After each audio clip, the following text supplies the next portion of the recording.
Alright, everyone, we are back with the final chapter of Danganronpa, Trigger Happy Havoc. Who knows what mysteries await?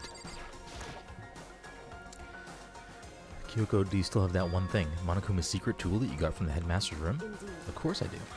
It's an absolutely vital part of ensnaring the mastermind. I would never part with it. And it could open any door in the school, right? That's right. That's right. Then we should be able to use it on that door, right? Hopefully. Or else the game ends here. Hey Kyoko, we can use that key to open this door, right? It's true. Let's find out.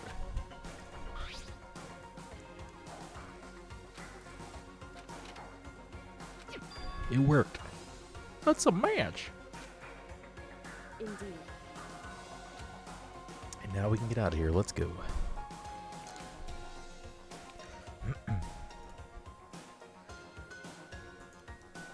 We quickly opened the door and made our escape from the garbage pit. Finally. We were finally free. But there wasn't even time to take a breath of relief because the real fight had just begun.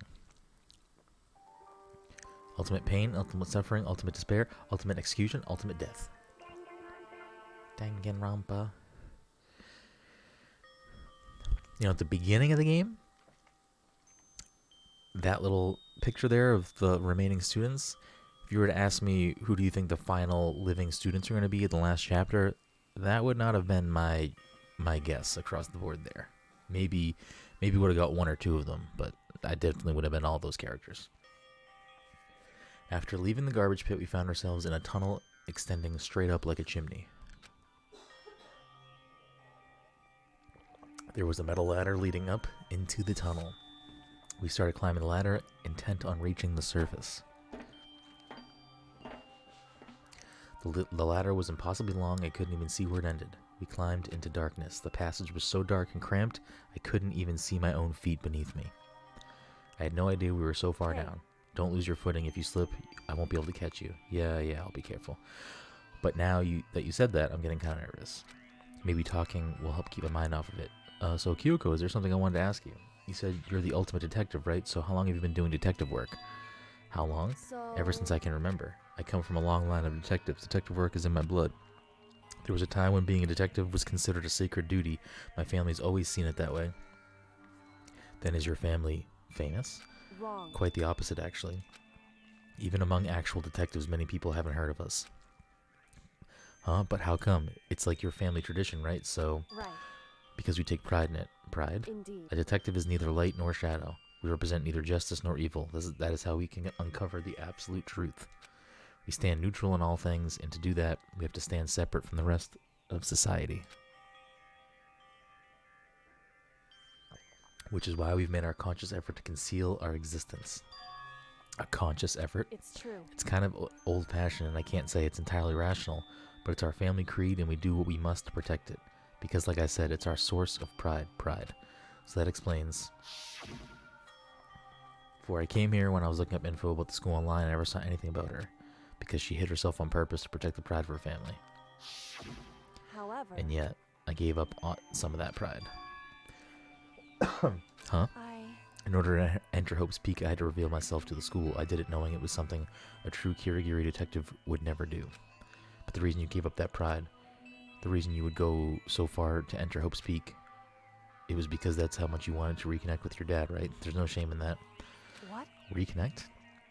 I had absolutely no desire to reconnect with my father, huh? But you'd be reuniting after all those years, right? You would have had so much to talk about. Wrong.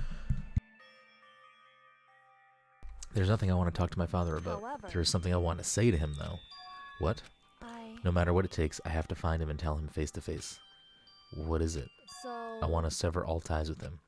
Sever? The last time I saw him, I was still very young, so I don't remember myself, but apparently he was extremely intelligent. He was in line to become the next head of the Kirigiri family. He was talented, he had a promising future, However, but he had no interest in detective work, so he cut off from the family. Not long after that, my mother died, and he simply ran away. He went to my grandfather, and they had a huge argument, and as young as I was, he left me behind. I'm sure there was a reason for that. I'm sure your dad wanted to take you with him. right. If that's true, then I need to thank him. Thank him for leaving me, because unlike him, I take pride in the work I do. I take pride in my family name, so every last part of me is happy he didn't take me with him. If I'd gone with him, I never would have had the chance to become a detective. I was above Kyoko on the ladder, so I wasn't able to see her expression, so I couldn't tell. I couldn't see how she looked when she said that, what she might have been feeling. All I could tell was that compared to her usual self, she was more talkative and more emotional. I don't blame him, he had his own life to live. And that's what anyone in a position might say, right? But it's not true. However. But there's one thing I can never forgive. Really? So. The way everyone else looked at me. I was never sad about being left behind, like I said. I think it was a good thing. However. But when the rest of my family looked at me, they saw something different. They only saw me as the little girl that was abandoned by her father. That's how they see me even to this day. His shadow has been following me my entire life. I'm sick of it. I need him out of my life. I need to step out of his shadow. Correct. That's why I have to find him and tell him we're no longer family, in order to settle the past, in order to remove him from my life forever. I have no doubt he forgot about me years ago. But your family, to just cut him out like that. Wrong. Our only connection is through blood, nothing more. Are we connected by heart and soul? No. Hey. Is blood really enough to call someone family? Only connected by blood and not by heart or soul. I was so shocked to hear her say something like that. I didn't know how to respond. So instead, I said nothing. I just kept climbing the ladder in complete silence. And after I don't know how long, we finally reached the top.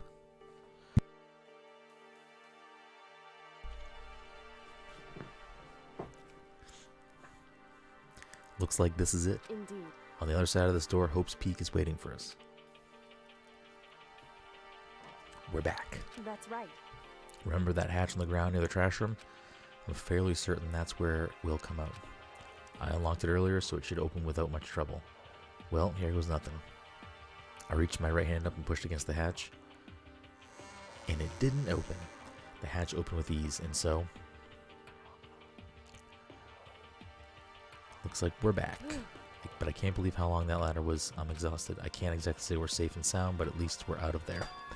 Now we're back in Hope's Peak Academy. Kyoko, thank you. I never would have gotten out of there without you. No thanks necessary. I was just returning the favor. So now what do we do? I'm glad I didn't die, of course, but if the mastermind finds out, and I'm worried about you two, you help me, so they might. Listen. You're worried? Yeah, of course. So Then let's just get a concrete answer, huh? in other words. Let's ask Monokuma if there's a problem with you escaping.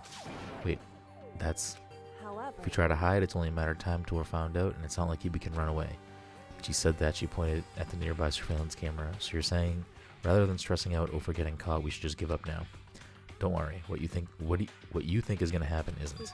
Because the mastermind is the one that's ensnared. The mastermind is ensnared. You said something like that before. What does it mean? So.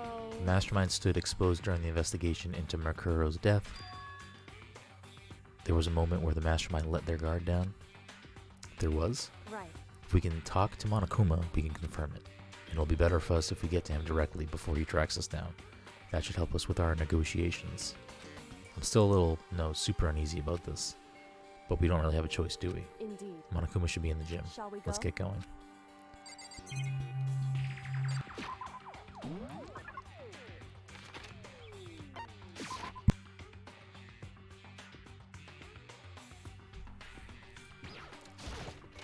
Oh boy.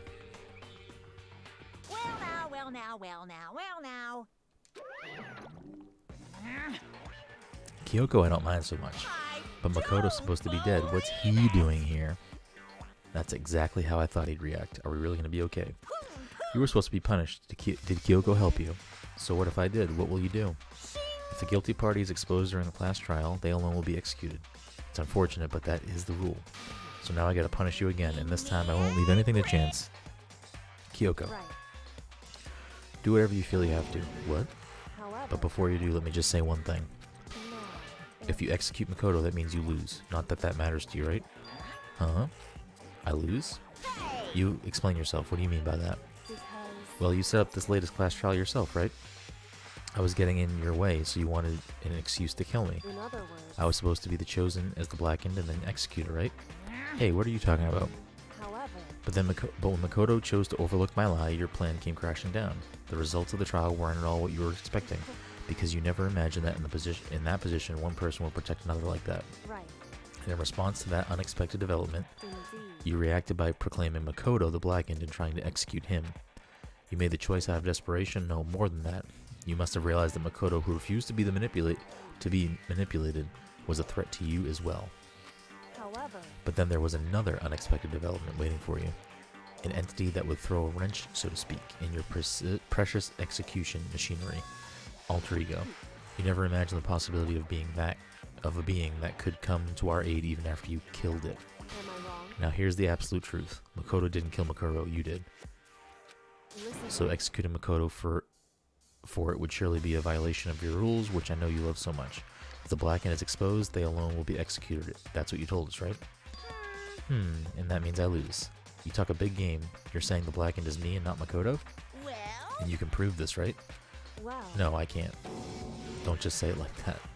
What is this, a comedy routine? To make such a bold claim without a shred of evidence? That doesn't matter. I don't have any right now, but with a little more time, I guarantee I'll find some. That's right. Because no matter how deeply you try to bury it, there is only ever one absolute truth.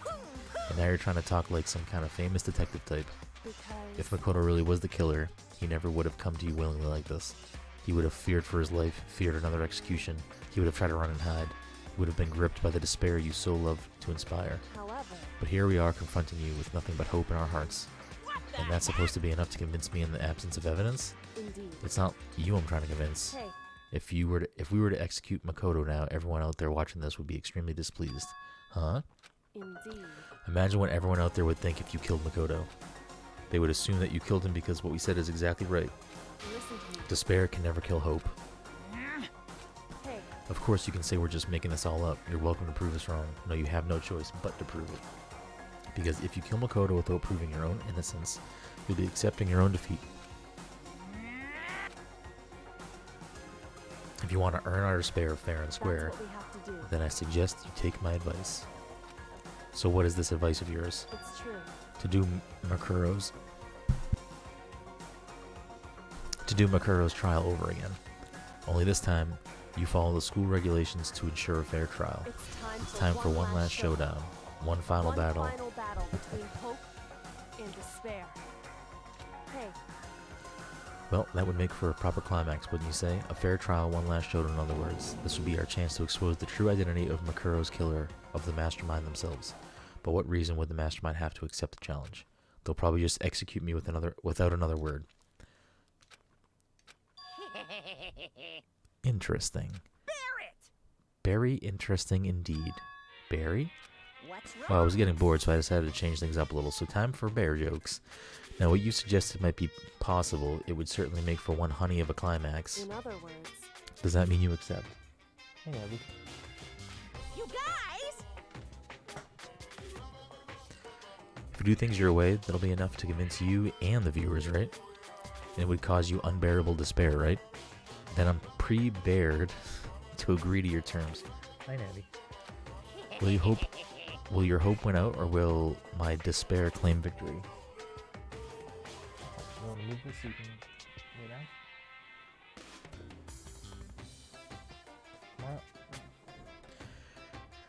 I can Let's barely have one contain final myself. grisly showdown. He agreed.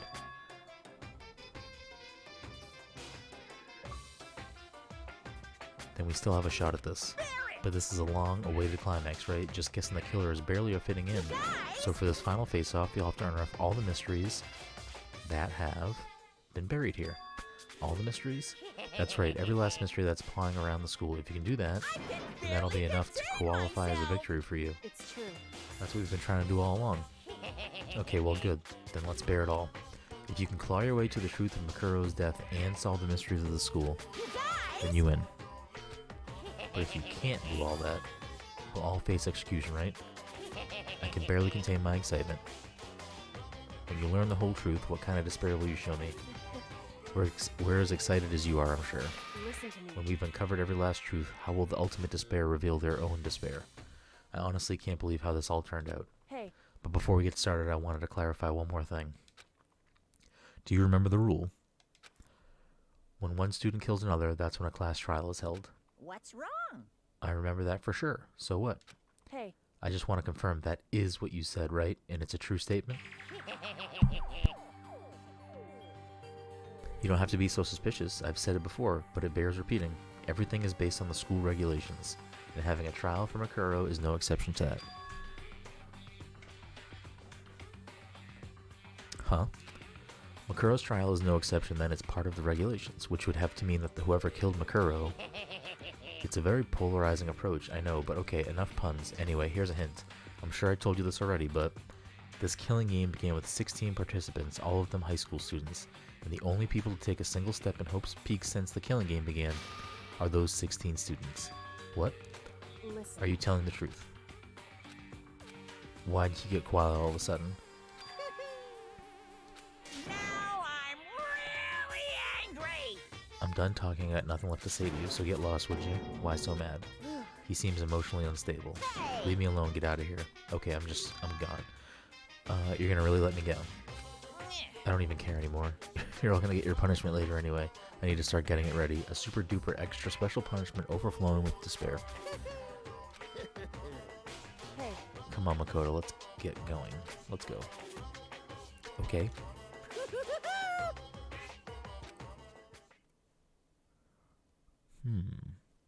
Monokuma's unstable laughter seemed to cling to us as he walked away, and just like that, we were out of the gym.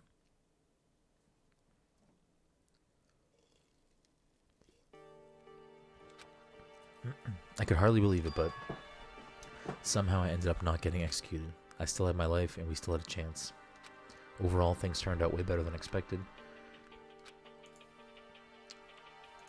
Once again, I was in Kyoko's debt. Kyoko, thank you. Everything I have right now is because you. However- Don't thank me just yet. The real battle is still ahead of us. Yeah, true. But still, I'm glad it worked out. I wasn't sure if the enemy would accept my proposal. But honestly, why would the mastermind agree to that? I mean, they don't stand to gain anything from a final showdown, do they?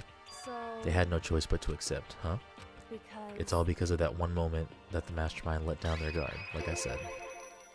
So when was that let down? so I wasn't there to hear it myself, but do you remember what the mastermind said? They said that they had hijacked the airwaves to broadcast our school life to the outside world, right? Yeah, they definitely said that. listen. And what did you think?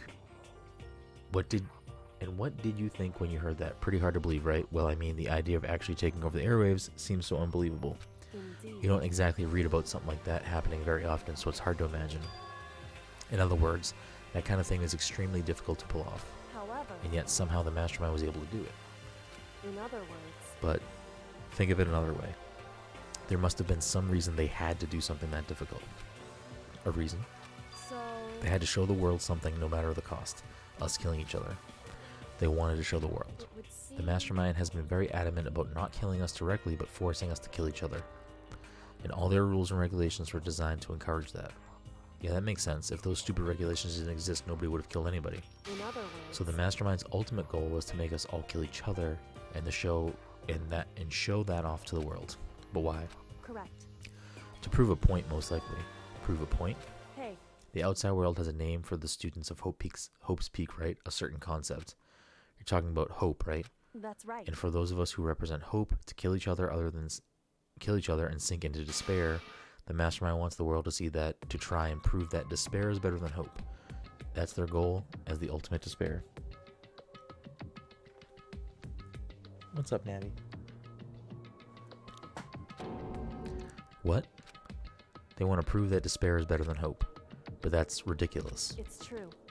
You're right, it is ridiculous, completely irrational. It's the kind of thing that nobody but those who call themselves the ultimate despair would devise. That group whose only purpose and motivation comes from despair. But is that really the only reason for making the rest of us suffer? Makoto. I know how angry it must make you, and yet the same motivation is what led to the mastermind revealing their weaknesses. What? In other words. Because their goal is to broadcast this killing game to the world, the mastermind has had to be more particular than is reasonable about their own regulations. If the mastermind simply ignored their rules, this wouldn't have been a game, but a one-sided slaughter. At the very least. At least that's how those who are watching this would have seen it. And that's why the mastermind couldn't kill any of us themselves. Indeed. That is precisely the reason. No matter how much they hate what I'm doing, I haven't violated a single one of their regulations. Junko broke the rules, so she was punished, but in my case, they couldn't lay a finger on me. Right. So instead, they tried to use the class trial following all their proper rules to get me killed. They began a trial that didn't have a right answer, then made me out to be the killer. But even that didn't work. It's true. Yes, thanks to you. And due to that failure, the mastermind took yet another risk. They attempted to kill you instead of who also was not the killer. And when that fact was exposed on live TV to the entire outside world, the mastermind had to accept your suggestion. Indeed. To prove to the world that despair is better than hope, they have to defeat us in perfect form. In other words, It would only do the mastermind harm to have shown that they violated their own regulations. But all of that was a hunch, right? And you were still able to get the mastermind to accept your challenge? however, Well, it's only thanks to you that we got the chance, because you believed in me. Another path opened up. Still, I can't believe how much of the mastermind's thoughts and plans you were able to figure out. I didn't have the slightest clue. wrong. In the end, though, I couldn't prove any of it. It was just my reasoning. Essentially, I was making a bet. But it looks like I got it right this time. At least I won the bet. She let out a quick sigh. It took a small sign of relief. To be honest, I haven't been that nervous in a long time. I totally couldn't tell you were nervous at all. You seemed totally confident from the moment we decided to go talk to him. Well, presenting a strong demeanor is a fundamental part of negotiation and persuasion, wouldn't you say? Plus, if I'd showed my uneasiness, that would have just made you that much more uneasy. Yeah, you're probably right. How pathetic. However, Anyway, we can't just relax yet. All we've done is earn another chance to fight. We have to win this time. correct. Or everything we've gone through will have all been for nothing. You're right. If we can't defeat the mastermind, it'll cost us our lives. There is no option except to win. Hey, But before we begin the final battle, we have to tell the others what's going on. True, but now we know who our real enemy is. All we have to do now is work together with everyone to destroy the mastermind. Work together with everyone. however, Is that really possible? Huh? anyway, Right now we have to go find the others. shall we go? They're probably in the dorm somewhere. Shall we go?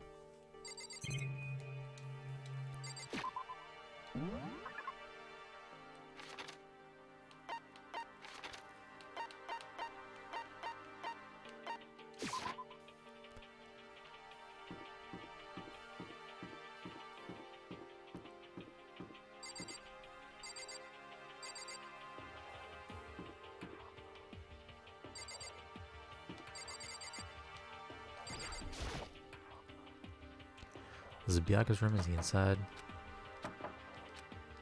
Hey, I don't think he's here. Come on, we need to keep looking.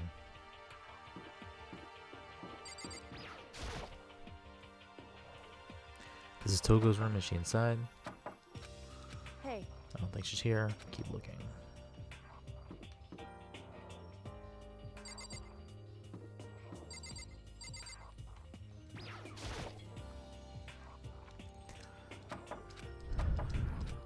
hey, Nope. Something tells me that none of them are going to be home.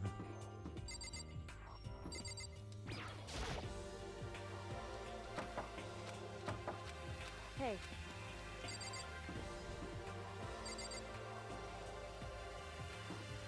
Okay. That was everyone, right? That's still a lot. Oh, Toko. Did I do Toko? Yeah, I did Toko. She's dead. Mondo. Yeah, that's everyone. just a second.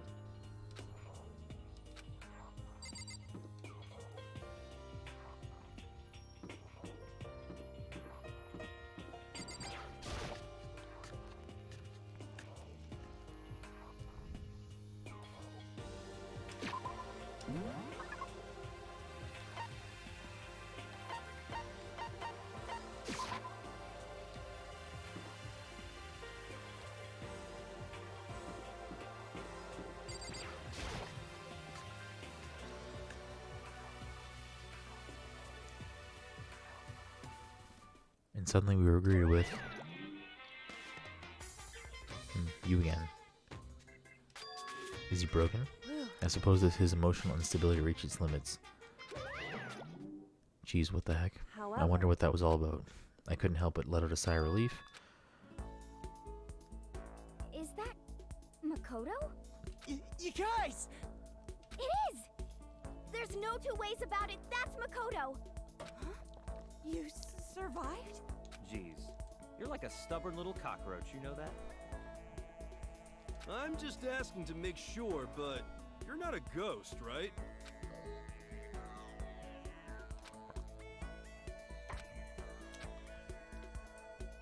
What? What's that smell? What the heck? Yeah, man, that seriously stinks. It's Makoto. He smells like a wet dog. Get away. Shoo, shoo. And in a flash, my tears dried up. Makoto.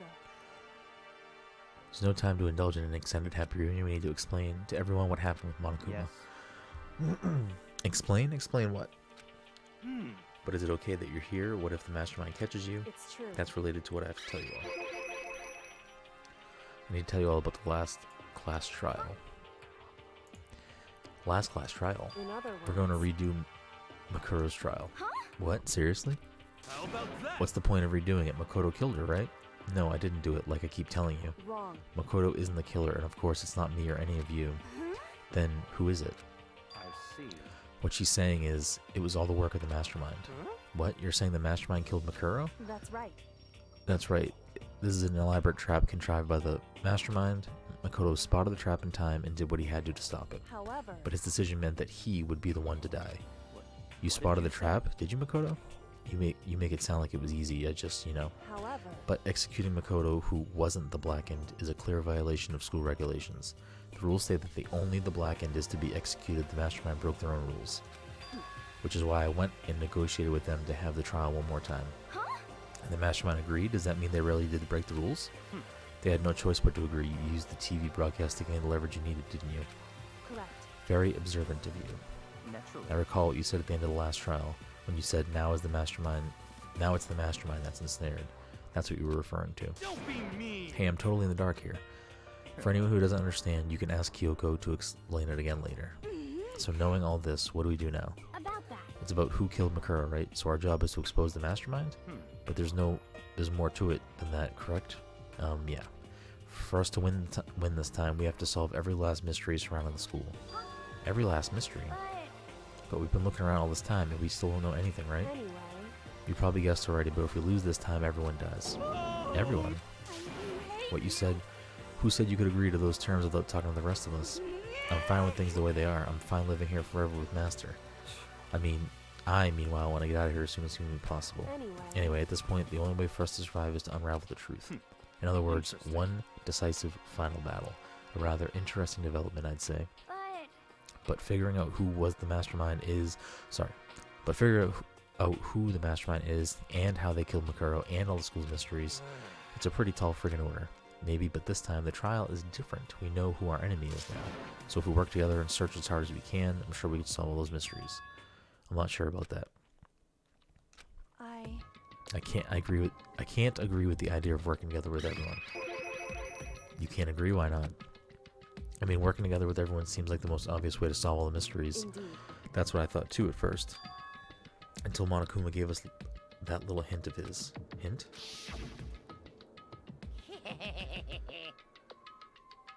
Here's a hint. I'm sure I told you this already, but this killing game began with 16 participants, all of them high school students. And the only people to take a single step in Hobos Peak Academy since the killing game began are those 16 students. I see. Monokuma said that, did he? Then Kyoko's opinion is perfectly reasonable. Huh? But why? So, in other words, If the mastermind really is the one who killed Makuro, as Kyoko says, then the mastermind would have had to set foot in the school, right? Monokuma could probably murder Makuro, but there's no way he could have disguised the scene like that. in other words, But according to Monokuma, the only people who have set foot in Hobos Peak are the 16 students who have been taking part in the killing game. Then the mastermind is... There were 15 of us in the hall at the very beginning. Add Makuro, you get 16. So the mastermind would have to be one of them. that's right. And one of those 16 people we start out with the only ones still alive. The people standing right here, need I continue, or do you get it now? You're saying the mastermind is one of us. You can't be serious. Wait, we can't say for sure that's true yet. Monokuma might have just said all that to confuse us. Indeed. It's certainly a possibility, but only one among many. The mastermind being one of us is also a possibility. And that is one possibility we can't ignore. Yeah, I mean, they're an ultimate, right? The ultimate despair, so they must be a high schooler. You can't say it's not possible. But if one of us was the mastermind, they'd have to be controlling Monokuma somehow, right? But did you ever see anyone acting suspicious anytime Monokuma was active? Well, Maybe they snuck off and controlled him in secret. but I don't care how sneaky you are, we would have noticed someone sneaking off that many times. I'm right, Then maybe Monokuma wasn't on autopilot. Maybe they loaded up all the dialogue and actions beforehand. In that case, there's no way he could have all had those back and forth conversations with us. Well, it wouldn't be entirely impossible if they directed the flow of the conversation. Well, maybe, but still.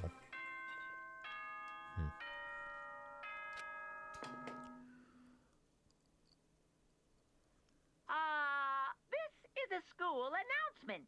You've all probably figured this out by now, but at this point, the killing game has now entered true ending mode. So, in the name of fairness, I will unlock every room in the school. Look wherever you want. Solve the mystery in whatever way you see fit. Then we can all meet up at the class trial, okay?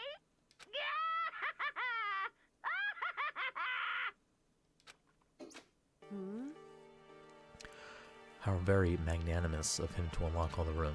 That's The fine. time for talk is done. Now we need to begin our investigation. But I was planning on working alone from the beginning anyway. In the name At this of my point, family. I can only rely on myself, on the Togami blood flowing through my veins. Hmm. I have no time to worry about the rest of you. Each of you must uphold your responsibility. Well then. After making his final statement, Byakuya left the dining hall. Master, he didn't take me with him. Do you blame him? Without Master, the rest of you are like coffee with cream without the cream or coffee. You're totally useless. So bye. With that, Togo trudged out of the dining hall, and now she's gone. You're gonna go off by yourself, right, Kyoko? Indeed. That's right. Which just leaves Makoto, Hina, and me. You know? In that case, I'm gonna go by myself too. just a second. Wait, how come? How about Just that? wait and see. I'm gonna use my totally awesome spirit power to figure out the mastermind's identity. Laughing out loudly, Hiro left the dining hall. Everyone's really gonna go off by themselves? What about you, Hina? I guess I'll do the same thing. I mean, it's not that I don't trust anyone, you know? But up until now, I haven't really been all that useful. I just depended on Sakura and everyone else. You're not useless. If you hadn't been here, I would have died. Makoto. That's really nice of you to say. But still, I know I've been totally useless. So I figure at least here at the end, maybe I can find something that helps us all get out of here. So I'm gonna go off and do it all on my own. Okay, see you later. Hina was in surprisingly high spirits as she dashed out of the dining hall. And once again, it's just us two. Indeed. So you're gonna go off on your own too, right, Kyoko? However- Well, don't misunderstand. Just because we're going to do our own search separately doesn't mean we can't still work together. So, That goes for all of us. I think I see what you mean. Doing our own investigating doesn't mean we can't work together in the end. I should just see it as us splitting up to cover more ground. And then we can get back together and share what we find. Yeah, that's right. so then. Well, I'd better get going. I have an endless list of things I need to check. Correct. Monokuma said all the doors in the school have been unlocked, right? So we should be able to investigate every nook and cranny in the school. We can visit all the places we couldn't go before. Makoto. No matter what it takes, we have to uncover the truth, by any means necessary. With that, Kyoko was gone, leaving only me. I don't have time to waste either. I have to begin my search. I still can't believe the mastermind might be one of us. So that's what I have to prove. I'll prove that the mastermind isn't one of us. I'll expose the mastermind's true identity and solve the mystery of this school. And then we can all escape together. I guess I'll start by taking another look at Makuro's Monokuma file. Due to the explosion, the victim's identity is unknown. They were, however, dead before the blast. The victim had been stabbed a single time with a knife, which went completely through the body. They had also been struck in the head with an object about as thick as a metal pipe. The body was covered with other wounds, but these were at least several days old. Once you find out who killed Makuro Kusaba, then we'll know who the mastermind is. So where should I start my investigation to figure out who killed her? I guess just start with the rooms that were locked up until now. The headmaster's room, the biolab, and the door in the data center with Monokuma's face on it. Oh, and the second floor of the dorms, where the gate was down before, that should be open now, right? After that, I have to double check the areas that are connected to the murder, which means the garden and the dojo. Okay, time to get started. Places to check has been added to the truth. Alright, well, we're gonna go to the data center first, because I'm curious what's in the Monokuma door. Probably more than the other two rooms.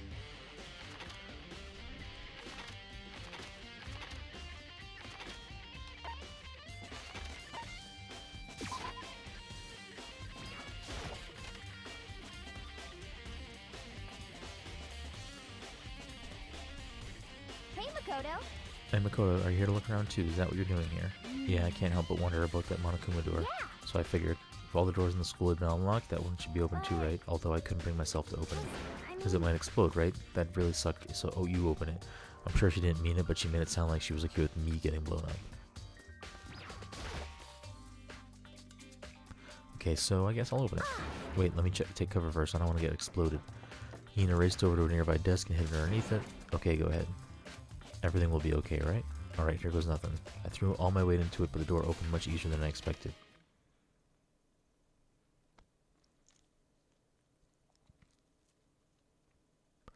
There was no explosion, thankfully. My first impression was... This place is totally sci-fi. Yeah, I was kind of thinking the same thing.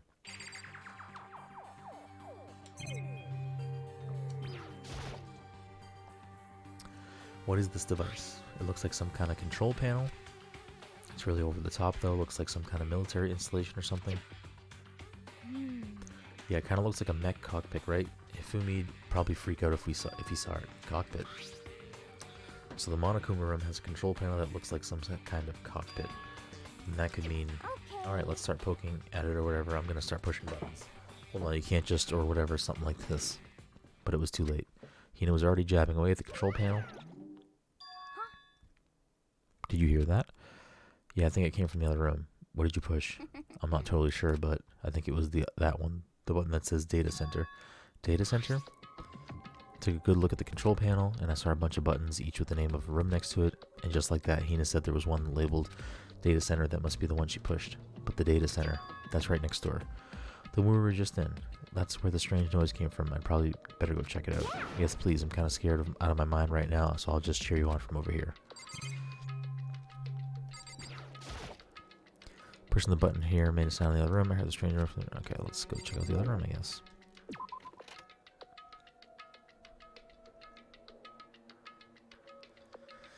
Did I just hear what I think I heard? Is that Monokuma?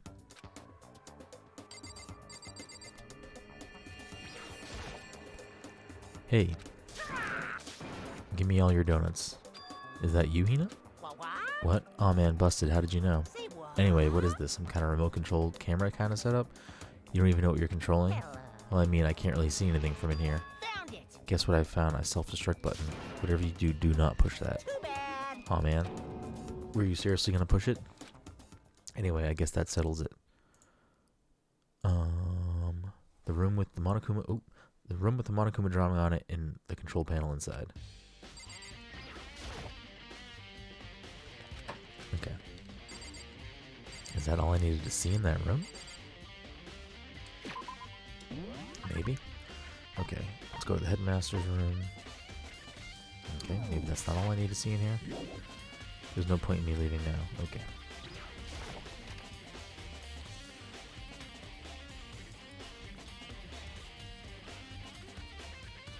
Whoa, hey Makoto, what the heck is that just now? Monokuma.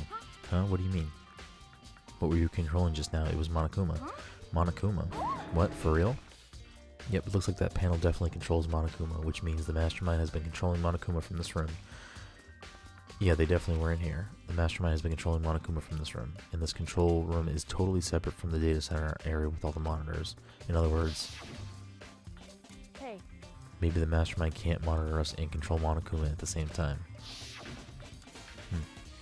Kyoko's theory was right. But if the Mastermind's been controlling Monokuma from here, that means they've been inside the school this whole time, right? I guess that would have to be true. But if that is true... It's a very polarizing approach, I know, but okay, enough puns. Anyway, here's a hint. I'm sure I told this already, but this killing game... Okay. So someone might be still alive, maybe? And then the Mastermind Monokuma's puppeteer really is the 16th student? No, it can't be. There's no way, right?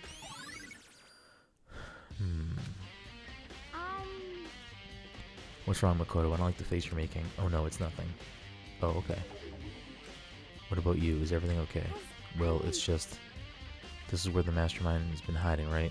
Who knows if they set up traps or something. I can't say it isn't possible, but I really hope it's not true. So, like, you want to leave soon? There's still lots of other places to check out. Yeah, good point. We can't waste all our time standing around here. Okay, you want to get going? Yeah. Okay. I'm not going to explain. I think Junko is still alive, and I think Junko is the mastermind.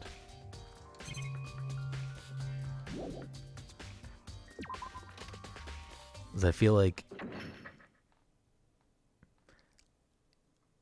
unless the other student that was in the garden was not a real body, and that student is still alive, I think Junko is the only student that Monokuma killed, like outside of punishment. So that could be like Monokuma, or I guess the mastermind, like taking Junko out of any type of suspicion, because why would anyone think that Junko's still alive? But Junko's the only one that was killed by Monokuma, not from a trial. Maybe. Or maybe I'm just thinking too hard. As soon as the door open to the data center was closed, I heard a strange sound. What was that? Out of the door. It just locked on its own. What? My hand shot out to grab the doorknob. You're right, it's locked, but why? Of course it's locked, because the data center is now restricted. Monokuma? Just a second. Hey, no fair, you can't just go around restricting whatever you feel like. It's for your benefit, because if that room stays open, I won't be able to move around. Imagine how depressed everyone would get if the school mascot just up and stopped working. Then that room. Yep. As you may have guessed it, that's where my controls are. So right now you're being operated by someone in that room. Yes, Correctamundo. you're a liar. But that doesn't make any sense. We were just in there and we didn't see anyone. Oh, you didn't, did you? Are you sure you were as thorough as you could have been? Did you happen to check a certain suspicious hatch? No way. The hatch on the floor? Too bad. That was your one big chance and you blew it. Too bad. Of course, that hatch can't be opened from the outside anyway, so whatever. Now then, this room is officially restricted, so no more investigating. I'll be relying on you guys to tell the others. Peace. He's gone, but So, was he telling the truth? The mastermind was hiding in there? In fact, if you think back to when we got locked out of the control room, that proves it for sure.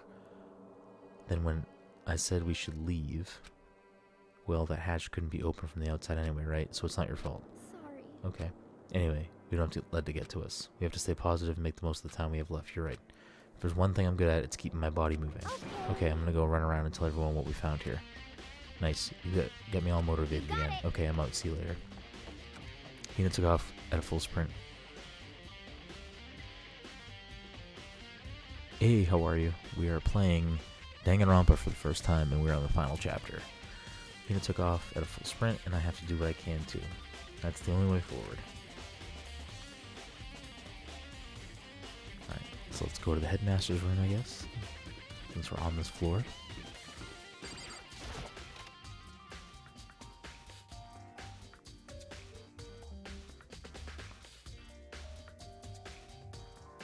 This is the headmaster's room. I've heard an awful lot about it, but this will be my first time seeing it for myself. Makoto, it's you. Oh, Byakuya.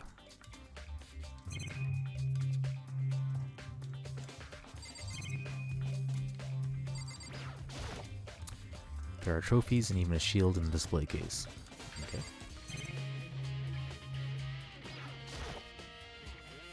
There are documents scattered all over the floor. Somehow it makes me feel anxious.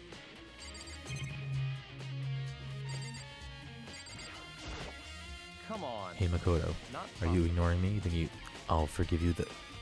I'll forgive that just because you're you? such When we get out of here, remember this moment. Oh my god.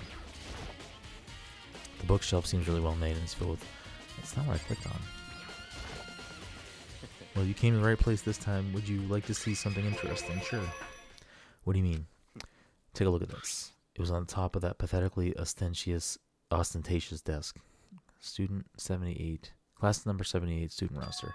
Class number 78 student registry. It contains profiles for all of us and Makuro. So in Apparently, other words, class number 78 refers to us. Wait, when we found Makuro's profile in Kyoko's room, I see. it also mentioned class number 78. This must be where Kyoko got that page. And since the rest of our profiles are listed in there along with hers, In other words, there can be no doubt Makuro was a student here at Hope Peak Academy just like the rest of us. Makuro Ikusaba, the 16th student. That must be how Kyoko learned about it. But it seems that Kyoko was in a hurry. What do you mean?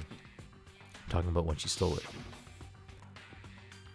The uneven tearing, the way the paper had been crumpled, she must have been in a hurry.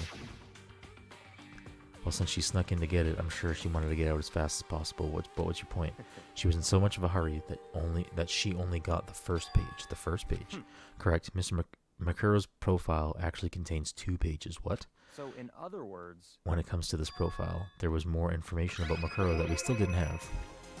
What kind of information is it? Why do you ask me to explain every little thing? You can read, can't you? It seems to be the same sort of detailed report. It seems to be some sort of detailed report put together by the headmaster himself. I don't know what kind of man he was, but I'm glad he left such an interesting clue. I was half listening to Byakuya as I skimmed through the report. Makuro reappeared suddenly in the background. An entity floats close, but just out of reach. Huh? Makuro reappeared suddenly in the background, and an entity floats close, but just out of reach. The entity known as the Ultimate Despair. Right now, I can't be sure if this is a single person or some kind of group. Oh. Okay, maybe Junko is dead. Whatever it is, Makuro definitely has some sort of connection to it. I have a bad feeling about all this. I need to push forward with my research into the Ultimate Despair. And I need to pay attention to Makuro's behavior too. This is just my gut feeling, but I think she's dangerous. Despite the countless battles she must have gone through as a member of Fenrir, when she entered Host Peak, she didn't display any signs of battle wounds or scars. The fact alone proves her tremendous skill in battle. Naturally, I want to believe in her. She's one of my students after all. But if I decide she's a danger to the other students, I will be forced to take all reasonable measures. Makuro was part of the Ultimate Despair. I don't think there can be any doubt about it now, but would that make Makuro and the Mastermind or allies? So why?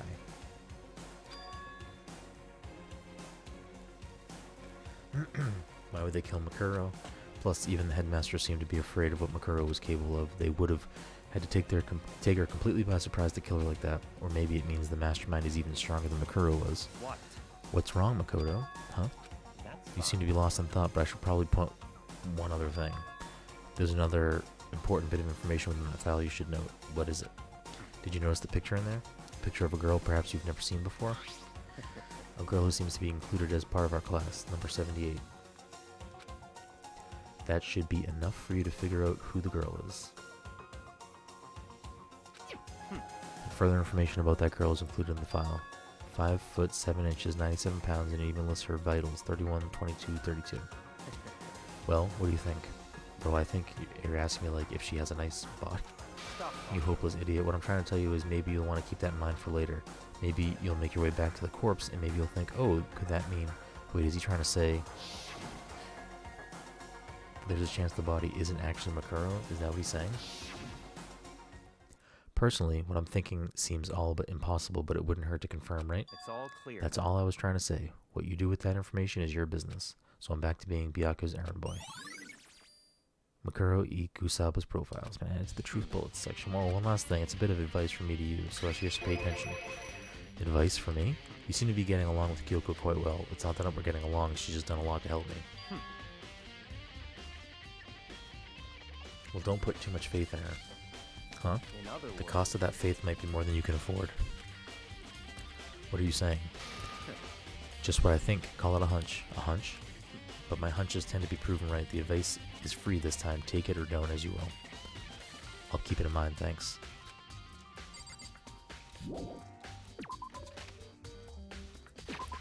Alright. Since we're right here, I guess we can check out this place because this also was locked.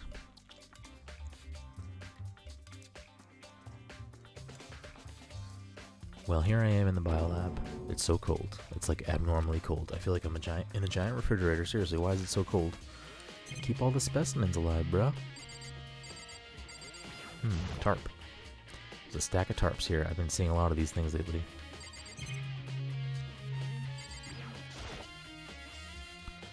So cold. Why is it so cold in here? That's the first thing I need to figure out. There's some kind of weird machine or some built into the wall, and on the left there's a bunch of glowing blue lights. But on the other side,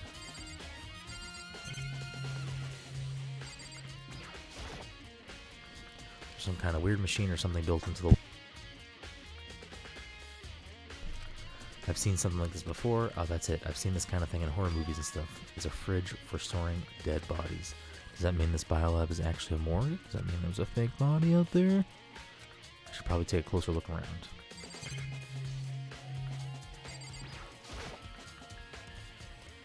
There's some kind of rumor. Blah, blah, blah. The right hand lights are off. Somehow, okay. The ones on the left side are a bunch of glowing blue lights, and the one on some of the lights are on the ones on the left. Okay. Can I not open it to verify if there's bodies?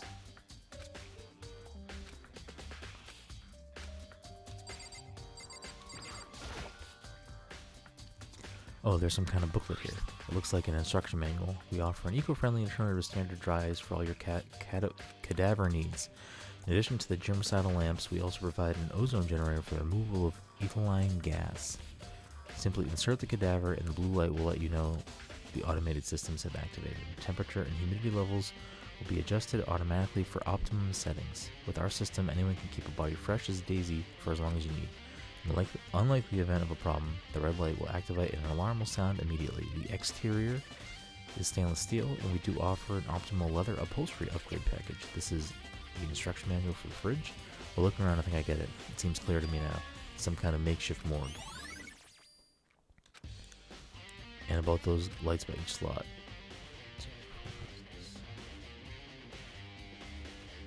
It's like it's set up so that when a slot is occupied, the blue light comes on, which would mean inside each slot lit up in blue. Another one of the victims is... Huh? I can't let my emotions control me right now. There's only one thing I can do for everyone who's died, and that's defeat the mastermind. And to do that, I have to continue my investigation. I don't have any other option.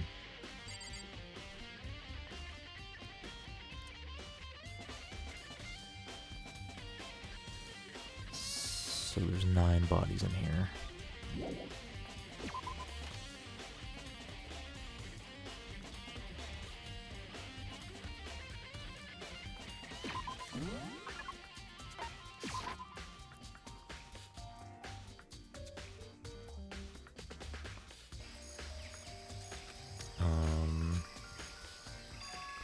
Huh, it's gone.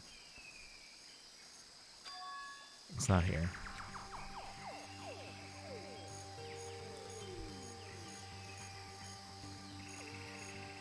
Makoto? Kyoko? Toko? Hina? Hiro? And Byakuya. No, that all adds up. So the body is not in the morgue. So the body is alive, I guess. Sprinkler control panel. They're set to, so the body's not dead. They're set to turn on at 7:30 in the morning, and Monokuma said at the time positively couldn't be changed. There's still just 4 chickens on the side. Blah, blah, blah.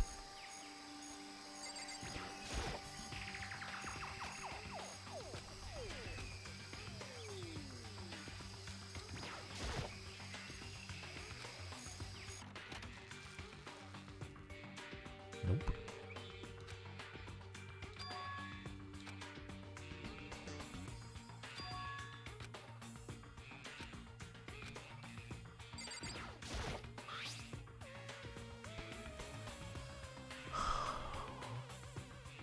They pulled a different dead body out.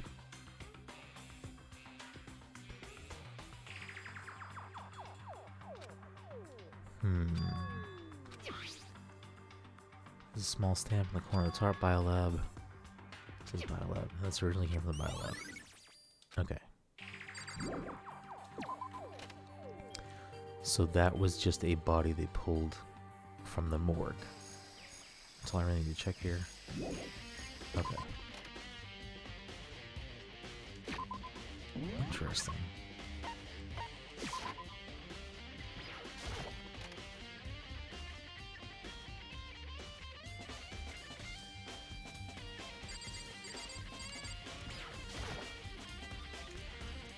some kind of weird machine on the left side of the left.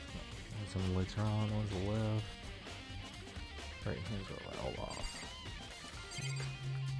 How do I trigger that?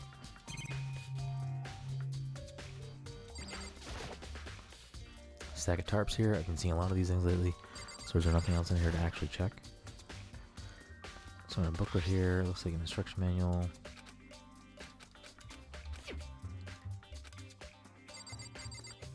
I've clicked on everything in here.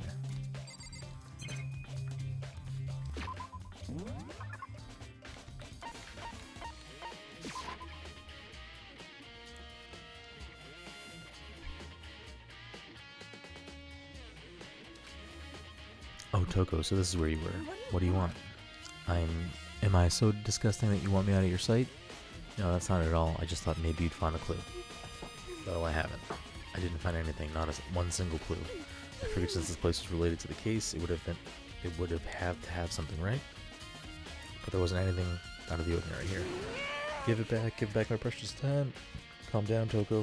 What's your problem? Don't tell me to calm down. Do you have any idea what I'm going through right now? When everyone finds out, they're gonna call me useless, good for nothing. Nobody's gonna say that. Master will. I'm not sure I can disagree with that. I don't want that. I'm sick of always being looked down on. Why won't anyone accept me?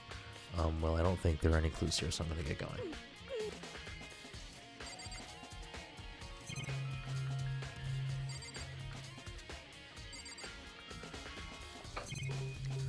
Are there actually no clues here, though?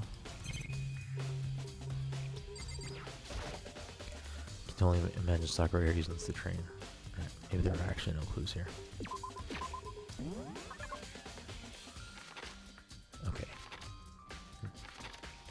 Maybe go to second floor.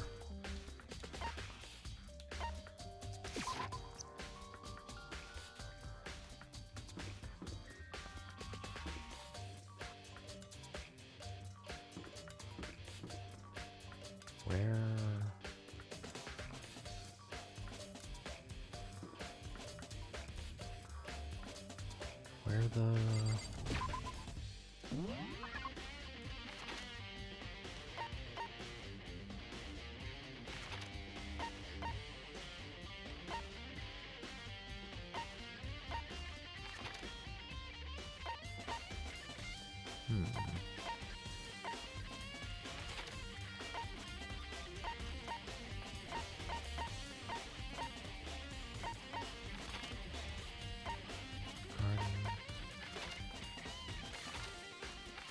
Oh, is it here that there's a set? Yeah. Jeez.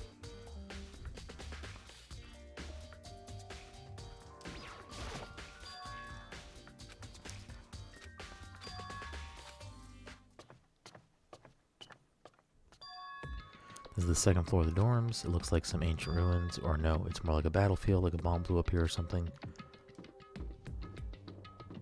Alright, well there's seemingly only one place to go, so that makes this easy.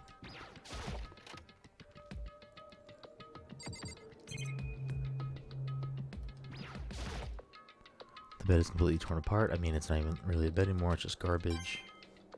Cool. Give me that blood stain. Maybe not. Okay, it's just the bathroom, I guess. I opened there, just a cracked lens inside, immediately closed again. There wasn't even a hint of a bathroom, just a big pile of rubble. Is that really all that was in here? Ooh, okay. Am I missing? Oh, there's another room way on the end.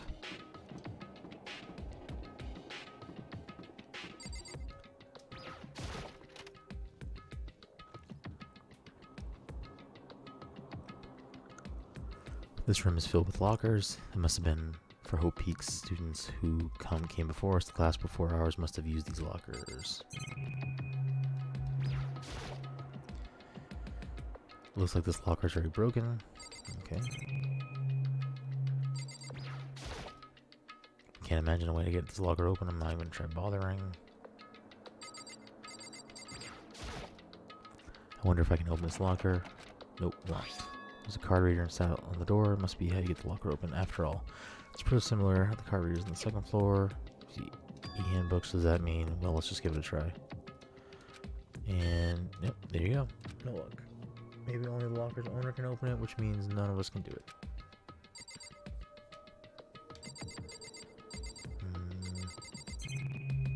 Let's try one of these two, but I doubt it.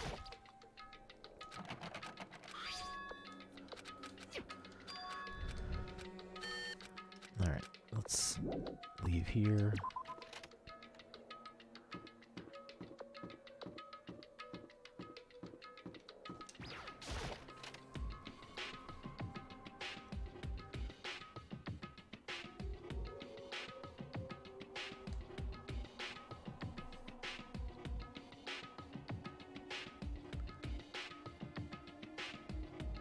This room doesn't really feel like a student's room. Has more of an adult atmosphere. Correct. It's the headmaster's private room. Kyoko. Indeed. I've been through this room several times already, but I still have one little regret, so I decided to check it out one more time. A regret.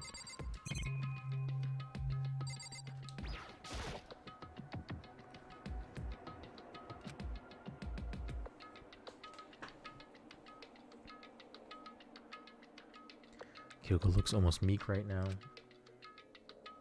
She must be thinking about something. I probably shouldn't bother her.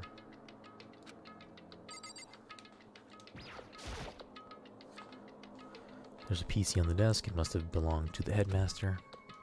Okay. Whoever used this last, it looks like they were very interested in the Ultimate Despair. The PC still has some search results left on it, and we might be able to get some info on the Ultimate Despair. However, There's not much though, nothing we don't already know. in other words, The Ultimate Despair isn't one individual, but instead points to some kind of group. The group is responsible for the tragedy which happened 1 year ago. They're the worst sorts of people whose driving force comes from despair. however, And that's all there is. Not much to it is there. But I guess that's the best he could do as a complete Kirigiri failure. But any information about the mastermind is helpful, right? I appreciate whatever info we can get our hands on. Correct. I see. That's a good outlook to have.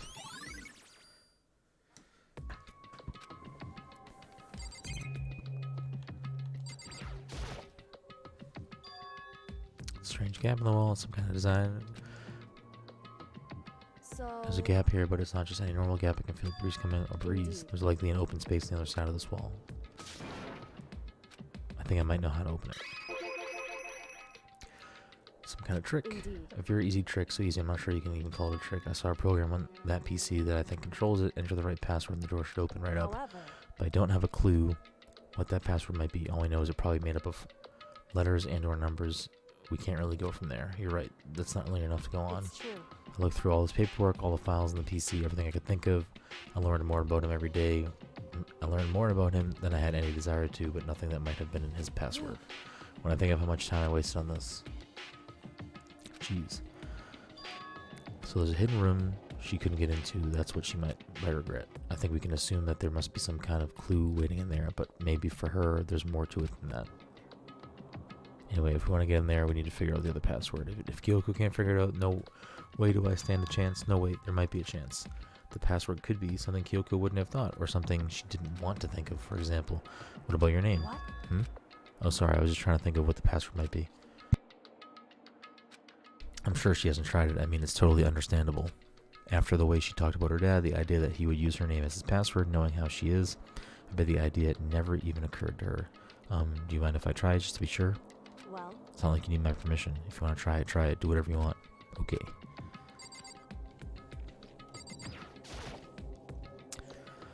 You know, I'm glad I thought of trying Kyoko's name, but if that's not it, that just might hurt Kyoko even more. hey, If you're worried about me, Makoto, don't be. I already know that your guess is wrong. Okay. In that case, here goes nothing. Let me just type the password here. Typed in her full name, Kyoko Kirigiri. My hands were tense, slightly trembling, and as I finally typed it in, beep. What? That did it? Kyoko, it worked. why? Why? Kyoko. Without looking at me, she disappeared into the hidden room. She looked grim.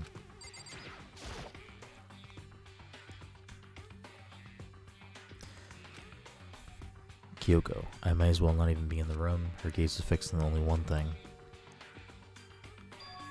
A present, wrapped and covered in such joy. That's what made it so unusual. That seems like a trap. Oh, great. There's a brightly colored box that seems totally out of place in here. The more I look at it, the more suspicious I get. Should we open it? I'm getting kind of a bad vibe from it, but I mean, we can't not open it. Okay. Makoto. Be careful, Makoto. Why? You think it's dangerous? No, not dangerous, but surprising, probably. Huh? It would seem If it is what I think it is, at the very least, it's not something you'll be happy to see. Wait, so you know what's in there? anyway. Just don't scream or anything, okay? Are you saying it's something that'll make me want to scream? Okay, I'm just gonna open it. Step by heavy step, I approached the box. I took a deep breath, then took off the lid. Slowly, ever so slowly, I lifted it up. Is it someone's head? Light began to sneak its way into the box. I stole a hesitant glance inside, and Kyoko's device was no use. I let out a trembling cry. Oh, it was just bones. Okay. It was bones. Human bones. It was the last thing I expected to find in such a brightful, joyful box. I mean, who could have possibly imagined? I'm assuming it's the headmaster. Just as I thought. What? Just as you thought? How could you have known that? I mean, there were bones in there. Human bones. Wrong. Well, it's not that I was thinking of the bones specifically. I just had a feeling it would be his body. And that's pretty much the same thing, a dead guy in a box. My father. Huh? What about him? Correct. What you found in the box? Those bones. That body. That's my father. Or at least that's what's left of him. Are you serious? This is Kyoko's dad? The same man she's been searching for? Hold on, how can you know that for sure? How do you know that's him? So Given all the information we have already, that's the only possible answer. So that same person may very well be the mastermind who planned all this out, and according to the files, the headmaster is a man in his late 30s. It seems possible that, even likely that he's somewhere in the school right now. It's a very polarizing approach, I know, but okay, enough puns. Anyway, here's a hint. I'm sure I told this already, but the killing game began with 16 participants, all of them high school students, and the only people to take a single step in Hope's Peak since the killing game began. Alter Ego said that the headmaster was probably here in the school, but the only ones who were alive at the start of the killing game were us 16 students. When you put those two ideas together, it doesn't take much to in assume other words, that most likely my father was in the school, but he was also dead. That's my assumption anyway. As Kyoko explained her analysis, she was completely calm. Or no, she wasn't calm. She was only trying to seem calm. She said it was just as she thought, so she knew it was a possibility. But I have to believe that at some point she wanted to be proven wrong, which is why she never looked in the box herself, even though she had plenty of chances. I know Kyoko said she wanted to see her father, so she cut off all ties. But what was that? But was that all there was to it? I gave up some of that pride in order to spend Hope's Peak to enter Hope's Peak's. Oh my goodness! To enter Hope's Peak, I had to reveal myself to the school. I did it knowing it was something a true Kirigiri detective would never do. Would she really give up her pride just for that? I couldn't help but wonder. Hidden room present.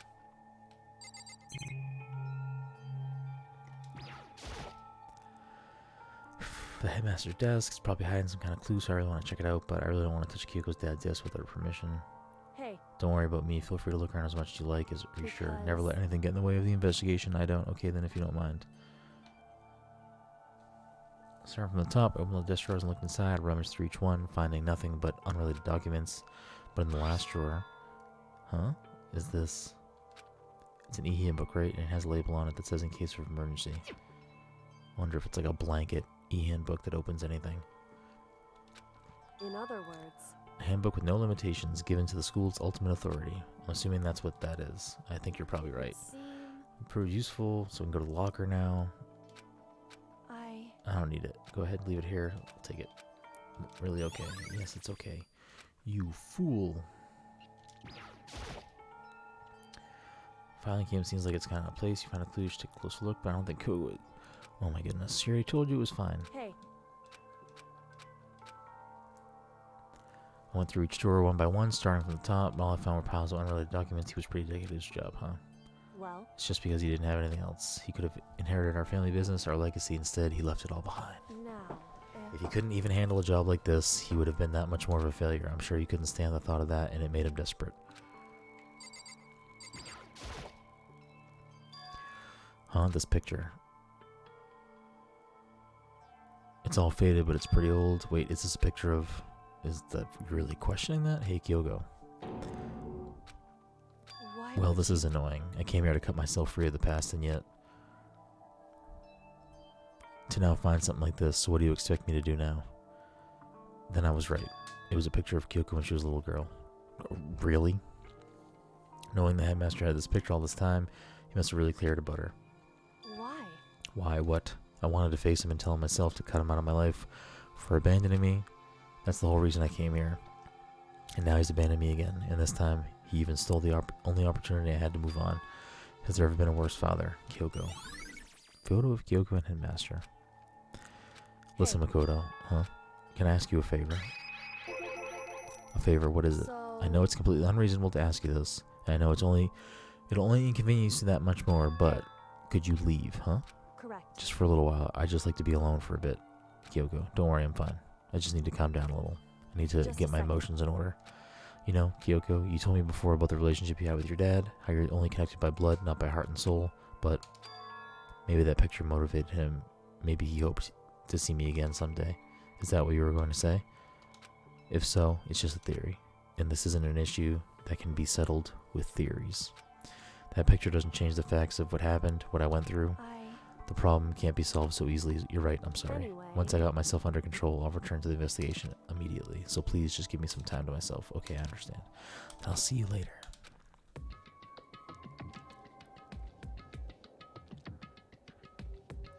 Is she really okay? Kyoko must have been a complete shock to her. I mean, it was a shock to me.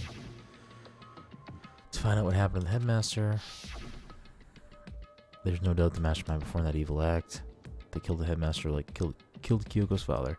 They killed him. The headmaster is dead.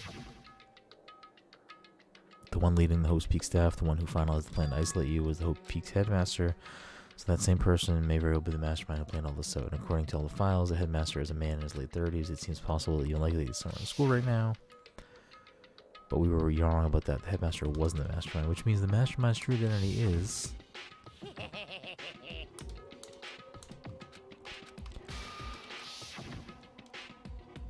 "15 of us met in the mail hall. Add Makuro to the mix and you get 16. And including me, only 6 of us are still alive. Everyone else is dead."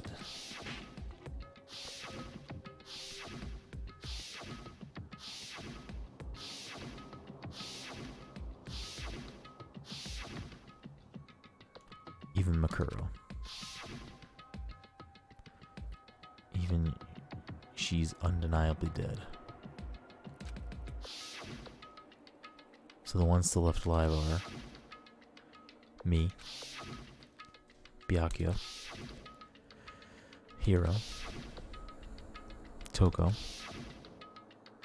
Hina, and Kyoko. Only those 6 people are still alive, and there's no question. Wait, no, that can't be. I refuse to believe it. There has to be some other way. There just has to be. Yeah, we already figured it out. The other person is still alive. Because there have been plenty of times where Monokuma shows up and everyone who is alive is in the room. So he is definitely, or whoever the mastermind is, probably the alive student. The other student, the hidden student, is probably alive still, and they used the body from the morgue.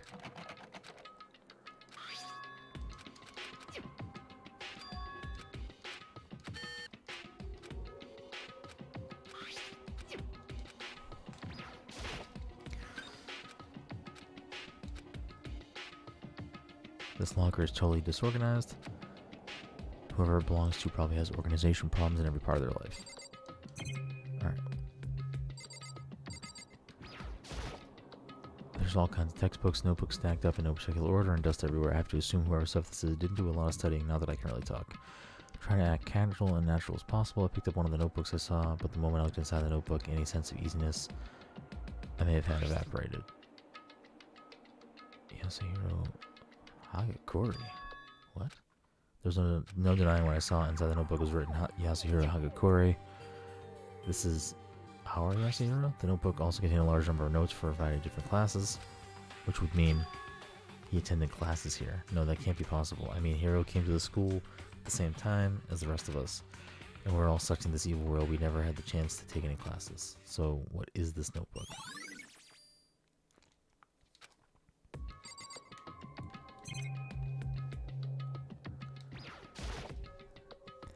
This is Crystal Ball. Crystal Ball. No, it can't be. There's no way he ever used this locker. It's just not possible.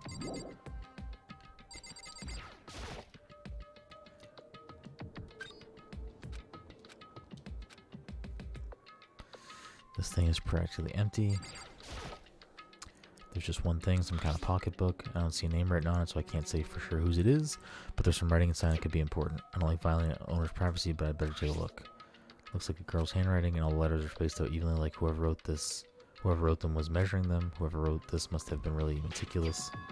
Huh? I was flipping through the pocketbook, but my hand froze when I got to a certain page. I saw something familiar written here, words I'd heard before.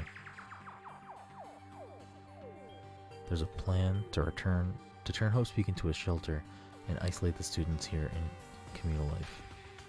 I decided to talk to one who came up with the plan directly. It just so happens to be the headmaster and my father. He was willing to give me some more details regarding the plan. Here's what he said. The point is to keep our student prodigies safe, to keep them as our hope for the future. Only their genius can overcome disaster, and only their hope can overcome despair. For the future of our country, our world, it's not an exaggeration to call this our final hope. We must isolate our superior youth from the corrupted world to serve as the foundation for a new era. This is the only hope we have. I hope that you'll be willing to go along with this plan. So that's what my father had to say to me. As usual, he made a selfish decision without consulting anyone else. Can't imagine a worse father. So it's Kyoko's notebook, I bet.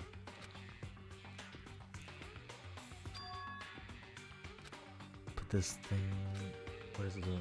Locker, and what she wrote here completely correction, which she told me. She said she hasn't seen her dad since he left when she was little. I decided to talk to the one who came up with the plan directly. It just so happens to be the headmaster and my father. What does this all mean? I quickly scanned the remaining pages of the notebook. Must have been looking for something that would prove me wrong about this whole thing, but when I reached the last page, question marks spinning through my head. Just spinning that much faster. When I looked at it, unlike the rest of the pocketbook, the writing here was messy, disorganized, scrawled. Despair walks among us, and so we survive. There's a second despair. What is this? What does it mean? I have no idea. How could this possibly make any sense? There's a second despair.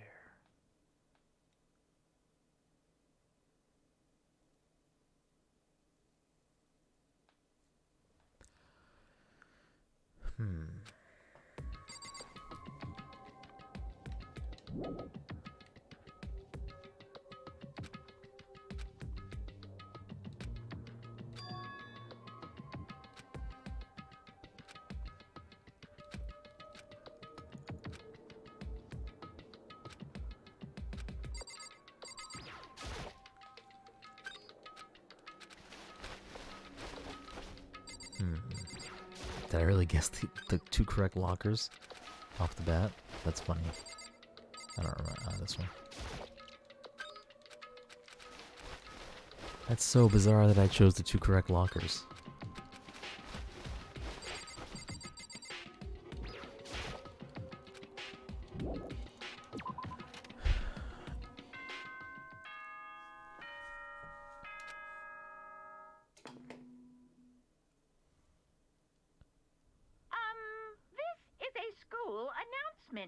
Is everyone working hard? Is your investigation coming along nicely? Well then, since you're all giving it your best, your generous headmaster will give you a little hint. For those of you who are interested, please make your way to the gym ASAP possible. What, now he wants to give us a hint? It's suspicious, there's no doubt about that. This could be a trap, but even knowing that. He said go to the gym, right?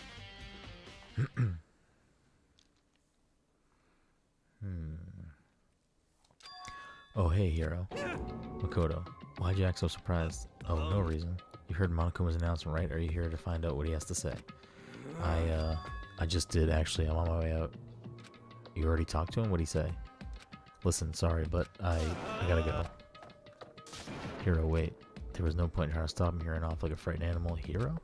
It was like he was trying to avoid me. I was hoping to talk to him about the notebook I found in the locker. Has he been hiding something this whole time?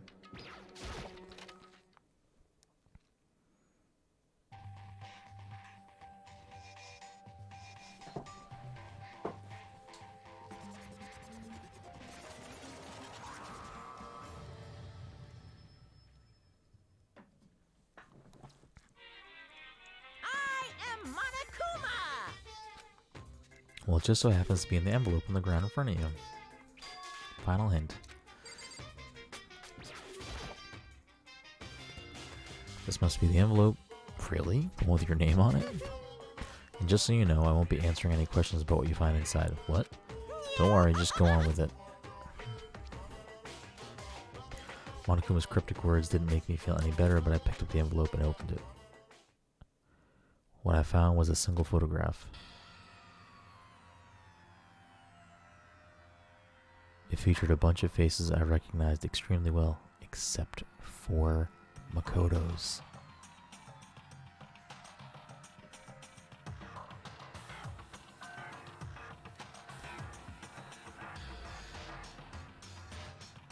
It was everyone who'd come to Hope's Peak at the same time as me. Wait, but there's someone behind Sayaka. She's the only one I don't recognize. Wait, that's not true. I do recognize her. That's right, when Byakuya said, and I were in the headmaster room and we looked at that file. Mukuro Ukusaba.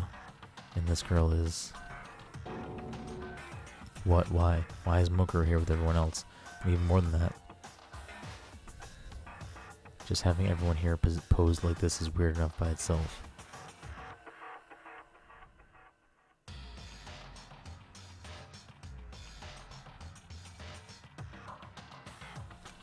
And we're all wearing matching uniforms. I don't remember anything like this.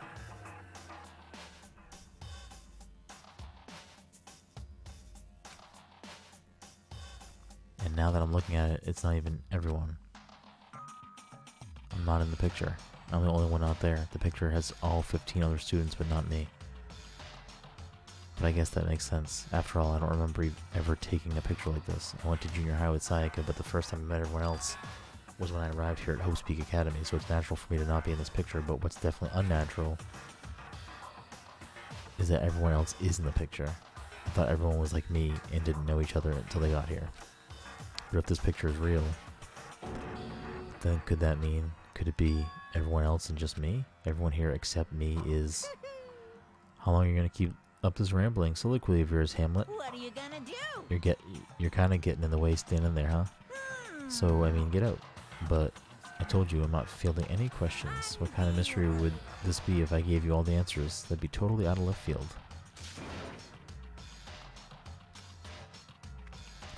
I guess that means he's done talking. Damn it. Group photo. I mean, this is definitely meant, if everyone got the same photo, to make them all question Makoto. Was even more confusion. With that confusion in hand, left the gym dejected.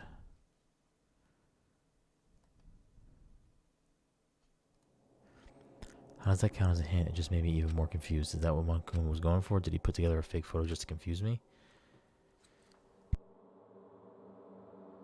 But it looks so real, so full of life. How could anyone fake that? Which would mean everyone but me. Maybe I should just ask everyone directly. That should clear all this up. No, I have to clear all this up.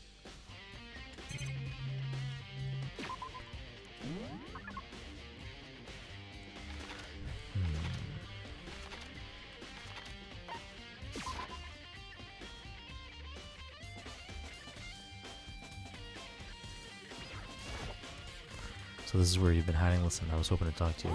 Oh, Makoto. Sorry, gotta go. What? Yeah, everyone's gonna do that. Hina, why? Why won't you talk to me? Because now they all think that we're the fucking bad guy.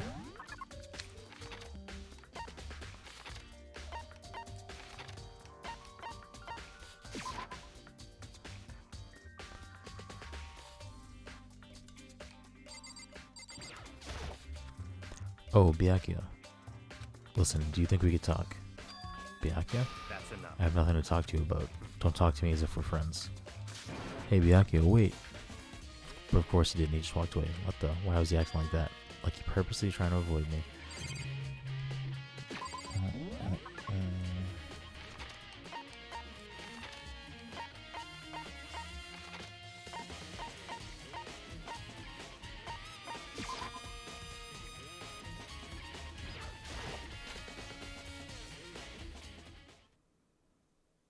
I decided to visit the biolab one more time, and the first thing I saw when I got there Was her passed out again? Toko? Oh yeah, she looked at the fucking body. It's open, but oh, but Toko. Toko, are you okay? No. She's not dead, is she? It's cold, it's super cold, it's so cold I think I might catch cold. If you keep taking naps in a place like this, I'm sure you will. What? I was asleep? Oh, I must have fainted again. I bet you were standing there staring at me getting all excited, weren't you? No, I wasn't. Oh, then what? Hot and bothered? Okay, so why did you pass out? I don't know, last thing I remember was me waking up just now. What'd you do to Miss Morose? Oh, that's right, your memory stops and starts each time you switch. Bingo bazinga, we share some basic knowledge, but our memories are very much separate. And don't say it like it's a bad thing. It's a blessing as far as I'm concerned. Because even if she forgets something, I totally remember. So it's like a double the memory. No, it's more like half. All I want to know right now is where's my little darling? Tell me now or I'll slit your throat. I don't know. I'm sure Byaku's around somewhere doing his own investigating. By himself? I assume so. I knew it. I totally knew it. I'm a total pro when it comes to all things master. Anyway, I gotta hurry. I can't imagine how lonely he is right now. Okay. Toko shot off, her eerie laughter echoing behind her. I totally forgot to ask her about the picture. Well, there's no point in asking Genocide Jack anyway. Besides, I have more important things to do right now. Why did Toko faint? There's gotta be some reason for it. The fridge is open, but I'm sure that we're all shut last time I was here. That must be why she passed out. Right. She faints so easily. Kyoko. Makoto. It's getting late, isn't it? Are you okay? Indeed. Sorry if I made you worry. No, you don't have to apologize. Listen. But listen, about this room. Oh yeah, it's a morgue. Yeah, I I suspected as much. And Toko must have looked into the fridge, seen what was in there, and then there you have it. You knew she fainted? Indeed. It was on my way here when Genocide Jack came running past me. I assumed she must have sneezed, but once I got inside, the real reason became clear. I imagine she came to investigate, and when she opened the slot door, that's when she saw the body inside and dropped like a bag of rocks. Why is everything gotta be so difficult with her? Anyway, we should close it up. Don't want her to leave it hanging open like that. Yeah, good idea. Makoto. Give me a hand with this. Kyoko approached the fridge, hands outstretched, but suddenly she stopped. What's wrong? Listen. Maybe we should wait a second before closing it, huh? How come? Because Makuro's corpse is in the fridge. Just like every other time, the mastermind probably brought it up here while we were in the class trial. The mastermind did it because they assumed we wouldn't be doing the class trial over again, I guess. So. You may be right. Either way, now I can finally get a good look at the body. That's right, Kyoko didn't get a chance to check out the body during the last investigation. Makoto. I need to do my own examination of the corpse as soon as possible. I'm going to find the clue this time. I'm going to grab the mastermind by the tail. Okay, so what should I do? So then. Why don't you just wait over there? I'll let you know as soon as I'm finished. Just wait over there, that's it. I should ask Kyoko about the group photo. After all, she's in it too. Don't let me interrupt your investigation, but I wanted to talk to you about something. What is it? It's about that announcement Monokuma made. You mean the one about a hint or something? I didn't take him up on the offer. Huh? Why not? Because. The only reason he'd give us a hint at this point would be to confuse us, to cloud our judgment. I can solve this mystery on my own without whatever hints he may have to offer. That's a good point. I should go back and do the same thing, but what's done is done, I guess. Standing here looking at her, I don't think she's hiding anything from me.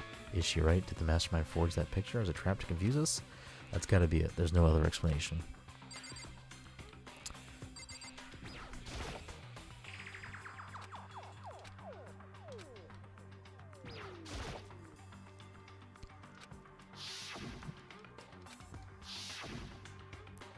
Unless Makoto is taking the picture. Because.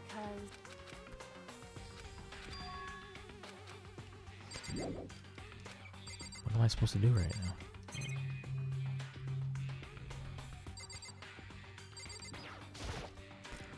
Where to look through this instruction manual, more importantly. On the left side, It would. So when someone's in there, the blue light comes on. Looking around the numbers of lights that are on, including Makuro's, there's 9 in all. 9 lights. Yep. Makuro's not dead.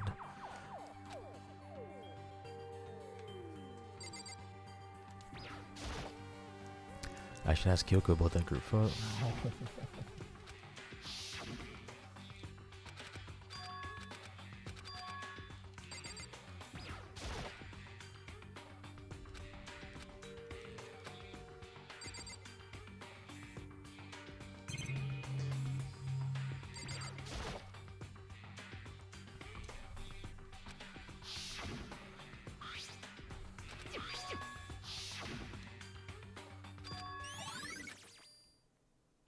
Okay, Makoto, I'm done.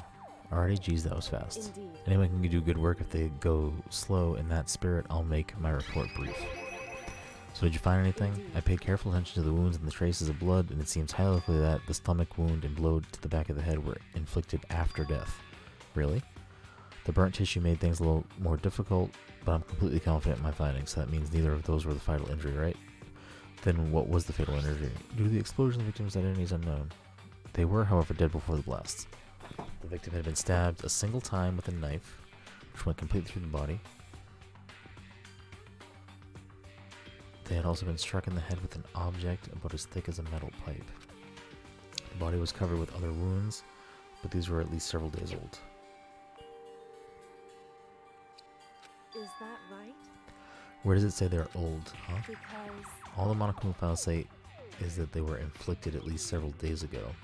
I guess I don't see the difference. wrong. Well, the difference is immense, considering the impression they give. Listen. You seem to be equating several days old with simply old. However, But what doesn't quite follow logically, old wounds, it makes it sound like they've been there forever, like they're not related to the murder. Are you saying they are? But we all got the Monokuma file, right, after she was killed, right? So if the wounds were at least a few days old, there's no way they could have had anything to do with it. so then, But what if Makura herself wasn't killed within the last few days? What? at the very Certainly you least, can allow it as one of the many possibilities, can't you? One of many? Right. A detective doesn't have supernatural powers. There's no way to predict the answer from the beginning. Instead, the ideal detective begins by imagining as many possible scenarios as they can. In other words, They envision these possibilities without prejudice, without bias, using only their logic and common sense. Then, as they investigate, they test what they find against each of these possibilities. Of course, me telling you this doesn't mean you'll be any good at detective work, but beyond using that to solve this particular mystery, you should keep in mind for the future. hey, So if there's anything else you'd like to know about the condition of the body, now's the time.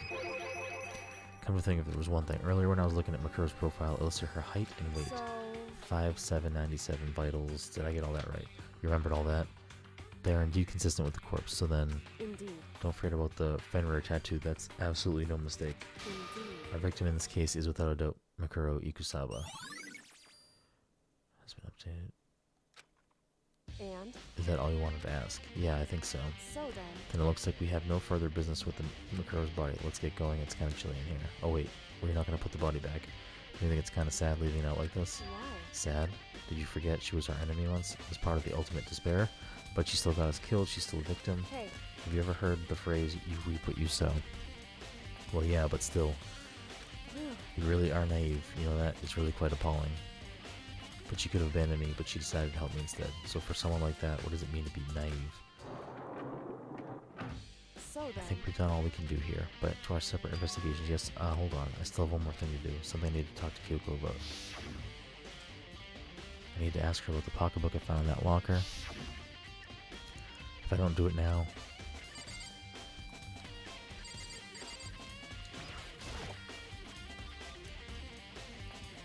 Hey Kyoko, I did have one last thing. I know I shouldn't, but I feel like I have to ask. Go ahead then, out with it. Have you really not seen your dad ever since you got here, huh? so What do you mean? Well, you know all those lockers in the second floor of the dorms? Indeed. I do, yes. But to get into any lockers, you need the handbook for whoever the locker belongs to. Actually, I managed to get them over and use that emergency handbook, the one you found in the headmaster's hidden room. and So, did you find anything worthwhile in the lockers? I found a pocketbook, and after looking through it, I think it might be your pocketbook. why is that? What makes you say that? Because Like I said, only the locker's owner should be able to get into it, right?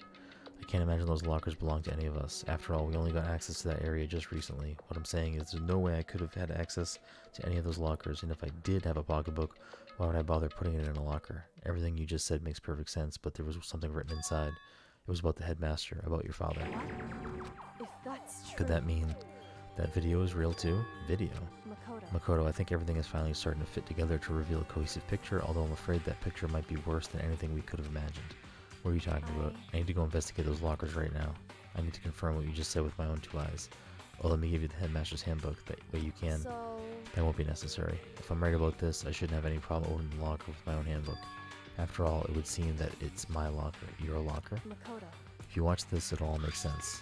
A DVD. Urgent interviews. And it says, so I found it in the hidden room after you left. anyway, I don't have any time to explain what I think it means. You just need to watch and see for yourself. I think you realize what it means. You'll understand why you found my pocketbook in a place none of us have ever seen before. None of this makes sense right now, but I guess that means there's some important clue on this DVD. Makoto. Oh, and now it's my turn. Do you have a second to listen to me ramble? In Ramble. other words, So as it turns out, the arrangements I'd made didn't stick. What I mean is, I'm less and less sure of everything, even my own feelings. You're talking about your dad? I could never find the answers to the questions I wanted to ask for the rest of my life. It all because of the mastermind. however, But there's one thing I am sure of. When it comes to the mastermind, there's no room in my heart for forgiveness. I swore to destroy the mastermind. This is just one more reason to follow through on that. Kyoko's eyes burned with the fire of determination. The determination to defeat the mastermind. It's strange to be confronted with his death and suddenly feel this way. I couldn't care less if my father had found happiness. why? So why is it? Why does it bother me so much to know how he suffered? It's ridiculous. There's just no understanding it, I guess. She let out a small laugh as she said it, but her smile was filled with sorrow. Whew. So that's it for my rambling. There's still much to do before I consider my task complete.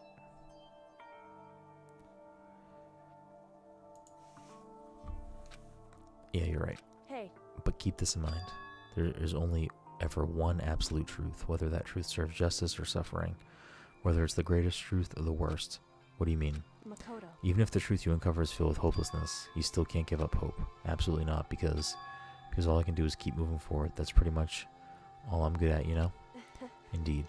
Sorry if that was strange. So then, Anyway, I need to get going. I'll see you at the class trial. Leaving behind that final farewell, Kyoko was gone. I better get going myself. Got that DVD to look at. I should head to the AV room and check it out. But no matter what happens, I won't lose hope, even if it's the worst truth in the world. I can't afford to lose.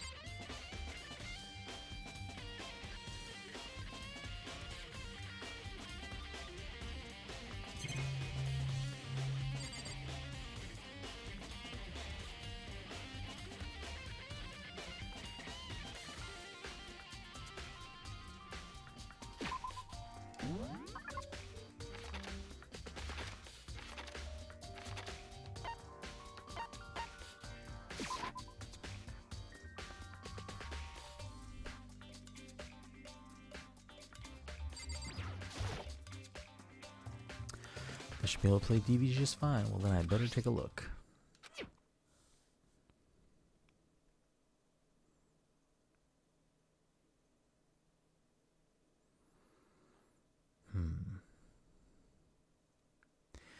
So before I see this, because I feel like it's going to lead me closer towards the resolution of the game. Well, clearly it's going to lead me closer to the resolution of the game where I'm at right now.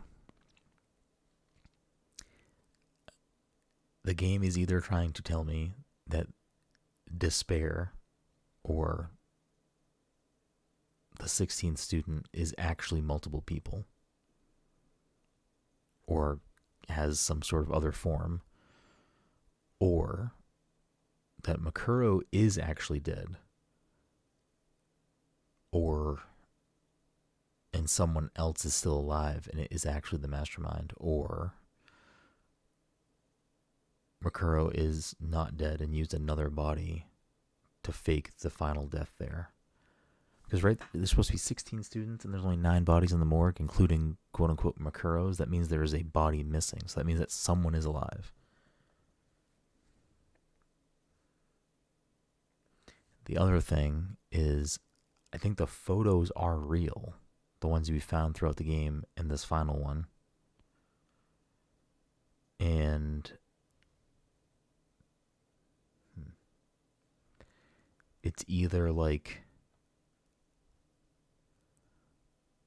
alternate reality situation where like everyone was going to the school and then something happened that we'll, I'm assuming, find out, which then altered the reality, or they were all going to the school and then whatever this like catastrophic thing that happened, like someone took the school over and took the students who were in there as like, oh, we're going to bunker down the ultimate hope for the future but this like evil entity is like, no, I'll show you that like there is no hope, and like drugged them or something to make them forget their memories. I don't know. Let's find out. I stared into the back of the monitor. It must have only been a few seconds, but to me it felt like an eternity, and then all of a sudden, an image appeared. Sayaka. It took me by total surprise. I hadn't seen Sayaka in who knows how long, and there she was. Okay then, are you ready to begin? The voice I heard was from the man positioned on one side of the screen. I'm assuming it's the headmaster. It was the voice of a middle-aged man. I do apologize, but I hope you don't mind if I record our conversation. I'm a little slow, you know. This is the headmaster's office, because that's the backdrop on the left side. I never really got the hang of taking notes while having a conversation. So this video is meant to serve as a kind of contract substitute. It's not that I don't trust you guys. It's more like insurance. So please don't worry too much. Now then, let me get straight to the point. There is a chance that you may have to spend the rest of your life here in the school. Can you accept that? You want me to accept that? Sayaka was obviously at a total loss. It made total sense. Who would agree to spending the rest of your life in the school? I accept. Thank you. And I'm sorry about all this. Well, I can promise you that I will do everything in my power to keep you safe. As the headmaster of Hope's Peak Academy, I give you my word. As if on cue, that's where the video cut out. There was a lot I hadn't understood up until now, but this, only this, I simply couldn't comprehend what I'd heard, because I know how much Sayaka wanted to get out of here. I know how much she wanted to escape and pursue her dreams with her friends again. She wanted that so bad, she tried to frame me for murder. So why? Why would she say yes to living here for the rest of her life? As I sat there thinking about it, I noticed a sudden light on the monitor. That video I thought was finished flashed back on screen. My eyes darted back to the screen. And if I was confused before, what I saw next pushed me right over the edge.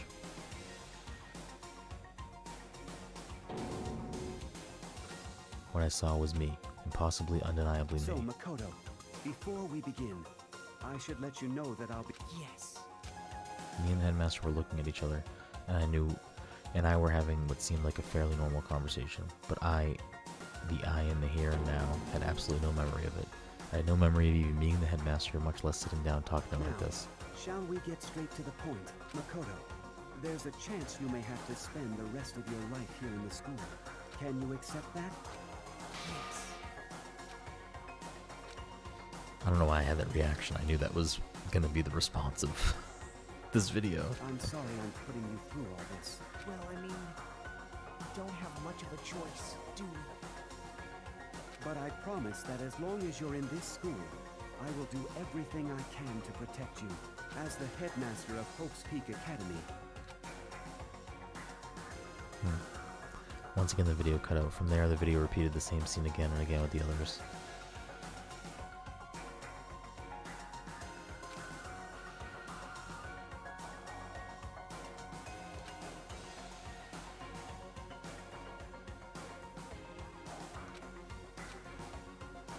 They all agreed to live in the school forever, and then Kyoko. Her interview with him had been recorded just as clearly. Without a doubt, she had met him. She'd sat down with the headmaster of Hope's Peak Academy, her father, and when she asked her his question, she answered the same as everyone else. She accepted a life within the school. Just as Kyoko's interview was wrapping up, the monitor suddenly went black. Huh? It wasn't just the monitor. The DVD player itself had apparently turned off, which of course meant that the DVD wasn't playing anymore. What the heck just happened? Say what? Oopsie, looks like it broke. Out of service. What, it just happened? It just so happened to break just now? Now then. Now then doesn't matter when. Doesn't matter. Oh my goodness. Failure can strike anywhere, anytime. That's what failure is, right? Failure my ass, you cut the power on purpose? Well, whatever. Even if I watched the whole thing, I'd just be more of the same. He'd ask them the question, and they'll say yes. I couldn't help myself. I let out a huge, exacerbated sigh. But as I did, I remembered something. That's right. I fainted too, and when I woke up, I noticed a strange feeling of separation within myself, a disconnect. Thinking back on it now, at that point my memory was gone. At that time, I'd forgotten. I couldn't remember why I'd come to the school, and I couldn't remember what my ultimate ability was. But what would make you forget all that? Hey, Strange, isn't it? It's hard to imagine having by chance. It seems much too convenient. A convenient outcome, something that seemed too obviously work in favor of the mastermind. So does that mean I've lost my memory too? What about the others? Have we all forgotten, or...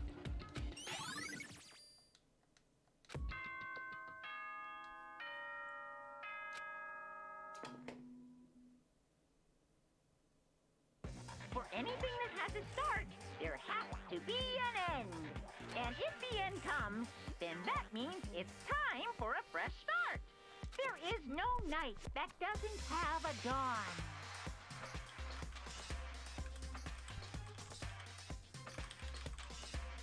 Although that dawn is totally pitch black, there is no storm that won't eventually end. Of course, then that leads to drought. But as I said, every end is the promise of a new beginning. Which is why I'm sure we'll get to meet again, because the end is only the beginning. Anyway, let's get started.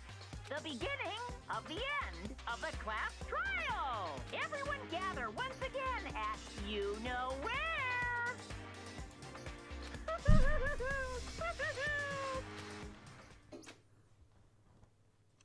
It's about to begin again. The class trial is going to start. The final class trial. The last time all our lives will be on the line. The last time hope and despair are on the line. I don't have a choice. I have to do this. Okay then. This is the end.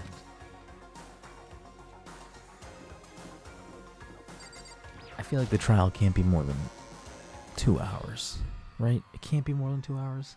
I guess on the first one this time. You're early, Makoto. listen. Does that mean you feel prepared? Yeah, for now at least. But where's everyone else? Why aren't they here yet? However, Don't worry, I'm sure they'll be here soon. And just like she said.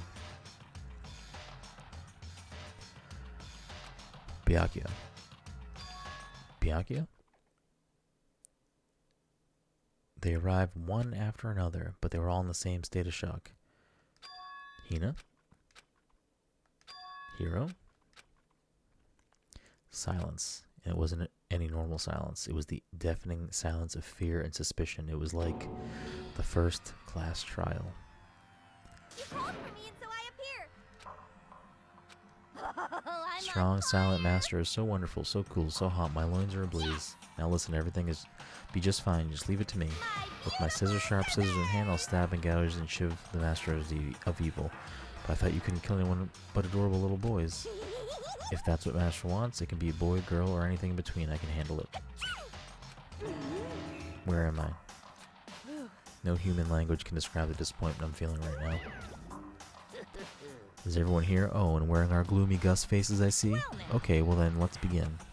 This final class trial is going to be slathered in pitch black despair, climaximum sorrow. that's fine. You're right, this is the final class trial, and this time it'll be fair. What do you mean, this time? Stop with all the slander. I'm a bear in good standing, you know. If there was a Mr. Fair Guy Universe contest, I would take home the tiara every year. I'm going to win this game super fair and square. And I'll make sure everyone watching at home knows. And that despair is mightier than de hope. Stop talking. Enough of your tedious drivel. Begin the trial already. Sure, let's begin the trial already. I'll be waiting for you down below. So don't try and run away. Laughing as loud as ever, Monokuma disappeared. Whatever. In the name This of will be my over family. in no time. With an inexplicable confidence, Byakuya was the first into the elevator. One by one, the others followed.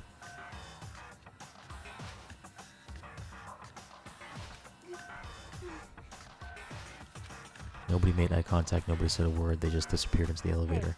They're all acting odd, like they're paranoid, suspicious of each other. However, But you know why that is, don't you? Yeah, I think so. however, Well, you can tell us all about it soon. At the class trial. You're right, I'm ready. so Ready to win, right? Of course. I'm glad to hear you say that. And then Kyoko was aboard the elevator. I started making my way towards the opening, step after step. That gaping maw, I'd resolved that this would be the last time. I repeated to myself that there was no fear, no mystery left. I pushed the anxiety down, calmed my trembling body, and finally, on steady legs, I passed the threshold and stood in the elevator.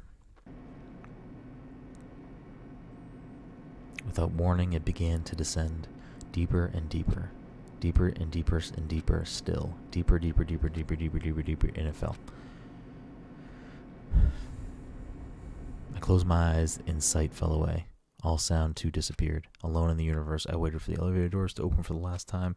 What could have been seconds or centuries later? I felt the gentle vibration of the elevator come to an end. I slowly opened my eyes. This is the final trial site? What do you think? Isn't it just perfect background for deciding a person's fate? It's the long-awaited last stage, the always exciting final boss battle. And I'm gonna sit in on this one. I'll just sit right here in the vacant 16 seat. Well then, let's begin.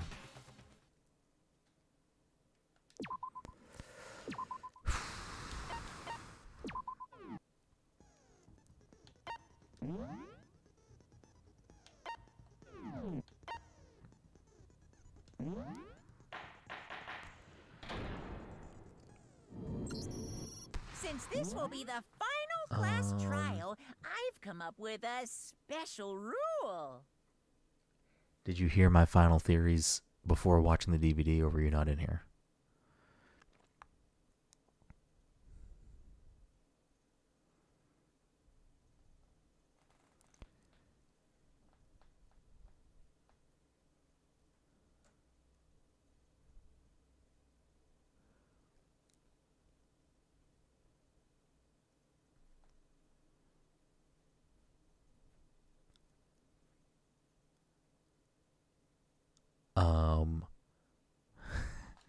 Did you hear what I gave my final theories, or did you hear what theories I said right before I watched the DVD?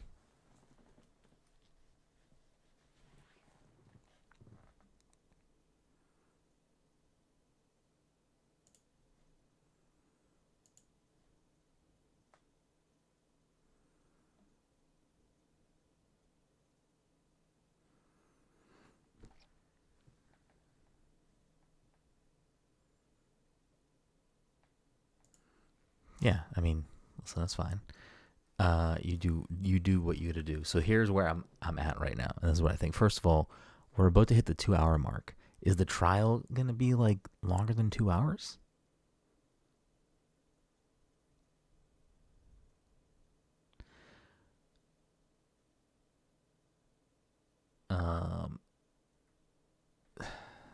So I have here are my few theories. One. Oh my goodness. Okay. All right. We'll buckle up, I guess. It's clear that I already forget what the 16 student's name is. It's clear that that person is either still alive or that person is dead. That specific student, but someone else is actually still alive. So, yeah, Makuro. So either Makuro is still alive or Makuro is actually dead, but someone else is still alive and is actually the master plan, whatever. Fuck, I'm so tired. The mastermind. One of my theories about that, if Makuro is indeed dead, is that the student that is actually still alive is Junko. And that's simply because, if I'm remembering correctly, Junko is the only student that was killed by Monokuma, not from a trial. So if the mastermind is controlling Monokuma, they could, fake that death. I guess they could fake other ones too in the punishments, but I feel like that's less likely. So that's theory one. The other theory is that Makuro is still alive and just used a different body from the morgue to fake that death to pin it on Kyoko / Makoto. And that's why they blew up the body, because they didn't want them to realize it was a different student that was just pulled out of the morgue. Because in the morgue, there are only 9 bodies. So someone is still alive. There is still a 7th person alive. The other thing that I'm trying to figure out is that I think the pictures are real.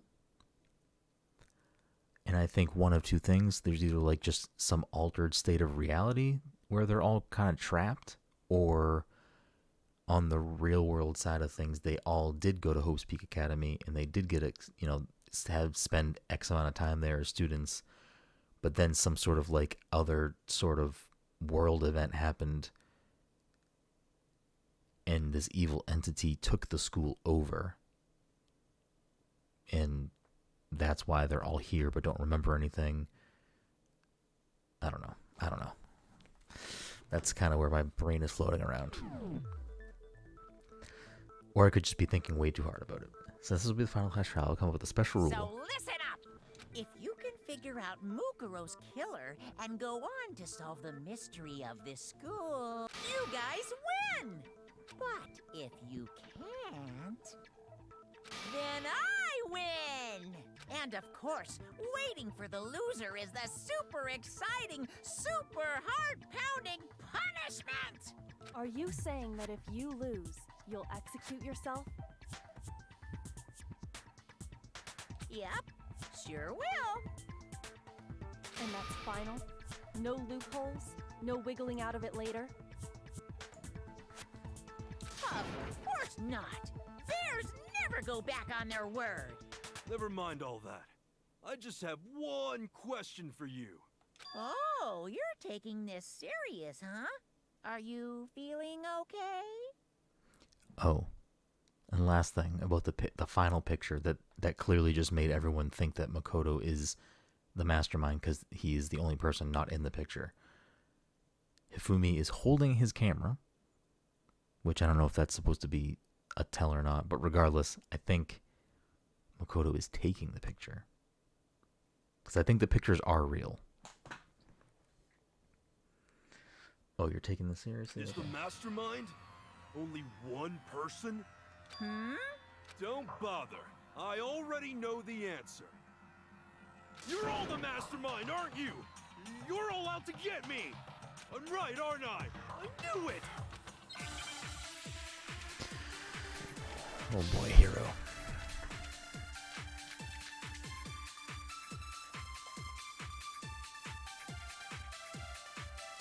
You guys have all been working together, haven't you? I have evidence, so I know I'm right. Hey, you stole my line. You're all out to get me. I'm sure of it. Oh, okay. So did each of the picture that they all got didn't have someone in it? Maybe not. I don't know. I have evidence of my own. What a coincidence. I too have evidence to present, evidence that proves everyone other than me has been working together. Yeah, everyone got the same. Wait, Okay, never mind. hold on. This doesn't make any sense. How can the three of us each have that kind of evidence? No, it's wrong.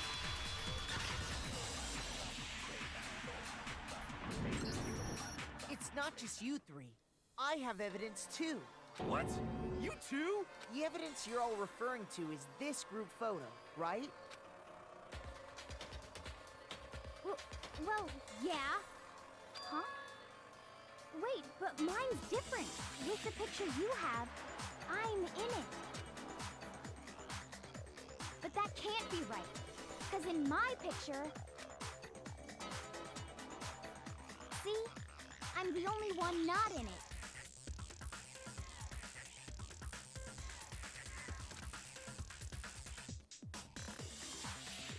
Figured as much, in which case... Hero, you have a picture too, right? Let's see it. Okay, but be careful with it. It's pretty important evidence.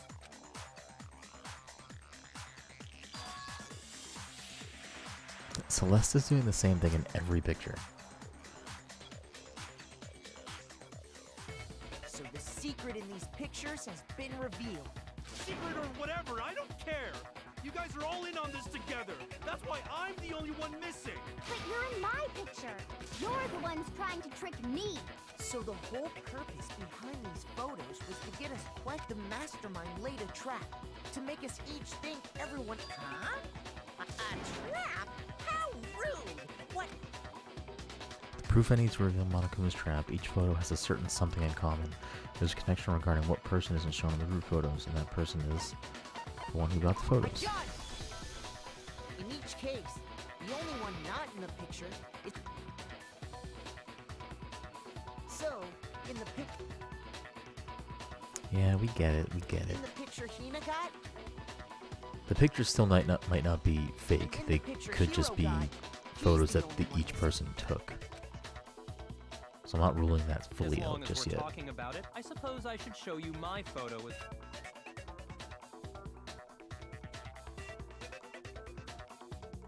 In other words, Monokuma gave each of us a group photo in which that person I mean, I feel like Bianca's is more concerning because there was a giant fish that is being fucking shoryukened out of a pool, but sure. When we each saw our picture, just... Figured it out, huh? Yeah, I thought that must be it. But how was that a hint? But you know, there might be more to this than just Monokuma trying to confuse us. There's something else that bothers me about everyone's pictures. What is it? What's digging at me? Can I see everyone's group photo one more time? It's not directly connected to what we're talking about, but I'd like to double check something. Sure, no problem. Yeah, I don't mind. I'm sure there's something unusual about these group photos. What is it? I need to compare each of them one more time. Celeste is the only person that is not changed for the occasion. Yeah.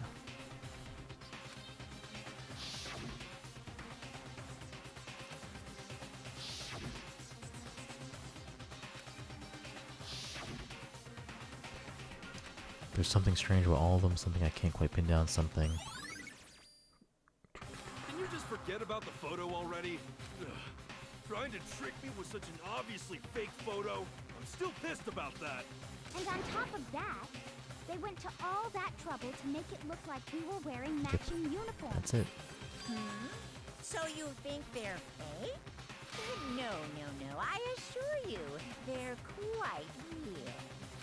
What are you talking about? Yeah! I don't remember ever taking a picture like that, so it's gotta be a fake.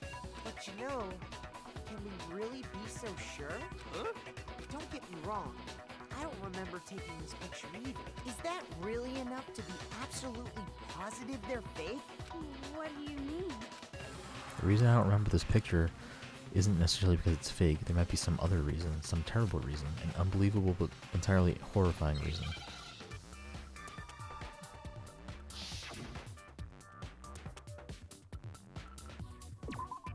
Amnesia.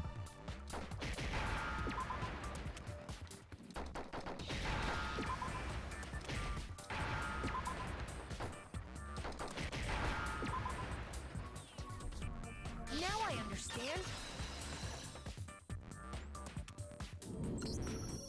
Let's say that somehow we'd all lost our memories. That could explain it, couldn't it? Oh, I get it.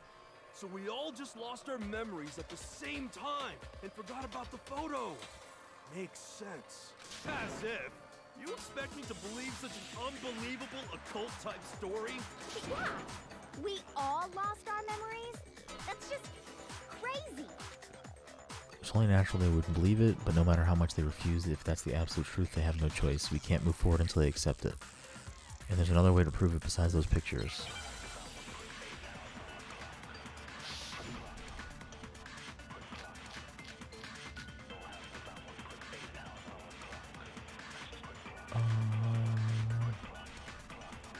You're saying we all got spontaneous amnesia? Since when did this turn into some kind of sci-fi? I promise you, I haven't lost my memory. Ever since I got to this school, I remember everything that's happened. No, it's wrong.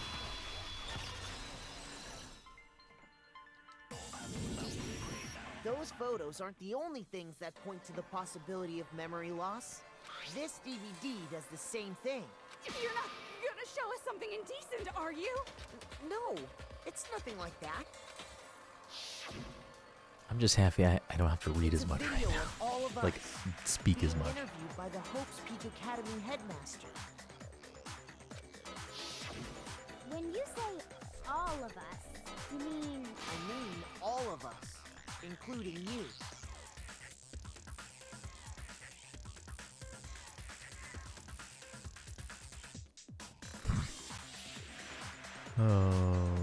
Oh, Eric.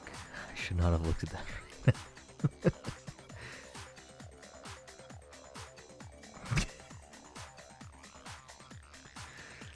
you lied? I never did any kind of interview. No, it's not a lie. Just watch the head. What are you saying? I didn't imagine you would remember. It's not about whether or not I remember. You expect me to believe all this? Well, we don't have any way to refute it, so we have no choice but to accept it as reality. How can you say that?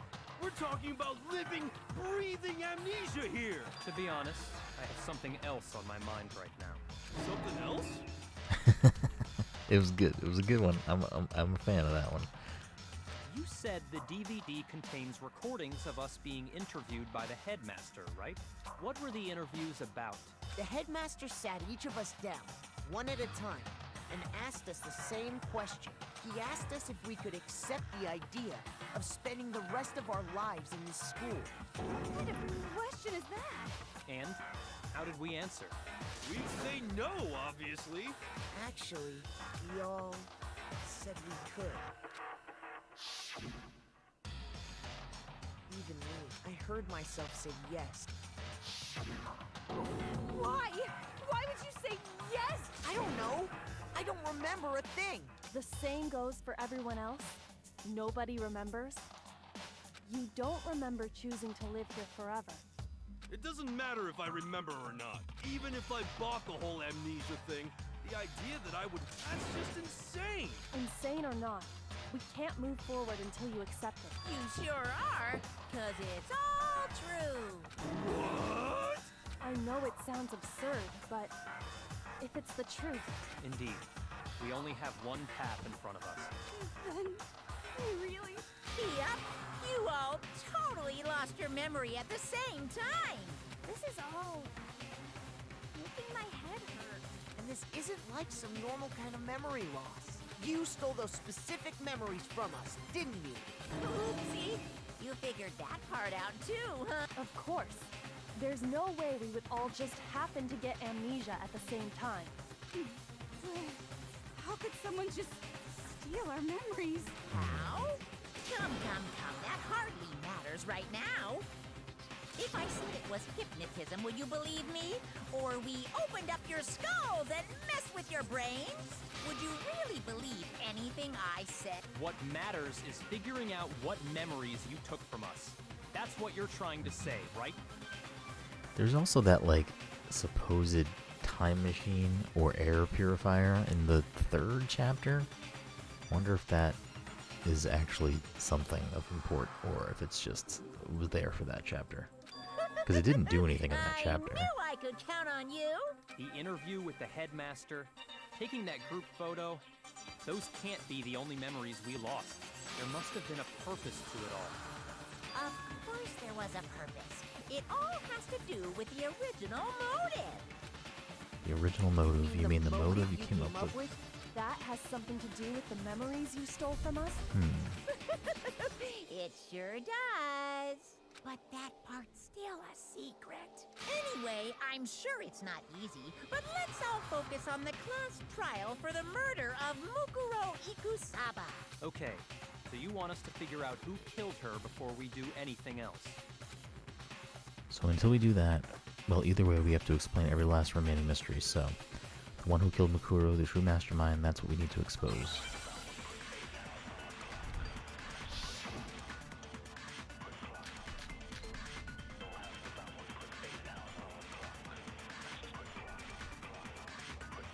So who did it? Who killed her? Whoever did it is the same one who's behind everything. That much I'm sure of. But when you think about it, is the mastermind really here in the school? Of course! They have to be here somewhere. What makes you so sure? Exactly. You're just making stuff up. There's no way the mastermind is here. The mastermind is probably a million miles away. No, it's wrong.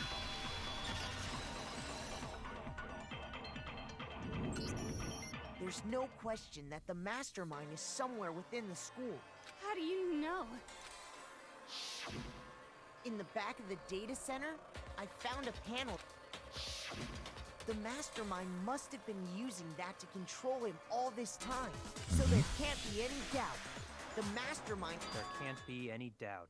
In which case, there also can be no doubt that the mastermind is one of us. What? Why? Recall what Makoto told us Monokuma said to him earlier. Killing game, blah blah blah, 16 people, no one else has stepped foot in the school. So if the mastermind is in the school, we have to assume it can only be that 16th student. But how'd they manage to survive all of this? So we're the only ones here? It's not me! I'm not the mastermind! Well, it's not me. I blame Makoto. What? Why me? 'Cause it's super weird how you're the only one who survived being executed. Oh, I get it. The only way he could have survived is if he was actually the mastermind himself, right? Yeah, there's a point. Aw, nuts! You got me! Wait! What are you trying to say? Everyone, calm down. The mastermind's true identity will become clear soon enough. Just as soon as we find out... That's a good point. Rather than wasting time bickering, we should put our minds to work solving this mystery. Yeah, well, how much time have we already spent talking about the murder? He's right. What more is there to talk about? If you want something to talk about, I think there might be one thing. We haven't fully established what Mukuro's fatal injury was. Huh? But I thought we figured that out. No, that isn't actually what killed her. It was something entirely different. Wouldn't you agree, Makoto? Mukuro's actual cause of death must have been the other wounds. I got it! All of the wounds covering her body. That's what really killed her. Hey, now hold on a second. You did read the Monokuma file, right? The body was covered with other wounds, but these were at least several days old. It made it pretty clear. Those wounds were made at least a few days ago. So they can't possibly be what killed her. Consider this. What if the murder itself took place at least a few days ago? What? What if, when we discovered her body, she'd already been dead for several days? If that's true, then naturally the wounds that killed her would appear to be however many days old. The true cause of suffering from... That doesn't make any sense. Because she had all those wounds before. Huh? How do you know that? True cause of suffering was suffering from a depot.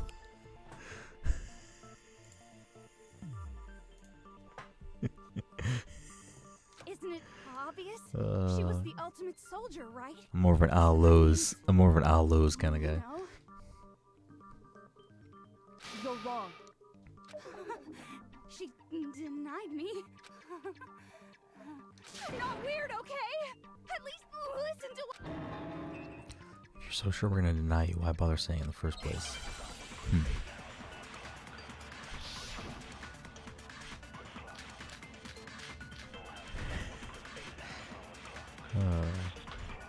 I'm still laughing at Depot.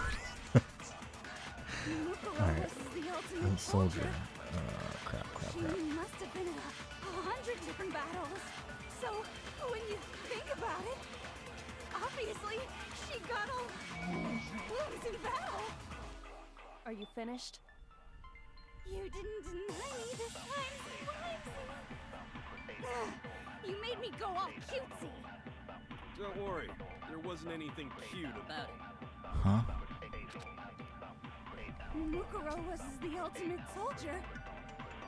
She must have been in 100 different battles. So, when you think about it, obviously Obviously, she got all in battle. Are you finished? You didn't deny me this time, Slime. Maybe the profile says that they didn't get like any damage in battle or something. Yeah. Mukuro was the ultimate soldier. She must have been so. When you think about it, obviously, she got all those wounds. Oh my goodness. Are you finished? There. You didn't deny me. Don't worry, there wasn't anything cute about it. Mukuro was the ultimate soldier. She must have been so.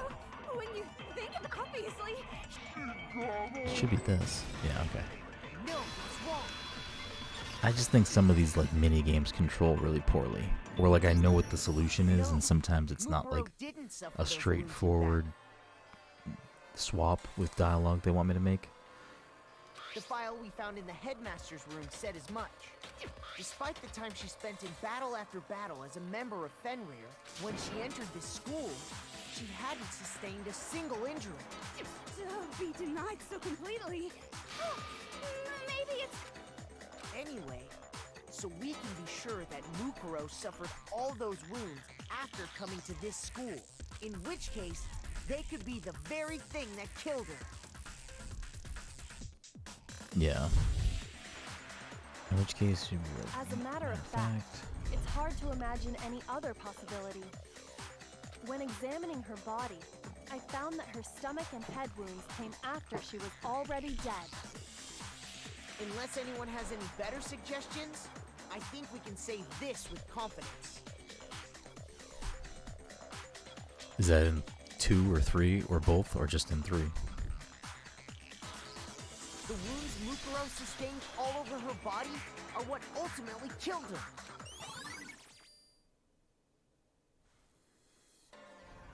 But if that's what killed her, then does that mean she's really been dead for who knows how long? Are all of these games this long? Like whatever this took me, like 5 hours a chapter basically?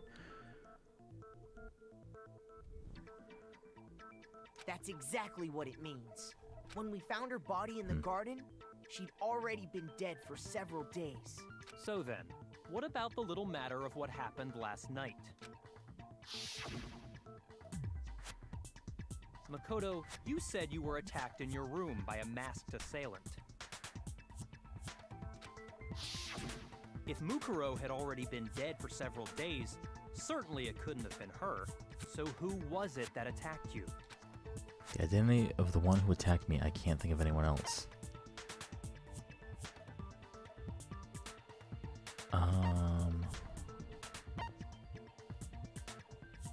The mastermind, because I think someone else is still alive, and I think it's fucking Junko. I got it! I think Junko is the person one that is who still alive. attacked me was the true mastermind. In some out-of-game context that is also sort of making me think that is partially due to Ken. Simply for the fact that when Junko dies in the first chapter, I was taken aback. I was like, oh, I can't believe this character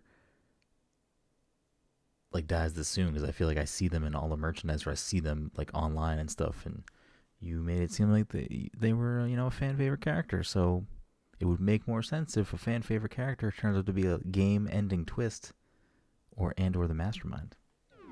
When we discovered Mukuro in the garden wearing the same mask, I naturally assumed she must have been the one who attacked me, but I was wrong. It wasn't her at all. It was the mastermind.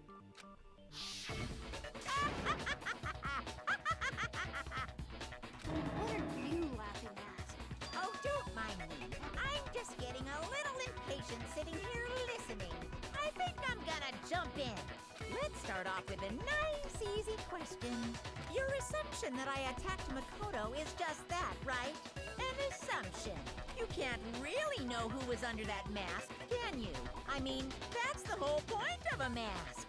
The true identity of the masked attacker is Mukuro Ikusaba. At At least, that's what I think. Do you have any evidence that might convince me otherwise? No, there's no way Makuro is the one that attacked me, even if I didn't see their face. No tattoo on the hand.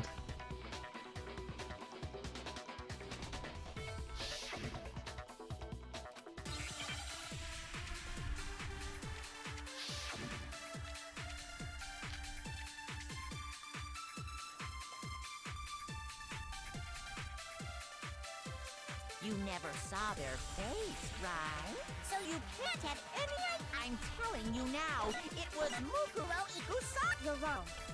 There's another part of the attacker. Oh? And what is it, the right hand or the left hand? Maybe the right foot. Or perhaps the left foot. Or could it be the hips? Right? Yeah, the dead body was laying. Yeah, it's the right hand. You never saw it, so you can't have. I'm telling you now, you're wrong. There's another part of the. Oh? Is it the or the left? Maybe the Or perhaps the left foot. Or could it be the hips? Oh, fuck. Shoot! Is there something in the beginning I can swap out? You never saw their face, right? So you can't have any idea who is under that mask. I can still look at the evidence right now? I don't think I've ever read the evidence during... I'm telling you now, it was Mukuro Ikusaba. You're wrong. even without. There's another part of the. Oh, is it The right or the left hand? Maybe the right foot. Or perhaps the left foot. Or could it be the hips? You never saw their face, right? So you can't have any idea. I'm telling you now, it was Mukuro Oh, Ikusaba. are you kidding me? You're wrong. Even there's another part of the attacker. Oh, is it the Right or the left hand? maybe the right, or perhaps, or could it be the hip? You never saw it, so you can't have any. I'm Oh, no. No, it's wrong.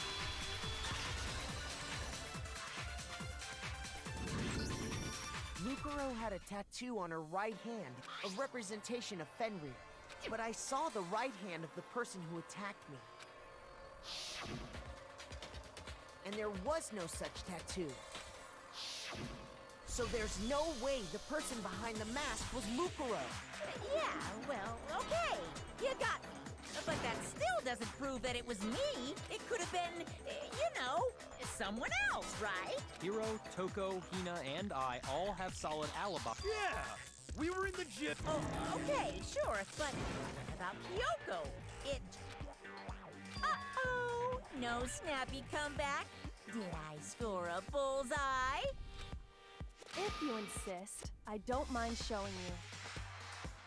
Why can't I remember what Junko's power was?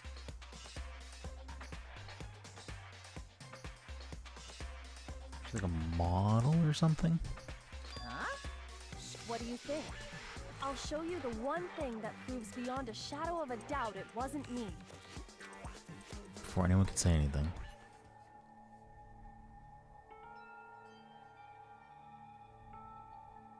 Kyoko was removing her gloves Hands.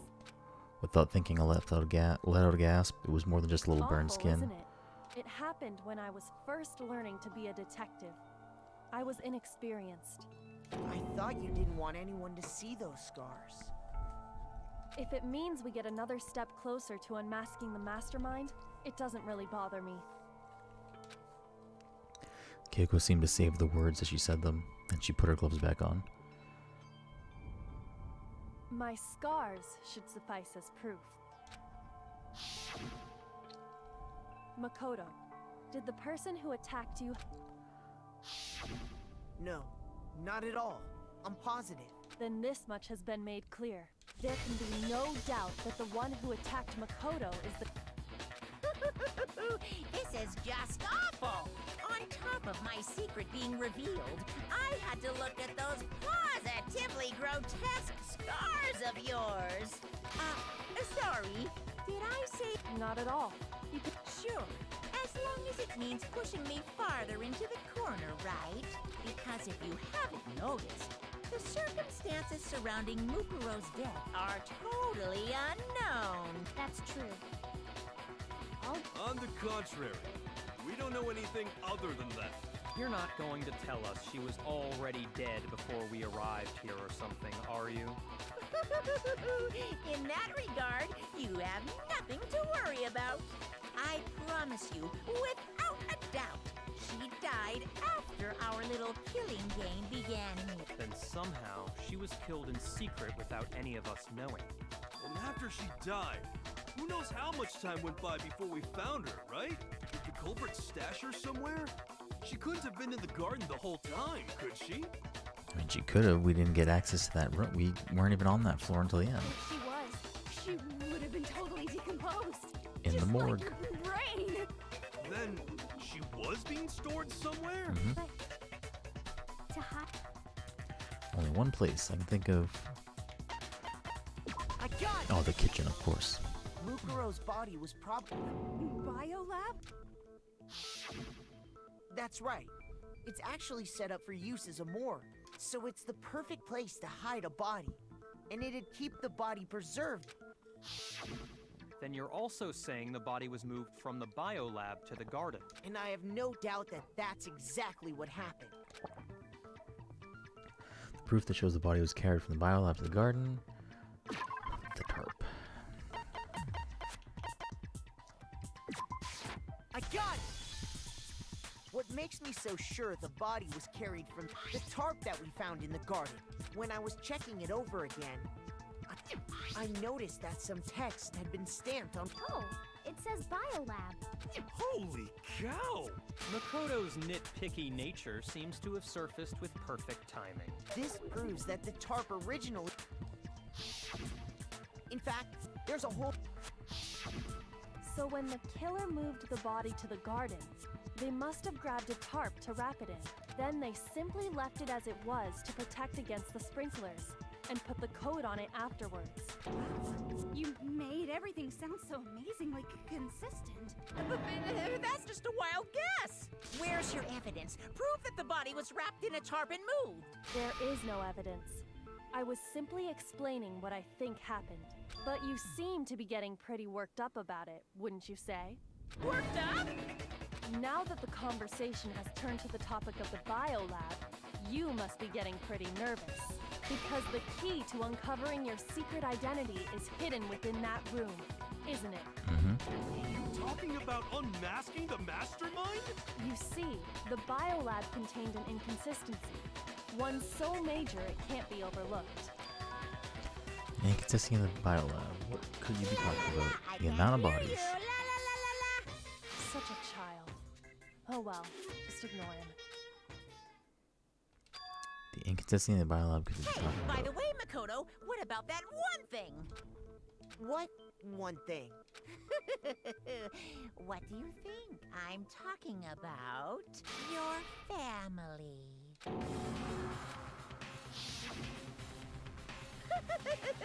Don't tell me you forgot about that video message. So what do you think? Are you sure your family's still okay? Why are you bringing that up now? Your mom, your dad, are they really as safe as you might? Stop talking! Calm down, Makoto. He wants you to get upset. I need to calm down. I can't let him get to me. He's just saying that because he knows we're getting close to the truth of the biolab. So if I want to shut him up, I need to expose the inconsistency and slam with it. The inconsistency has to be the one area where the numbers just don't match up. The amount of bodies. Are you sure about this? That's impossible! Are you sure about this? That's impossible! Ah! What? What do you want? Are you sure about this? That's impossible! Are you sure about this? That's impossible! I'm not listening! Oh crap. This should prove it. Ugh. The inconsistency Kyoko's... What are you talking about? What about the lights? Like I said before, the biolab also acts as a morgue. And as part of that, that's where everyone who's died is stored. And it was set up so that when a slot had a body in it, In other words, if the blue light is on... But I counted up the number of blue lights that were, and there were only 9. Why does that matter? You got... 9 lights doesn't make sense. The number of lights that should be on there is 10. I got it! 10 of the lights should have been on. Any other... suspicious? Why? That's simple. Just recall who's died here. That's right, that's the key to solving this mystery. Sayaka died first. The mastermind died second. Leon was third. Chihiro was fourth. Mondo was fifth. Taka was sixth. Fumi was seventh. Celeste was 8. Sakura was 9. And victim number 10 was Makuro. So 10 people in all. That's right. Any other number should make you immediately suspicious. But according to the lights in the biolab, only... You're saying a dead body? I got it! The mastermind But if they wanted to do that, they would have destroyed Mukuro's, and yet, her body was... Then It may very well be. But if that's true, including Monokuma's execution, they have apparently been... That's the point I'm trying to make. I'm completely lost. How? The reason there are less bodies than murderers, the explanation for more murders and victims, why is that? What would make...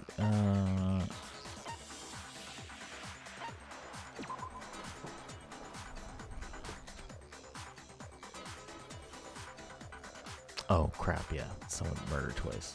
Shoot! Same body murdered twice.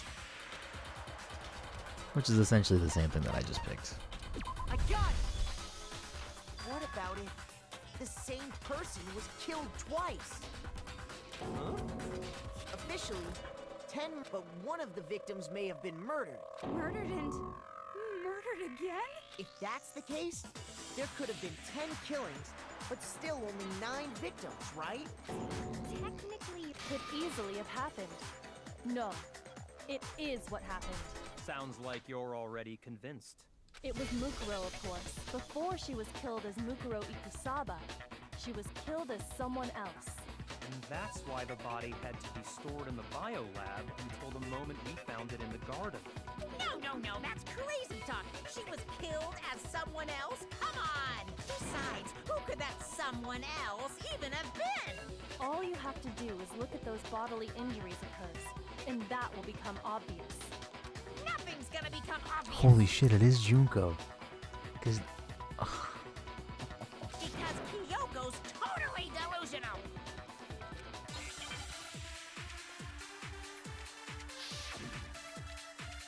Oh my god.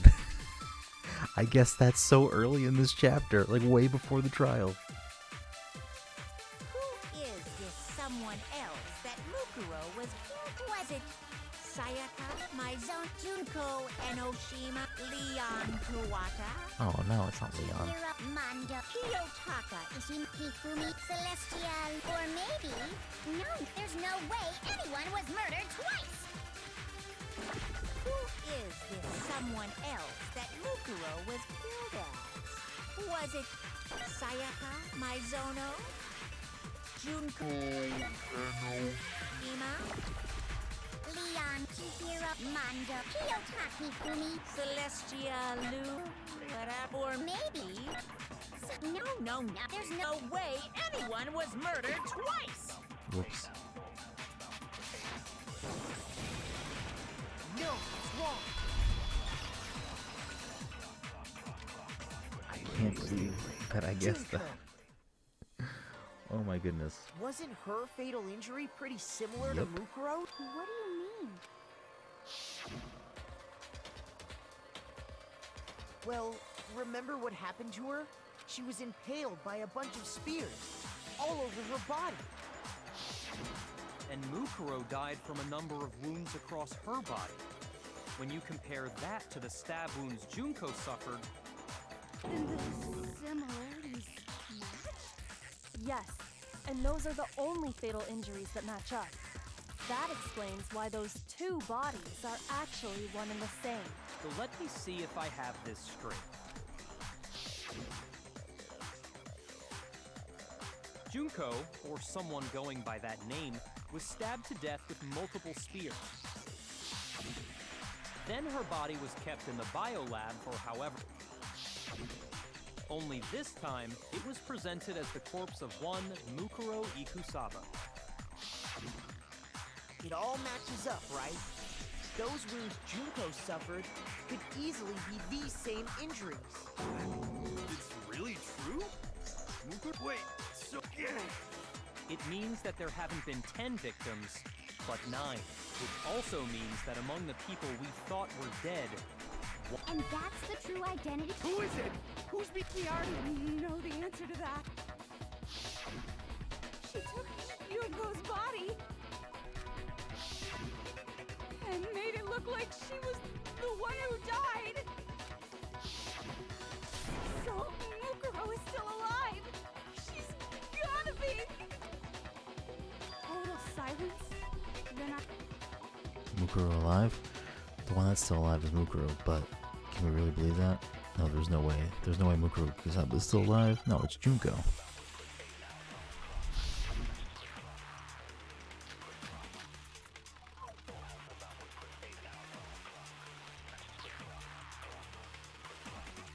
The body we found in the garden.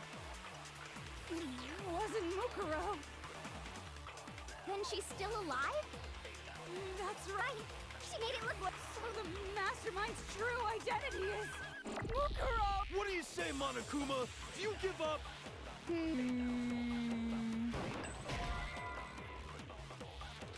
Shoot!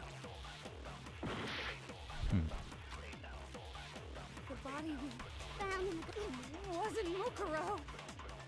Then she's still alive? That's right. She made it look like... So the mastermind's true identity is Mukuro. What do you say, Monokuma? Do you give up?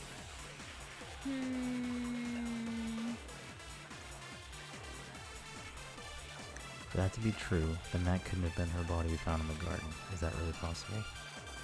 The body we found in the garden. It wasn't Mukuro. Then she's still alive? That's right. She made it look like Junko's body was her. So the mastermind's true identity is Mukuro. What do you say, Monokuma? Do you give up?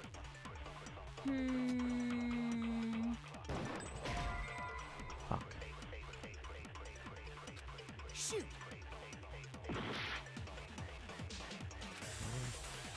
Okay. Body we found in the garden. It wasn't Mukuro. Then she's still alive? That's right. She made it look... So the mastermind's identity is Mukuro. Oh my goodness. Remember who's making an argument. That's who we need to refute. Shoot! Do I need to shoot wasn't Mukuro at the Is that what I need to do? Body we found in the garden. It wasn't Mukuro.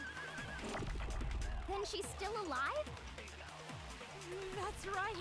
She made it look like Junko's body was her. So the mastermind's true identity is Mukuro. What do you say, Monokuma? Do you give up? So I don't need that text then. We're gonna run out of time. So I need to refute Toka. Body we found in the garden. It wasn't Mukuro. Convince the Then others. she's still alive? That's right. She made it look like Junko stole the mastermind's true identity is Mukuro. Oh my god. Shoot! The body we found in Do I the need to wasn't shoot the Tenchi's at something? Stole the mastermind's true. What do you say, Monokuma?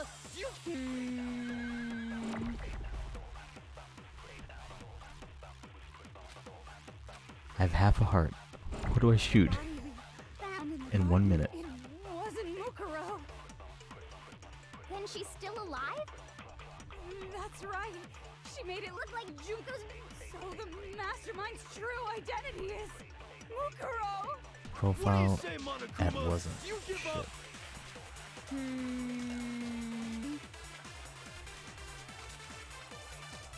body we found. It wasn't Mukuro.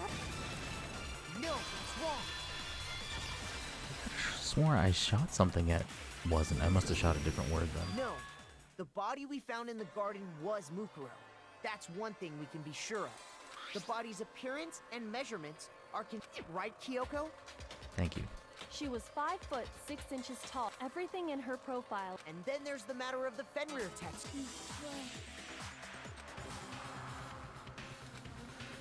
Well, one person it could be.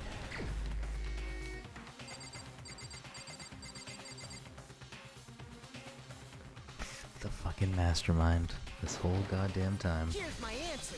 I can't believe it. Junko is still alive. It's the only possibility. Are you sure about that? Huh? Shut the fuck up, Byakuya. I admit, since Mukuro is undoubtedly dead, Junko does seem to be the only other explanation.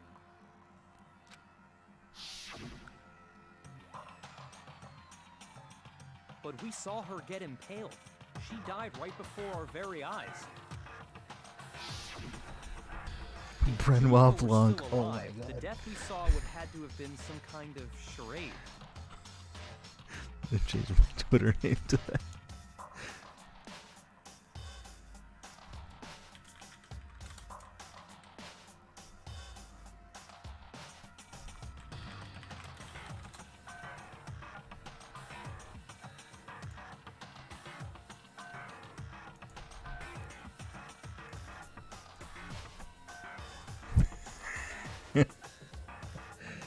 Oh. But you yourself confirmed she was dead, did you not? No, because he killed her. He did not need to do a fucking thing. Oh, wait, yeah.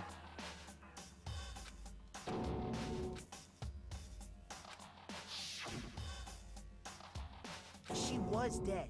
There's no question. Junko was dead. So, the idea that she's still alive.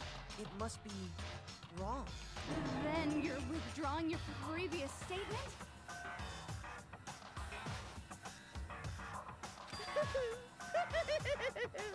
I know you gave it your best shot, but too bad. I guess your conclusion was a dud. Too bad, too bad. This case hasn't been decided just yet. Oh? You haven't given up already, have you, Makoto? No, of course not. That's all well and good, but how do you intend to solve the problem standing in your way? Junko absolutely died. Mukuro absolutely died. Then both of them are dead, right? I think we need to look at this from the opposite direction. Huh? Let's assume Junko is still alive. If so, how could she have survived? How could Junko have survived? I checked her, she was dead, I'm sure of it. But still, if she were alive somehow, it could be that Junko, not the one that died, it wasn't Junko but someone else entirely. Maybe she used some sort of trick.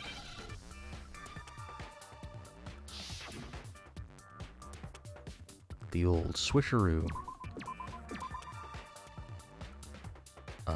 I don't think I know. Oh, are you fucking kidding me? This fucking game.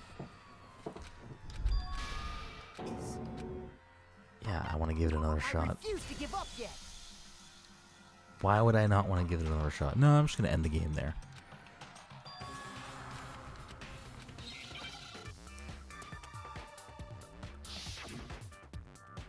If it's not an I, it's probably an E.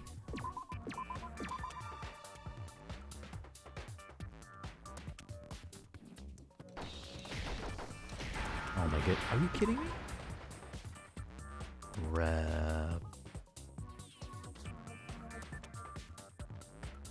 Replicate? No, that's no.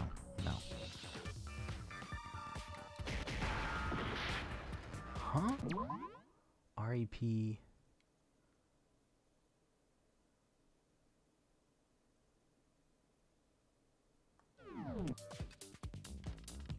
Rep R?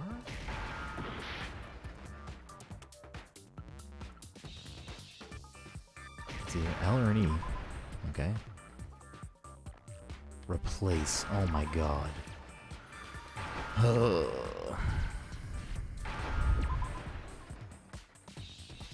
I understand. When you change something out for something else, you replace it. What Yes. if she switched places with someone else? Switch places? That's right. Before the spears could kill her, she got someone to take her place. Specifically, Mukuro Ikusaba. Then that would make it Mukuro's corpse that showed up later. Which is why the body's height and weight and everything match Mukuro's profile, right?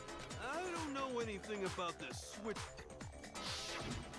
That had to be Junko who got stabbed to death, right? Yeah, you're saying they switched? When could they even have done that?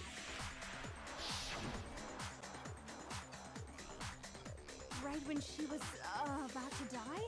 Like she used some kind of ninja replacement technique? Good point. There's just no way they could have switched like that. What do you mean? Monokuma pops out of fucking nowhere all the Your time. idea is wrong. There has to be some way. I need to figure out how to explain how they could have switched. They switched at the beginning, they switched after death.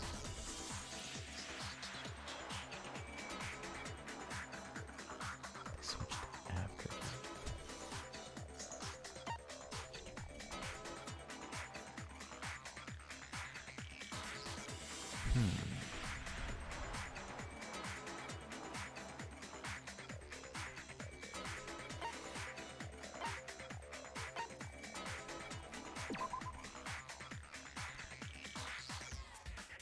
She was hiding inside Monokuma. Okay, that's the after death then.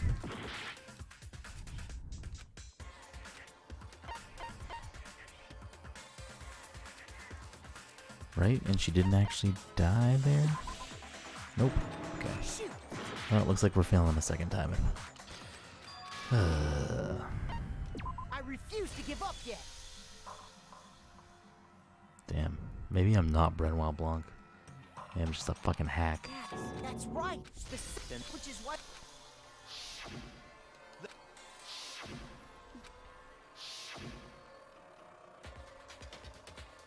Right when she was,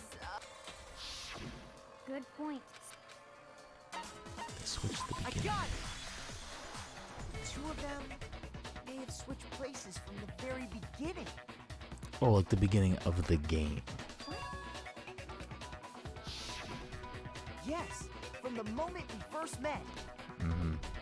If that's when they switched,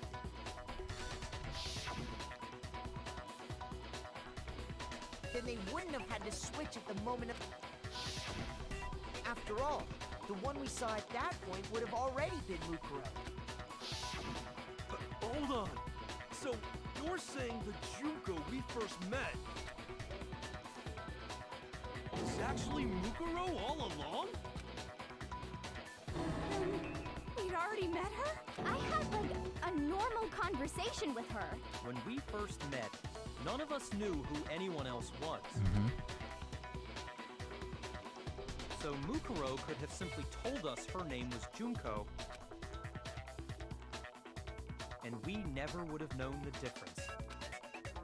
That would easily allow the two of them to switch places from the... Wait, but Mukuro had a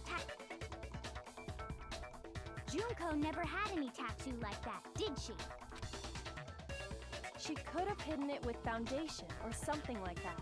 If she did, it likely melted away in the explosion, exposing the tattoo after the body was extinguished. Plus, there were the fake nails found on the hands of Mukuro's body. They were the same fake red nails she was wearing when we all met for the first time. But... Correct. Even if there was no tattoo on her hand, I couldn't say for certain it wasn't Mukuro. So I'm glad nobody noticed that glaring hole when we were trying to figure out who attacked Makoto. But too bad for you, Monokuma. You can't deny it anymore. Wait, so this whole thing was a setup from the very beginning? If that's true, it was quite an elaborate plan to be sure. The reason such an elaborate plan was possible is because the two of them were working together. So Mukuro, the ultimate despair, teamed up with someone like her. In other words, it would be fair to say that Junko herself was also the ultimate despair. What's wrong? Lost the will to fight back? I think he's just afraid. Afraid? What's that mean, afraid? Fear is only possible where hope is possible. I only have despair. Then why haven't you been saying anything? Because it's a bunch of nonsense. Junko's my secret identity? As if. Then why did you try and protect Junko's real identity? I tried to protect her identity? When did I do that? So he still refuses to admit it, but he can try to deceive us all he wants. It doesn't matter, because I've already figured it out. He tried to hide Junko's identity, and not just once, but twice. The first time was during our latest investigation.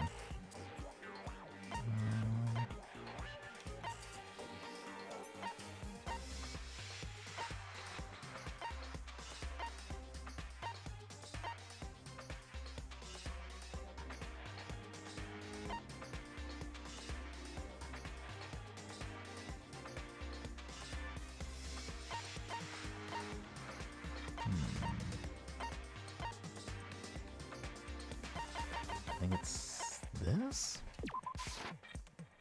Nope. Shoot!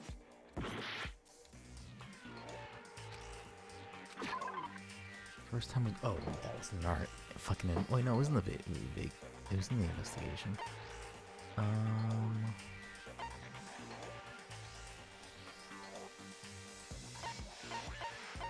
Oh, wait, was it?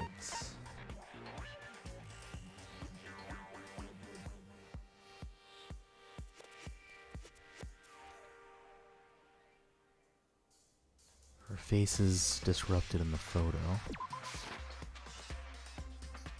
Hold on, what matters now is putting on the right evidence. That has to do with Monokuma. What Monokuma tried to keep me from seeing her in the investigation. Huh.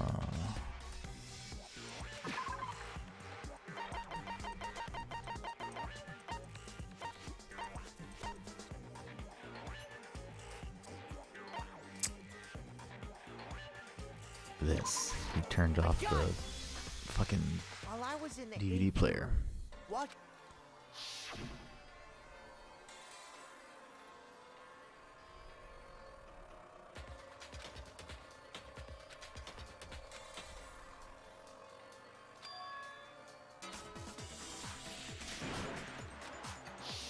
You made sure I couldn't finish watching the video.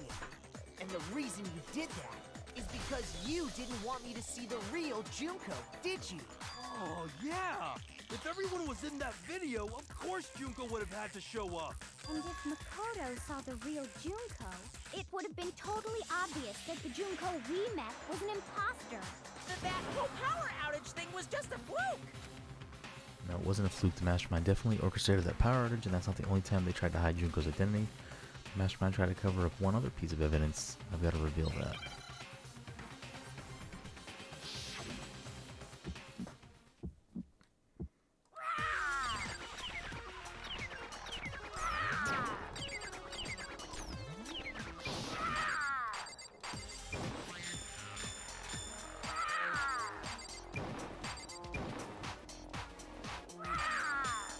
Punishment is waiting. Are you sure about this? You're getting all riled up. That's impossible!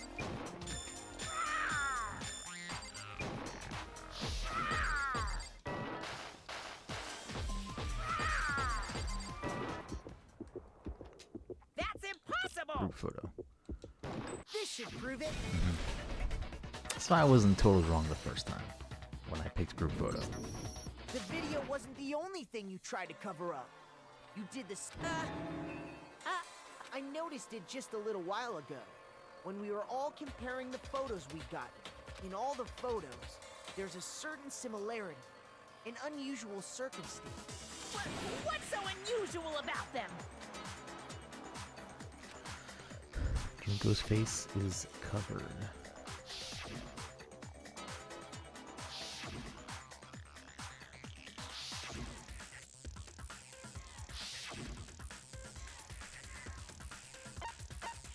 I got it!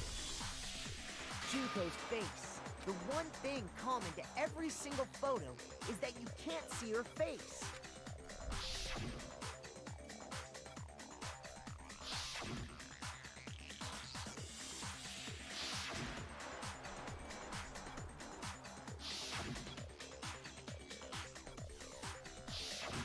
It's hard to believe her face would just happen to be hidden in every... And on top of that, in this photo, you can see that Mukuro is clearly visible. So in other words, at that point, the two of them hadn't switched yet. With all that in mind, there's no doubt that the girl whose face is hidden here is the real Junko, which is why you had to have pictures that didn't show her face. Because if we could have seen her face, then it would have clearly revealed that the Junko in the pictures wasn't the Junko that we knew. Xanadu! I believe everything Makoto said is true. Junko and Mukuro switched places before we met either of them. So she killed Mukuro, who had taken her place, making it look like she died. And the real Junko is still alive. And she's the one behind this whole murderous situation. This killing game. She's the true mastermind and the ultimate despair. Xanadu times 2! With this, the identity and the crimes of the mastermind have been exposed. No, wait, hold on! Don't bother trying to deny it. There's no more room for debate. You don't have anywhere left to run. I'll prove everything. Right now! No, don't make me fucking do a stupid comic book. Okay. Let's see. We're all... Hello in the hallway. Hello.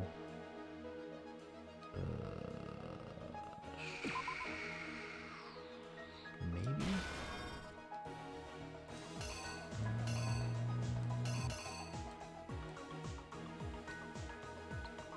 Stomp, stomp, kill. Body.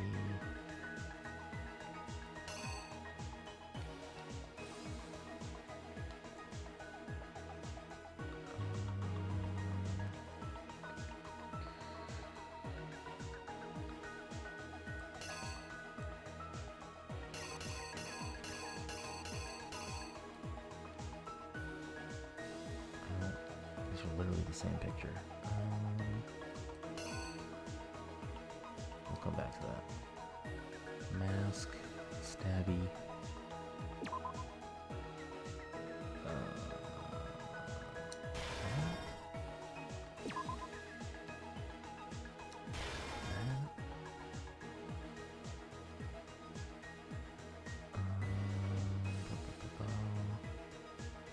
Wait, no.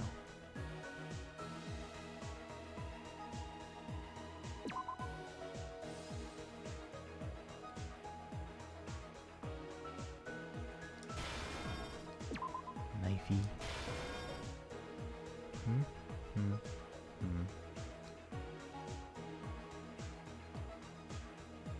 Maybe switch these.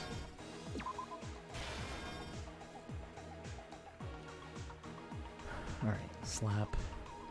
Drop. Move this here.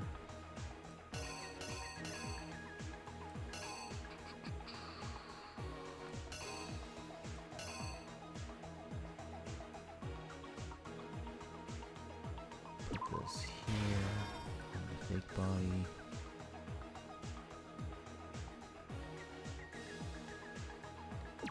Murder time. Blow up time.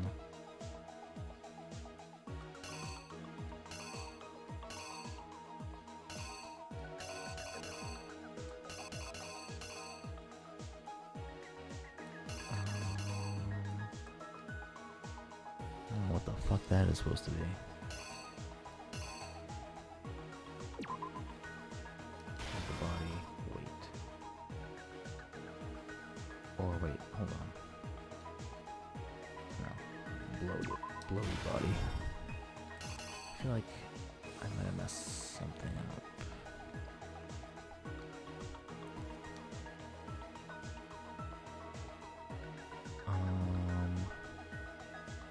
Okay. Hello, hello, hello. Hi, but no, I'm really that one. Okay.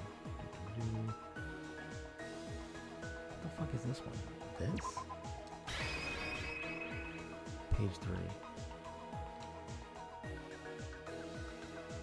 Here's exactly what happened.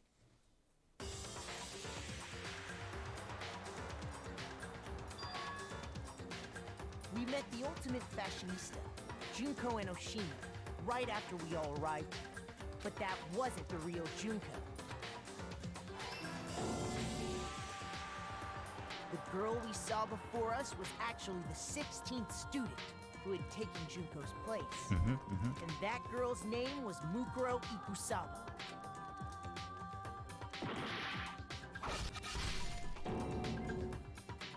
But it wasn't long before she died at the hands of Monokuma.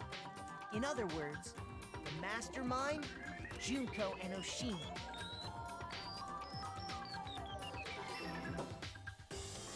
Her body was kept in a biolab, which had been converted into a morgue until Junko decided to put her body to use.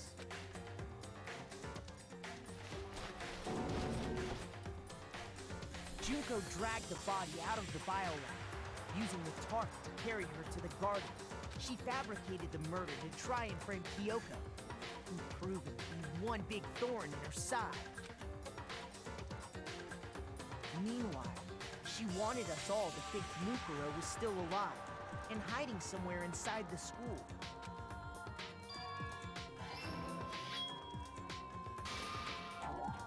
Damn it.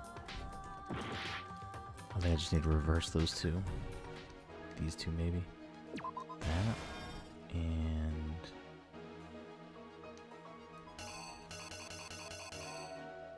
this?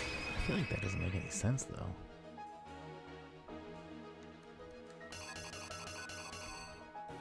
But I don't know what this is supposed to be, and I don't think it's the bathroom. Or that. Here's exactly what happened. Meanwhile,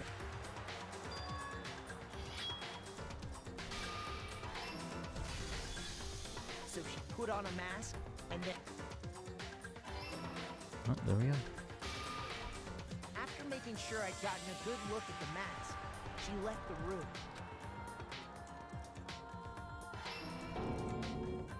Then she put the same mask on Mukuro's body. This was all to make us think the person who attacked me and the corpse were one and the same. She wanted us to believe the murder had only recently taken place.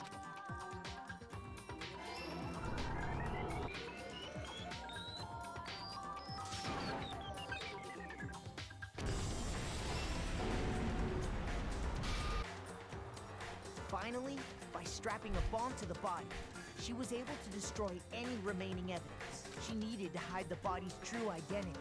She had to make sure we didn't find out it was actually the same person we'd met in the beginning. This is the truth behind Mukuro's murder, and the one who carried it all out is the true mastermind. The one controlling Monokuma.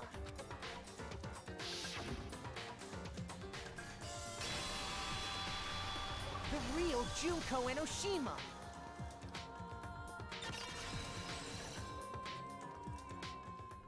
That's the whole story behind this incident. Well, what do you have to say to that? What? Are you broken again? You can't get out of this, so don't even try. Come on! It's time you finally revealed yourself! It's not like you're an endangered species or something. How... Give it up, Junko. The game's over. Over? Did you really think the story would end once we reached the climax of the case? Wrong! There's still plenty more to go! How much more to go?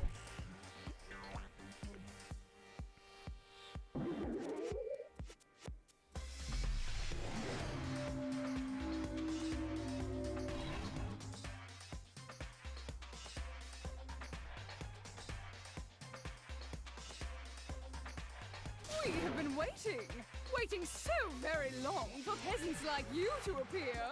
If you swear your fealty to us, we will reward you with half of the entire world. We've even drawn up the deed already. We will grant you honor, status, in some of our home cooking. Have you made your choice? Will you serve under us? Oh, did you think I was being serious? Sorry, I was just messing with you. I'm really happy that was not her voice, because that was bad. It's been so long since I've had an audience. Even I'm not sure what kind of role I'm supposed to play. Anyway, looks like I've finally been set free. Having to play Monokuma all the time, day after day. It was like I was stuck in purgatory, or like a slow suicide. I get bored so easy, you know? Face. Huh? What about my face? What's wrong with my beautiful face? People have told me I'm cuter than 100 chihuahuas combined. I feel like this isn't the first time I've seen you. No, I do remember seeing it. I'm sure I've seen her too somewhere. It was definitely before I got to the school. The first day in the main hall before arriving at school. Master's room. It would be before arriving at school, because isn't she a model?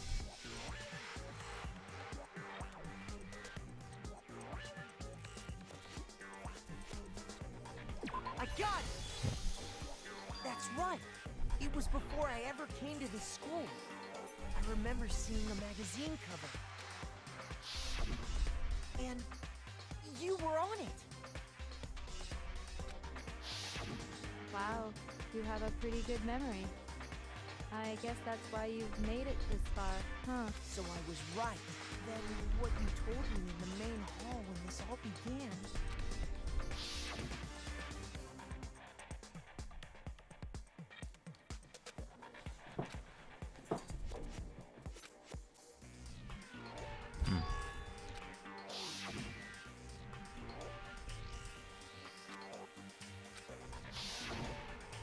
Sometimes a little lie is necessary to keep things moving along. Wouldn't you agree? That explains why she didn't quite seem the same, because she was a different person all along. I'm me. And Mukuro is Mukuro. She tried her best. But there's just no way she could have passed as the ultimate fashionista. Two people can never become one as long as the walls of mind and body exist. Not even if they're twins. Twins! I know, it's such a cliche, right? I'm almost embarrassed to admit it. So basically, Mukuro and I had your stereotypical twin relationship. The older sister, tough and proud. That was Mukuro. The younger sister, smart and cute. That was... Me! Junko fucking Enoshima! And together, we were the Despair Sisters, aka the Ultimate Despair! Whoa! She's a totally different person now! Like I said, I get bored easy as hell! I even get fucking bored with myself! But if you're twins, why do you have different last names? Ugh! That again? You have any idea how many times people ask me that shit? Maybe it's new to your dumb ass, but it bores me to tears. Answering the same questions over and over? Just make up whatever answer you want. I don't give a shit. The truth's fucking lame anyway. But if she was your twin, that means you killed your own sister? And for reasons deeper and darker than the ocean. Ha! As if! Well, I suppose I'd better explain. For my plan to work, someone had to be able to control the killing game from behind the scenes. The so-called mastermind had to operate Monokuma, keep an eye on everyone, things like that. But after looking at the situation, I determined it would be impossible for Mukuro to perform such duties. Because naturally, she turned out to be the letdown of the family, leaving me behind to run off and join some band of mercenaries. Such a disappointment. So, I decided to play the role of director and have her join the rest of you in your school life. I could have let her work alongside me, but she would have been useless to me that way. Besides, 15 students seemed like a solid number to start with. Of course, the fact that she was the ultimate soldier posed something of a problem. She had what I call the 3 atrocities: atrociously rank, atrociously filthy, atrociously repulsive.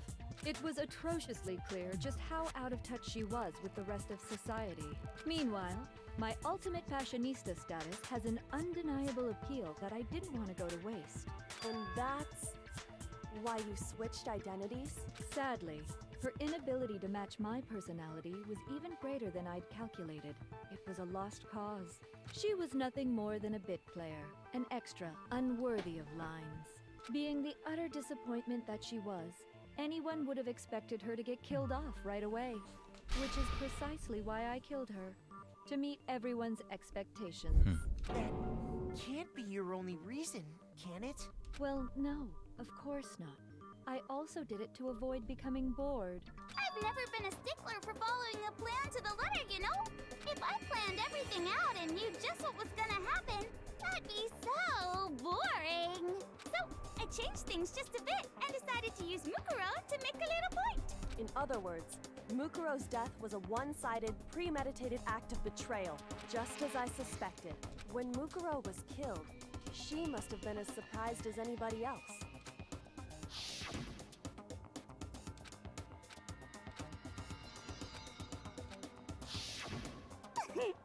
So you figured it out? Well, you're right.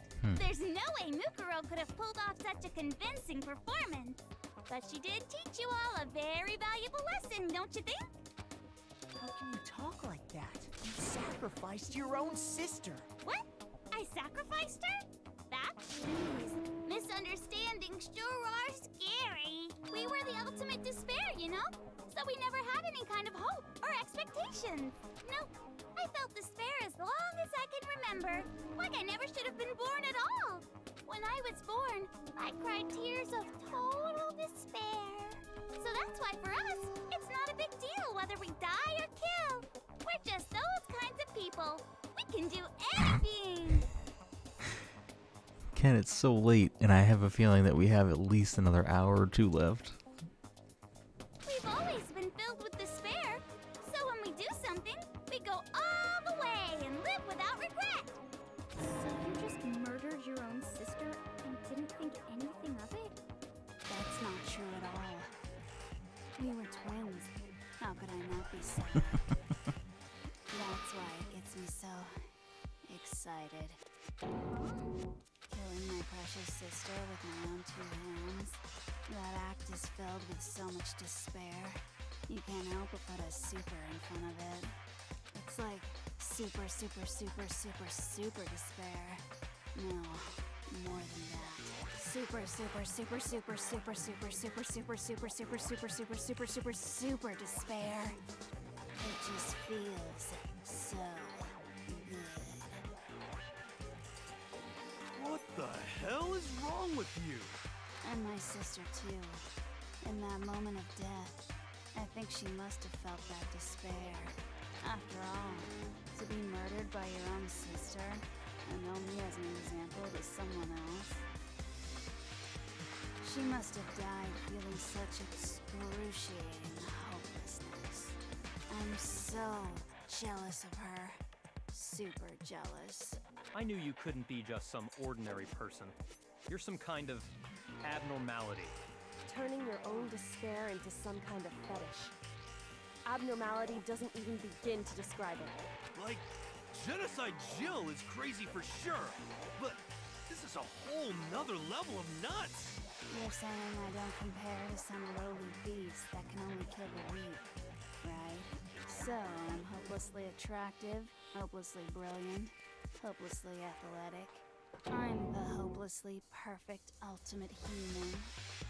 No, I don't think there's anything perfect about anything you just said. Yeah, Master's way more perfect. Because on top of everything else, he's got that noble blood.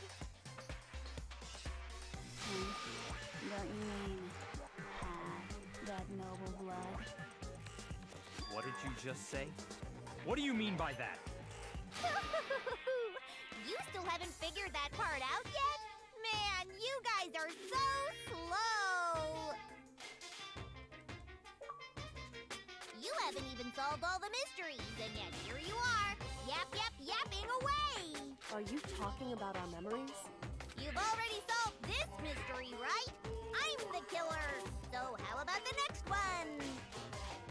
Maybe you should solve the riddle of your missing memories. Then you can start gloating. Damn straight. That's exactly what Alright, we're going Makoto, to do. relax. We're going to solve all these mysteries.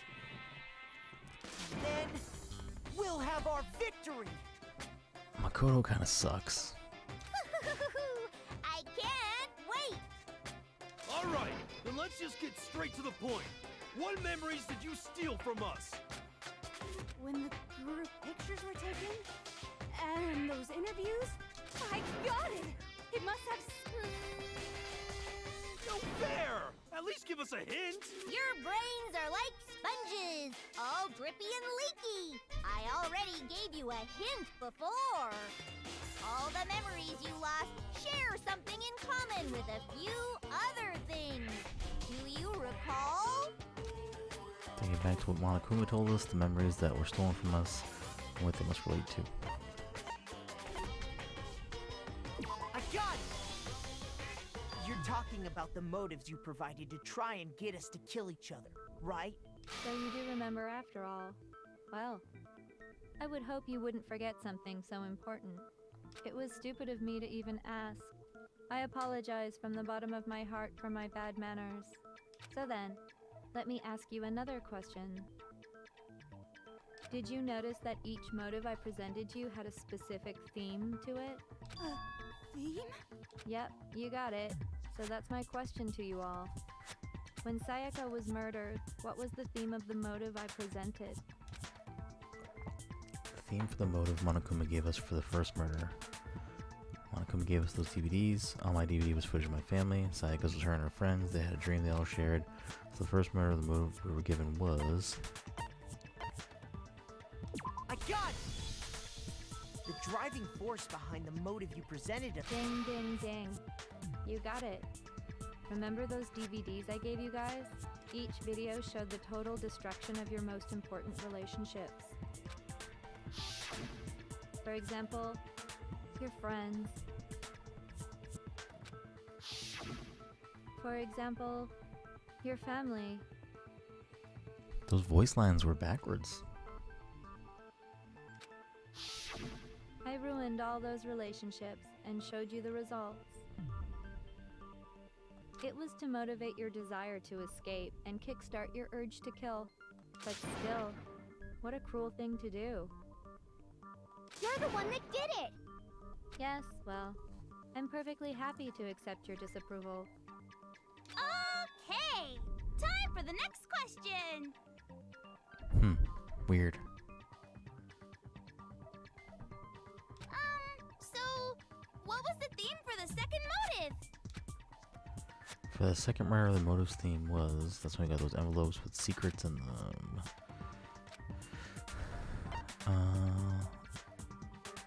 The past. I got it! It was... our past... Yay! Makoto got it right again! That time, the theme was... embarrassing memories and secrets! Yeah! And the whole reason Mondo did what he did was to protect his secret. So, how long do you plan on dragging this out? Relax, relax. Okay, on to the next question. So, what was the motive for the third murder? Theme for the third murder, Celeste's turn to murder was money. I got it! It was money, wasn't it? Seek and destroy! Hell yeah, you got it again! Goddamn straight it was money!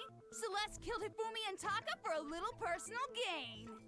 Her greed led to all kinds of death and destruction. What's the point of all this?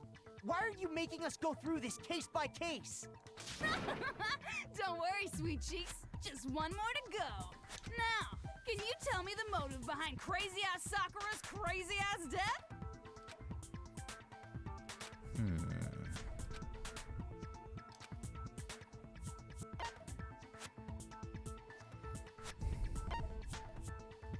Betrayal, I would imagine.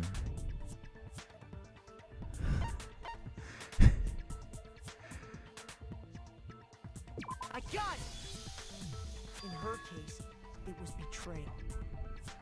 Precisely. Once I revealed Sakura's betrayal, that led to everything that came afterwards. Anyway, it looks like you answered all of my questions correctly. How painfully delightful. But what's the point? What meaning is there in asking those questions now? Relationships? Secrets? Money? Betrayal? These are all pretty standard motives, right? The most normal of normal. Totally middle of the road. But of course, those aren't the only motives that exist in this world. In fact, there are as many reasons to kill as there are people on Earth. They compel humans to kill each other, bringing despair to the world. This is what we refer to as the seed of despair. Seed of despair? Just as water, air, and food promote growth in living things, the seed of despair also needs nourishment. And that nourishment is hope. Despair can grow only in the presence of hope. Two sides of the same coin, divided by a razor-thin line. Such is hope and despair. How much longer is this stupid speech of yours? Weren't we discussing our missing memories? Why are you trying to change the subject? If you would listen, you would see I'm not changing the subject. We are discussing your memories. What I'm trying to say is, the seed of despair is closely tied to your own memories. How so? You see, by taking away your memories, I gave you hope. Of course, that hope merely existed to be consumed by despair. How could taking away someone's memories give them hope? And plus, you haven't given us any hope anyway! Is that so? All you've been able to think about during your time here is how to escape, right? The mere fact that that's what you want proves I gave you hope. What are you talking about? If none of you wanted to escape this school, the killings never would have taken place. That is why we took your memories, so that you would have the desire to leave. The only reason we want to leave is because you took our memories. Is that what you're saying? Correctamundo! Which means if we did have our memories, then we wouldn't want to leave. Do I understand that right? What? Why the hell would having our memories make us not want to leave? A most troubling thought, isn't it? But it's not enough. I want more distress, more despair. I put so much effort into creating hope in order to feed your despair and make it grow.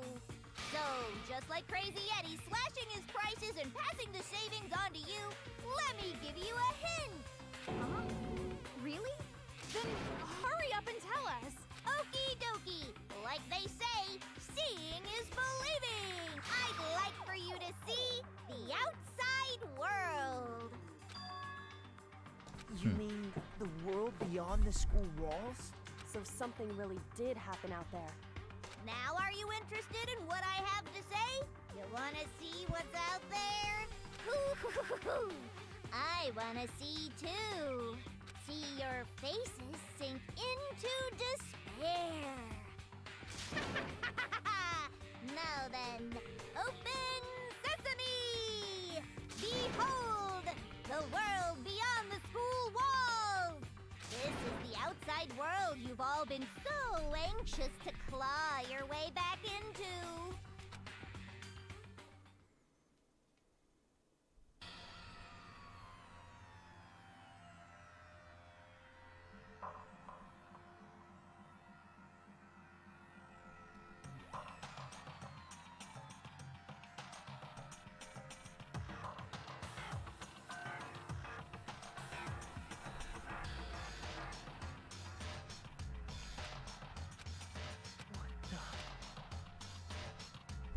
Dangerous.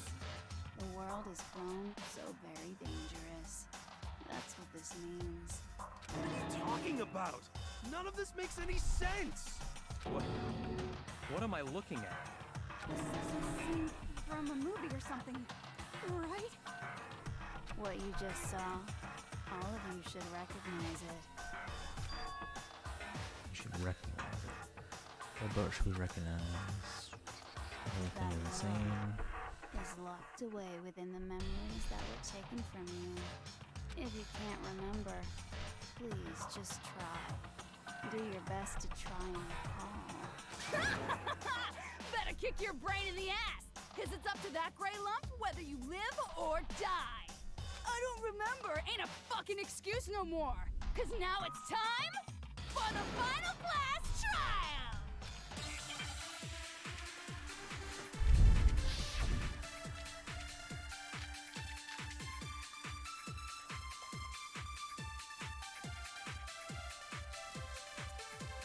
Come on, bitches! Remember or die! What the fuck happened outside? You want us to remember or whatever, but when it comes to that crazy, confusing video you showed us, I don't understand a damn thing! Yeah, the music is good in this What's game. the meaning of the footage we saw? Is this another one of your practical jokes? I mean, you're telling us to remember, but what am I supposed to be remembering? Nobody can remember anything. This is the end for all of us. What other choice do we have? I can't remember it's all over. I mean, how can she show me something so clearly incomprehensible and then just say remember? Every single one of us has lost a memory. There's hope. This hope is after all. There's a chance that she hasn't forgotten. Come on, bitches! Remember or die! What the fuck happened outside? Okay. You want us to remember or whatever, but when it comes to that crazy, confusing video you showed us, I don't understand a damn thing! What's the meaning of the footage we saw? Is this another one of your practical jokes? I mean, you're telling us to. What am I supposed to be remembering? Nobody can remember anything. Oh no, that's all I wanted to do. For all of us. What other choice do we have? Come on, bitches! What the fuck happened? You want us to when it comes to that crazy... I don't understand. What's the meaning of... Is this another one of... I mean, what am I supposed to... No, it's wrong.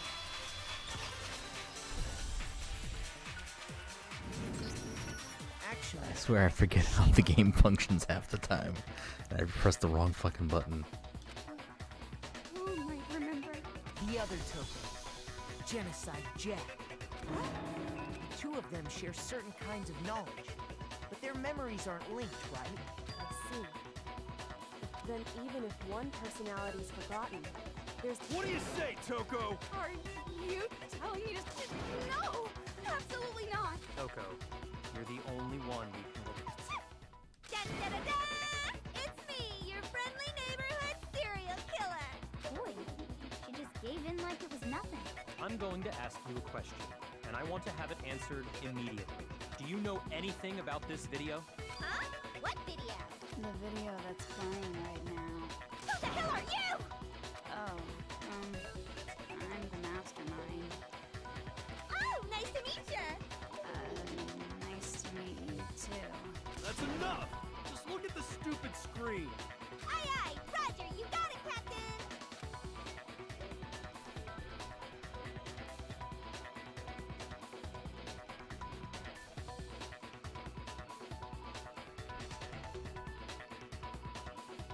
Well, does it look familiar? I don't have all the details, but... Of course it does! Then you remember all the stuff it's showing? Of course I do! So you didn't lose your memory after all. Then why didn't you say something earlier? I only answer questions when someone bothers to ask me. I'm the quiet type, you know? Oh my god, she's the worst liar in the world. More important, if you really do remember, what is it? Huh? What's the matter, Master? Do you really not remember the tragedy? A tragedy? Oh no! You seriously forgot? Maybe I can help you remember with a kiss. Just answer the question. What happened out there? Well, I can't really say if it happened or if it's still happening, but it was the biggest, most awful, most tragic event in human history. Why is that phrase coming up now? Because it's all because of that event. What is? Are you serious? I'm talking about the way the world is now. Is... now? The world's been destroyed, get it? Destroyed? Explain yourself. Tell us everything you know. Copy that, darling. Okay, so this big, awful, tragic event, they started just calling it the tragedy, happened about a year ago.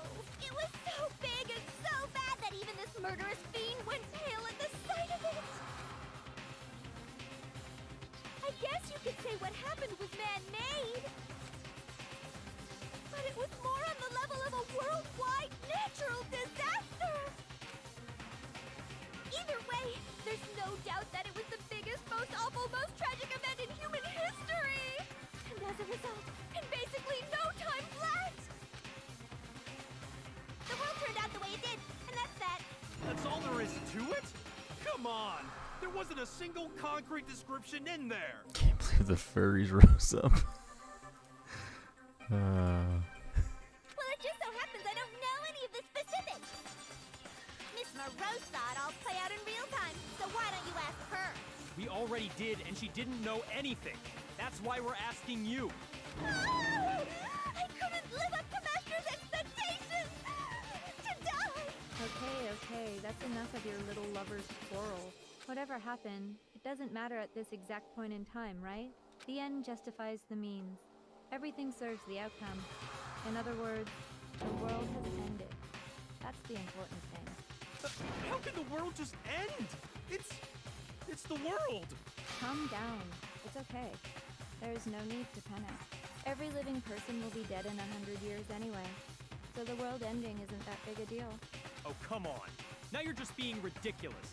Well, as long as we're being ridiculous, I have another ridiculous story to tell you. I'm entering my highlight error. It's the story of the Togami All right. Corporation, which has given Byakuya's life all its meaning. What? What did you say? I'm glad to see you took the bait. You bit into it like a middle-aged secretary at an all-you-can-eat cake buffet. Hey! So, what do you think happened to the Togami family? I wonder. Correct. Well done, peasant. But I didn't say anything yet. I just got so fucking bored waiting, I couldn't help it. Even if you're wrong, eventually you'll figure it out, right? Till then, you're just going in circles. So, no matter what you pick, you get the right answer. Pretty innovative, don't you think? But do you think it might be a disease? Getting bored so easy, I mean. Do you think I might be sick? Anyway, like I was saying, Byakuya's entire lineage has been totally annihilated. What? What the hell are you talking about? I can confirm that his entire family has died. Even the distant relatives. The Togami name has perished. Stop with these idiotic jokes! Stop! And said with such authority. A peasant would dare challenge us? The avatar of divine punishment? You must learn your place, peasant. You are no longer the ultimate affluent progeny. They couldn't possibly be gone. The Togami family is destined to guide the world. Hell, there is no world anymore, remember? It got fucked a full year ago. Hold on. That doesn't make any sense. Huh? I don't make sense. There's no way that happened a year ago.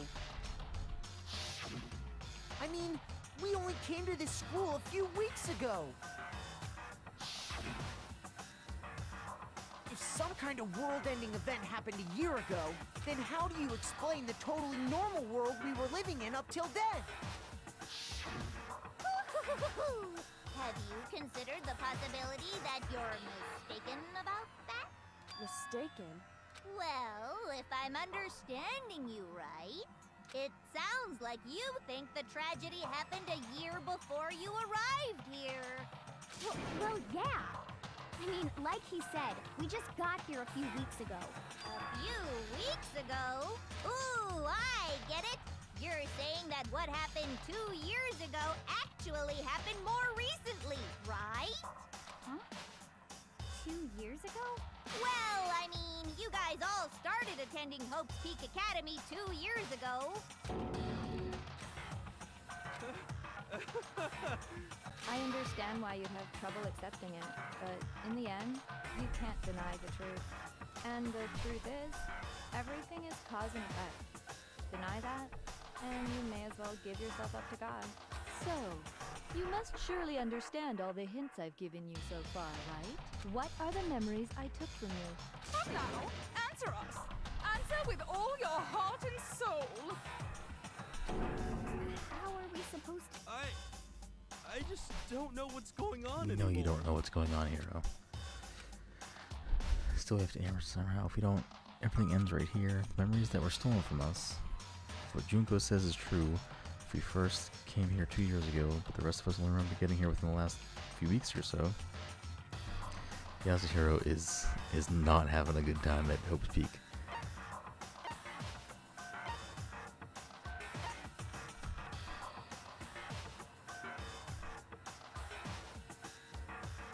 I got it! If we accept that what you say is You're true, our dumbest of ass. then we've all lost our memories of the last 2 years after coming to this school. Nope. No. I mean, no matter what anyone says, Another correct answer. Well done, peasant. Seriously? This routine again? We've lost 2 years worth of memories? That's right. You've already spent 2 full years here at Hope's Peak Academy. And that entire period of time is precisely what you've forgotten. I don't remember the last 2 years of my life? That's not possible! I want to think that too. I don't want to believe it, but there's nothing but our desire. I don't want to believe. I want it to be impossible. But if that's the truth, then we have to accept it.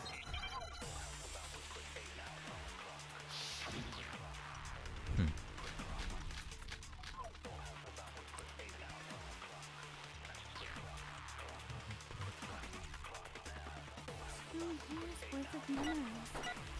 I could never lose something like that. We've been living here for 2 years? Hell no! That's impossible! I mean, I haven't gone to any awesome school events or anything! Heck, I've never even gone to a single class! No, it's wrong.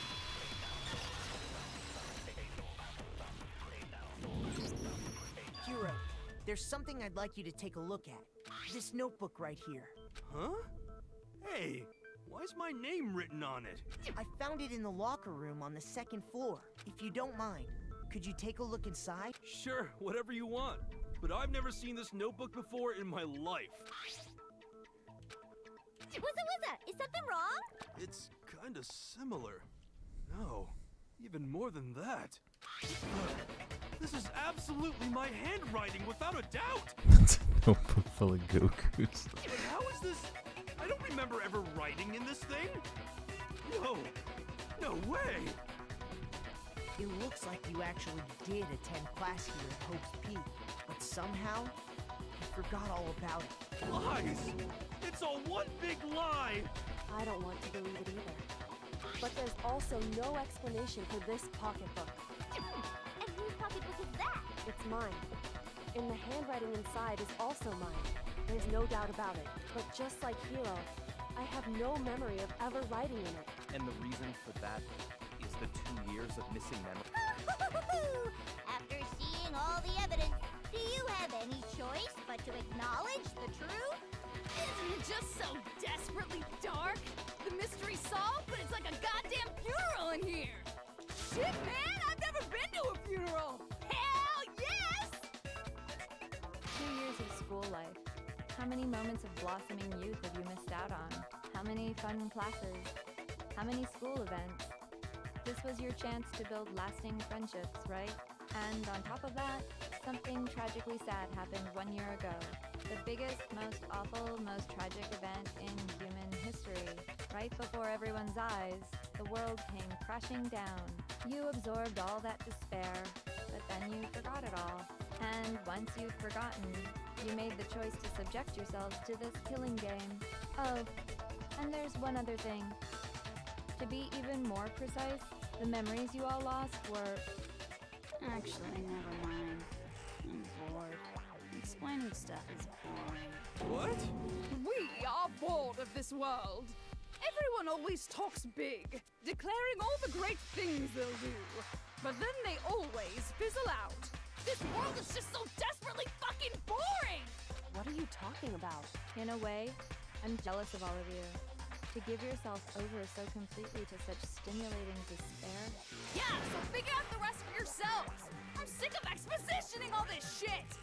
Figure out what? Figure out where your memories come apart. That's at the heart of all of this. Where our memories come apart. The moment we lost our memories.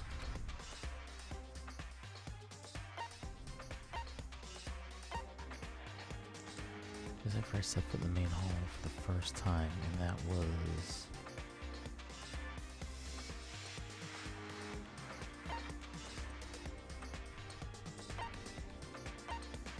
It's either when I fainted or at the entrance ceremony. It's...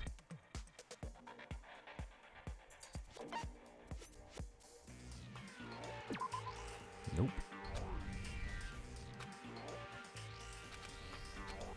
Shoot!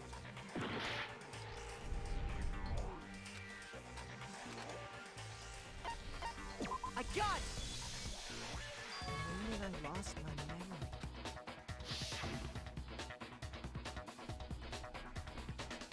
When I first came to the gates of this school and stepped foot in the main hall, when I passed out, I was overcome with a strange sensation. Wow, you still have enough spirit to keep on talking, huh? So I don't know much about the details, but it seems like everyone remembers passing out, right? And your sense of time got all messed up because of the memory loss after that? I guess it must have been something like that. After I passed out, I woke up in a classroom with my head on the desk.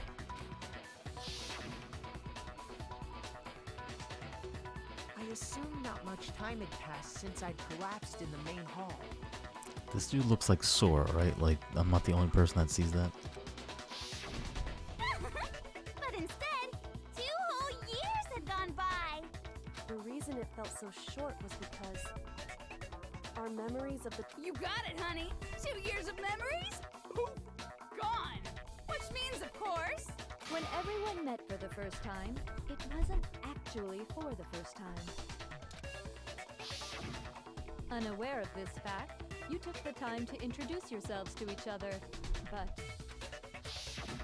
But by that point, we'd already spent...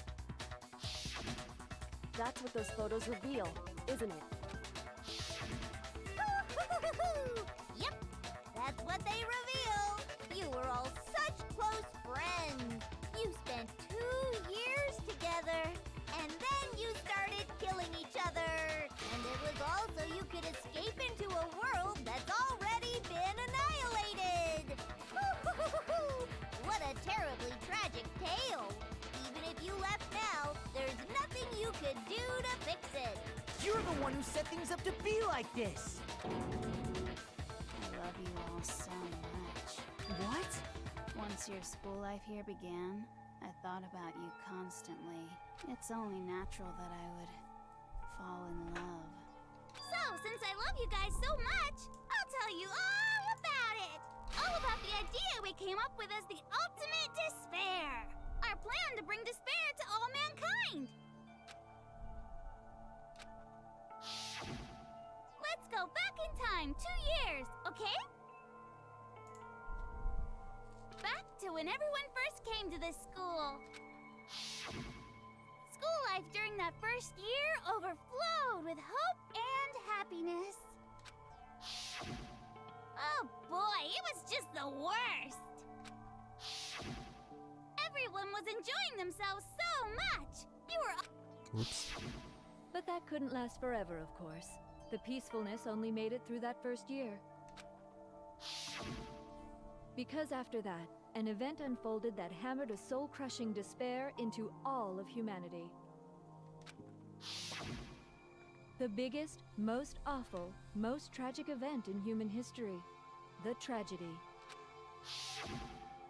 All too soon, the world's days of peace came to a bloody end. And as you can imagine, the school was no exception.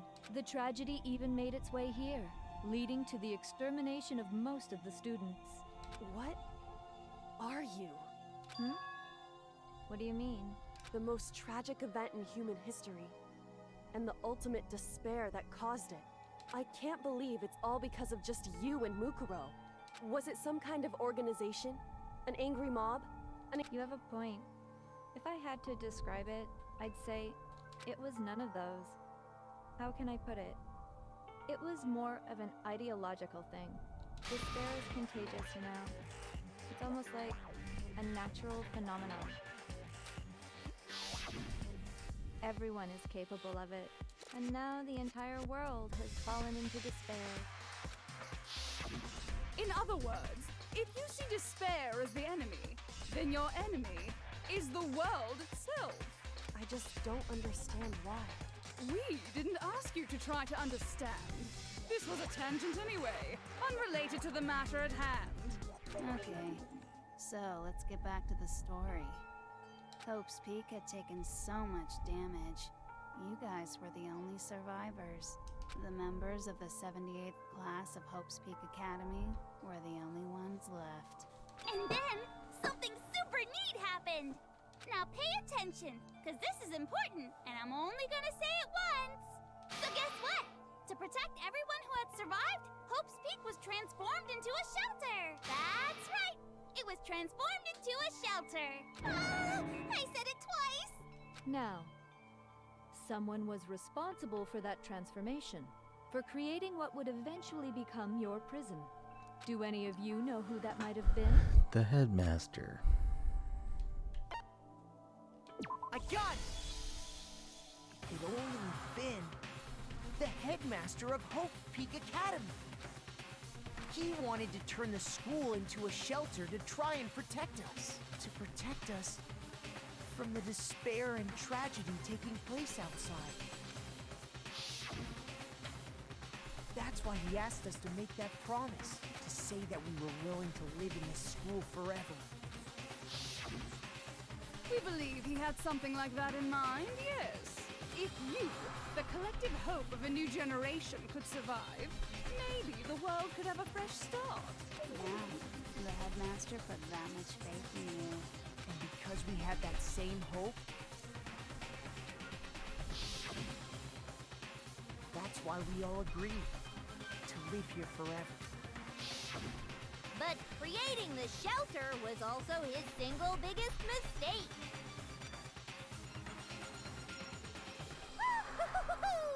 It's laughable, really. He was the headmaster, but he had no idea. He had no idea that we, the ultimate despair, had already made our way into the school. So what was supposed to be a shelter to keep you safe became a cage that made it impossible for you to escape despair. I have to say, it really helped me out a lot. It saved me a ton of time. By the way, it was you yourselves who blocked off the windows, the doors, all the exits. Under the headmaster's direction, you all went about your work like obedient little sheep. You mean we trapped ourselves in here? And then you forgot all about it and started bitching about how you were trapped in here. Once you'd finished building your little shelter, it was time for me and Mukuro to get to work. And thus began the killing game. You and Mukuro had come here, spending the last 2 years waiting for that moment. That moment where you all began killing each other served as the climax of our global despair plan. And the only reason you survived the tragedy was so that you could be a part of it. You let us live so we could go around killing each other? Is that what you're saying? Why? Why would you do that? Because this was so much more than a simple high school deathmatch. Rather, it was a method to hunt down and destroy every last remaining speck of hope in the world. What are you saying? Well, it would seem that there's a little bit left out there. A few souls unwilling to give up hope. So I thought I should show them, which is why I... Well, why don't you tell me?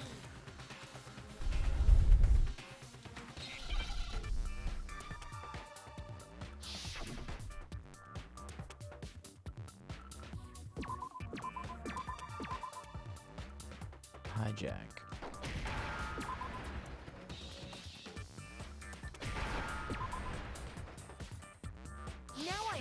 man! You're talking about you hijacking the airwaves. Uh-huh. That's exactly what I'm talking about. To show the world the murders taking place at this school, which was meant to be a symbol of hope. That was the whole point of the ultimate despair. When I said climax, that was what I was talking about. The world watched as you fell into despair and began to kill each other one after another. Despair is as contagious as any disease. Any hope left turns to despair. Isn't the power of television just amazing? By the way, since we started broadcasting, a whole bunch of people have tried to come and rescue you. Are you serious? But utilizing the heavy weaponry I installed around the school grounds, I had no problem expelling them. Expelled them? I have to thank you all. They were a relentless bunch, refusing to give up on hope and trying to force their beliefs on the world. But in the end, I was able to give them the final despair. Death. So you just used us? To bring despair to everyone in the outside world? Well, sure, but I also gave you a second chance at life, right? So it's like, give and take. Give and take? You're so full of shit! And there's a reason I chose you guys to survive when all the other students were dropping like flies. I mean, we built up 2 years of memories together. You were all my treasured classmates. Sorry, that's a lie. I just figured you'd despair even more when you found out a friend had betrayed you. And that's the truth, which is what you wanted, right? So, does it make you feel utterly lost and hopeless? You solved the mystery, but despair at the truth, right? Don't tell me. Did you seriously count on the possibility that we would solve your mystery? And if we did, then what? Our final desire for creating this world of despair was so we could experience one last class trial. If you were bold enough to solve the mystery, only to discover that the truth was utterly hopeless, how would you react? What would you do? See? Discovering the truth doesn't necessarily lead to a sense of hope. Truth can be full of despair, too. Like right fucking now!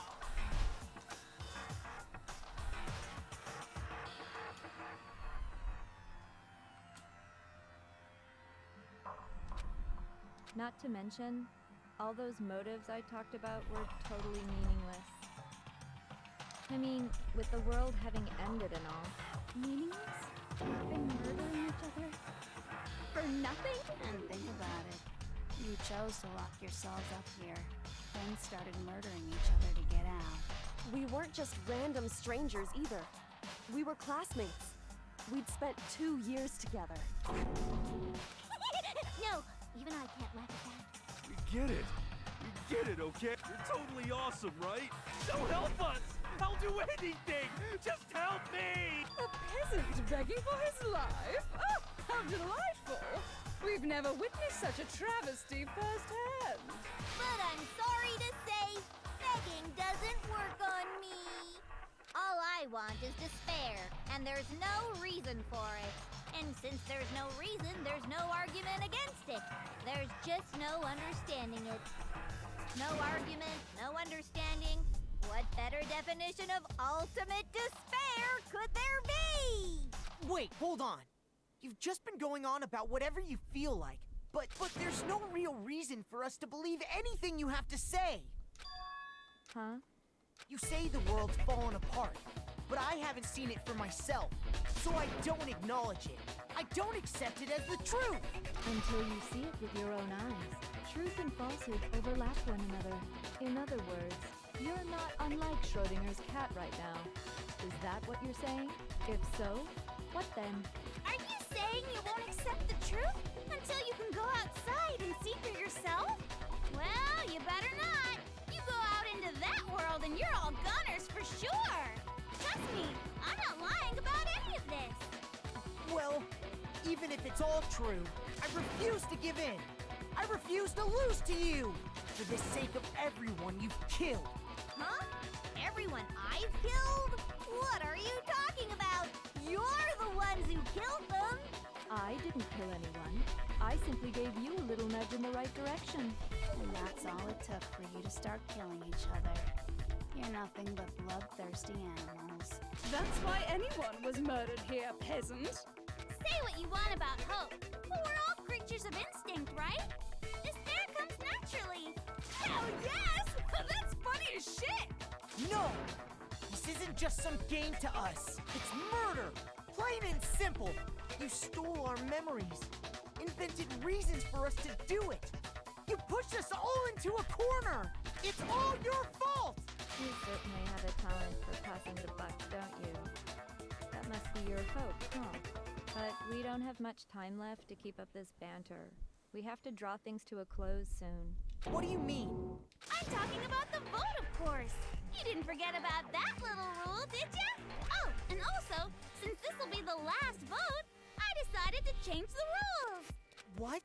You guys so full of hope, and me so full of despair. I've decided to have you vote which one will be punished. If even one of you votes to punish Hope, well then, I'll consider that a win for me, and punish everyone on the side of Hope.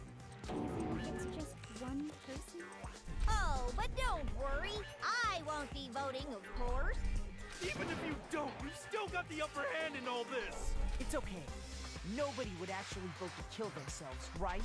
Oh, let me just mention one more thing. When I win to punish you guys, you'll have to stay here till you grow old and die. No fighting, no killing. That's your punishment. You mean, we'd We'd have to just live here? She's saying she'll let us live. If you're not happy with that, then go ahead and punish me. And make your way to the outside world. Enter a world fallen from grace, where only despair exists, where you'd likely be dead within a day. What are you saying? So no matter what, we're doomed. Wait a sec! I just got hit with an inspiration bomb! Dying of old age is boring as shit, right? The audience at home isn't gonna dig that at all! So, here's what'll happen. One of you will get to experience an instant, super impressive punishment! What? You can't just... Do you mean to say you'll execute one of us? And I get to decide who's gonna have to suck it down! Makoto, you're up! Me? Yeah, you've been acting up, causing all kinds of trouble. I hate you! So let me make this clear. Everyone has two choices in front of them. If a single person votes for Hope to be punished, then only Makoto will receive a harsh punishment, and the rest of you will live here in peace. If, on the other hand, you desire to see us punished, then you must all leave this place. I will force you out, ensuring you all die horrible deaths in the outside world. What I'm saying is, if you sacrifice Makoto, the rest of you will get to live out your lives. What? Has your resolve softened? Have you lost confidence? Are you afraid of being punished? Don't you have faith in your friends? No! That's not it! It's okay. You're right to be afraid. It would seem all of those around you have realized the futility of going against me.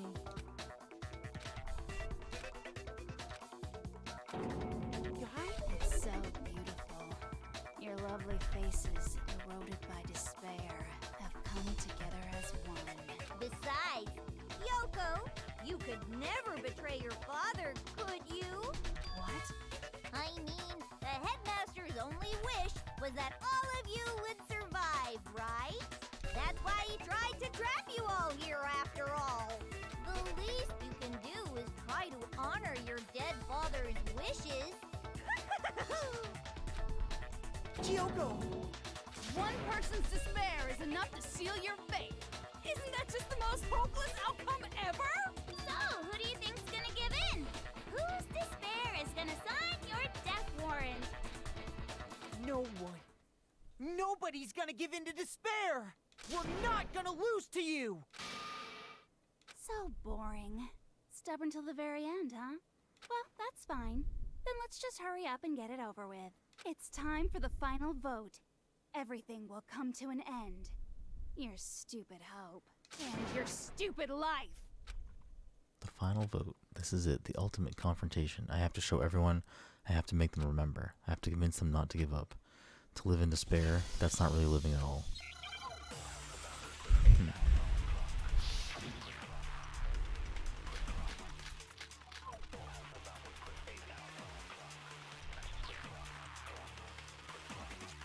We won't give up. As long as there's hope, we'll never give up. If I were to die, that would be the end of Hope's Peak. By the way, the air outside is totally polluted. The only reason we're okay is thanks to the air purifier. If I die, the purifiers will screech. In other words, as the communal life you've all been living will come. All of you will have to leave. You'll have to go into the world outside. We're only dead. So, what are you gonna do? Will you just die?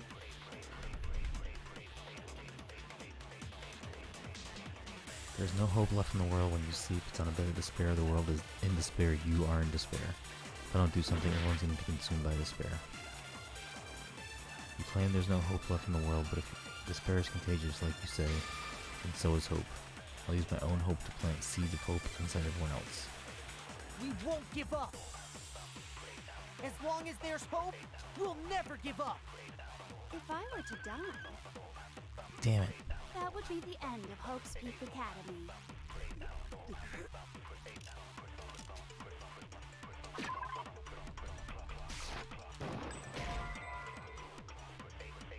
Okay, I think I need to give them all hope. From my word, hope. We won't give up. As long as there's hope, we'll never give up. If I were to die, that would be the end of Hope's Peak Academy. Don't lose hope now! All my fortune-telling senses are telling me not to leave this place. But to live means moving forward, right? So even if it's hard, even if we're scared, we don't have any choice, do we? I want to keep on living. I want to open the next door. There must be something new waiting. So that's why. No matter what, I need to get out of here! Shoot them with your hope. The whole fortune-telling thing doesn't matter anymore. What matters is my own gut feelings.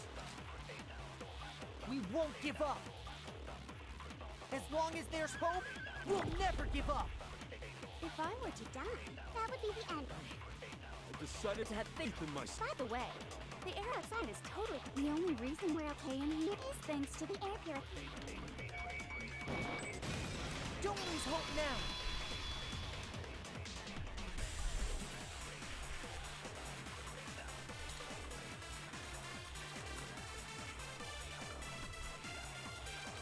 I've been thinking about all this, and I was thinking, at a time like this, what would Sakura do? You only get stronger by taking adversity by the horns. Confront that thorny path with enthusiasm. That sounds like something she'd say, right? No.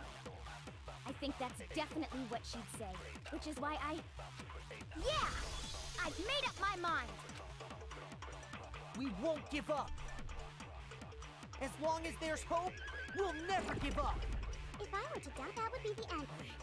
And By the way, the only reason is thanks to the air. Say whatever you want. If I die, the purifiers will screech. In other words, as soon as the communal life you've all been living will come to an end. Don't lose hope now. I don't care either way. I'm fine with whichever one is more interesting. Actually, I may not look like it. I always hated school. Hell, no matter how I look, still hate it. No. We won't give up. As long as there's hope, we'll never give up. If I were to die, that would be the end. By the way, the only reason is thanks to the air. Say whatever you want. If I die, in other words, the communal life you've all... I can keep on living! As long long as all of you will have to leave, you'll have to go into the world outside. For only death. Don't lose hope now! What's the matter? You're not actually trying to encourage me, are you? Ridiculous. It never even crossed my mind that I might give in to despair. But don't misunderstand me. I couldn't care in the slightest what happens to you.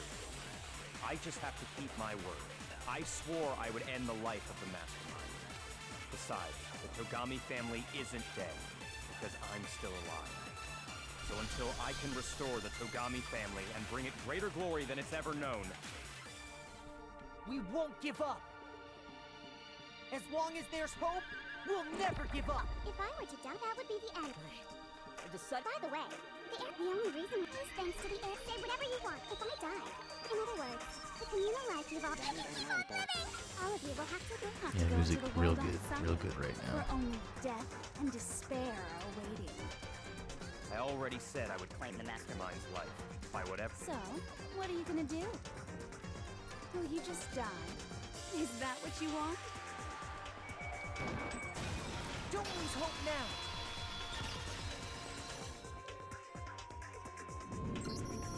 I didn't really know my father, so I can't pretend to know what he was thinking. But even if we're just connected by blood, there's one thing I am sure of. He would never want us to abandon Makoto and choose to stay here. I can't explain why exactly. But if I'm sure of anything, I'm sure of that. Just because we don't actually know anything, does that mean we can't understand? Could it be that... No, never mind. So, Makoto, I don't think you wound up at this school because you had good luck or bad luck. I think you came here for a different reason entirely. You came here to bring down the ultimate despair. You came here to confront despair without ever giving up. And if that's true, I think we could call you the ultimate hope. What the hell are you? So uncool. Your stupid faces, the stupid things you've said, the stupid way you all treat each other. It's all so uncool, so unhip. Shut up, shut up, shut up, shut up, shut up! Lame, lame, lame, lame!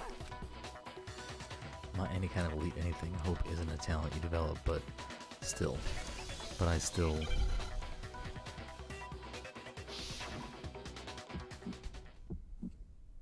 You suck! So uncool! You dare to stand against us?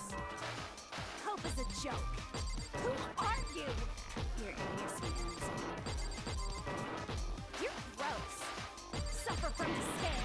I just love despair! You suck. So uncool. You're unbearable! Hope is a joke. Who are you? Would you like to die? You're gross. Suffer from despair. Everything is pointless. Despair into Hope keeps on going!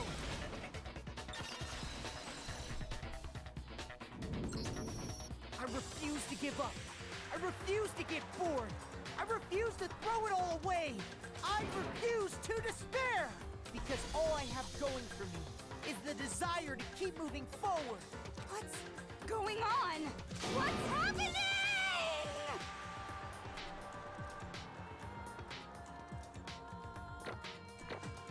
Oh man.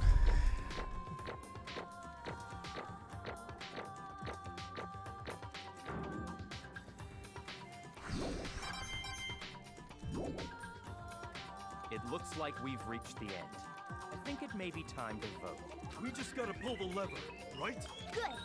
I'm ready to go!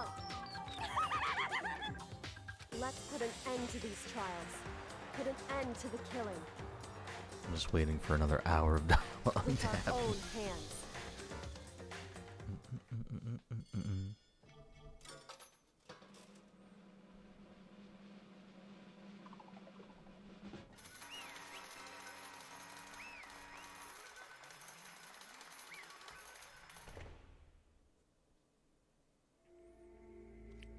The hell?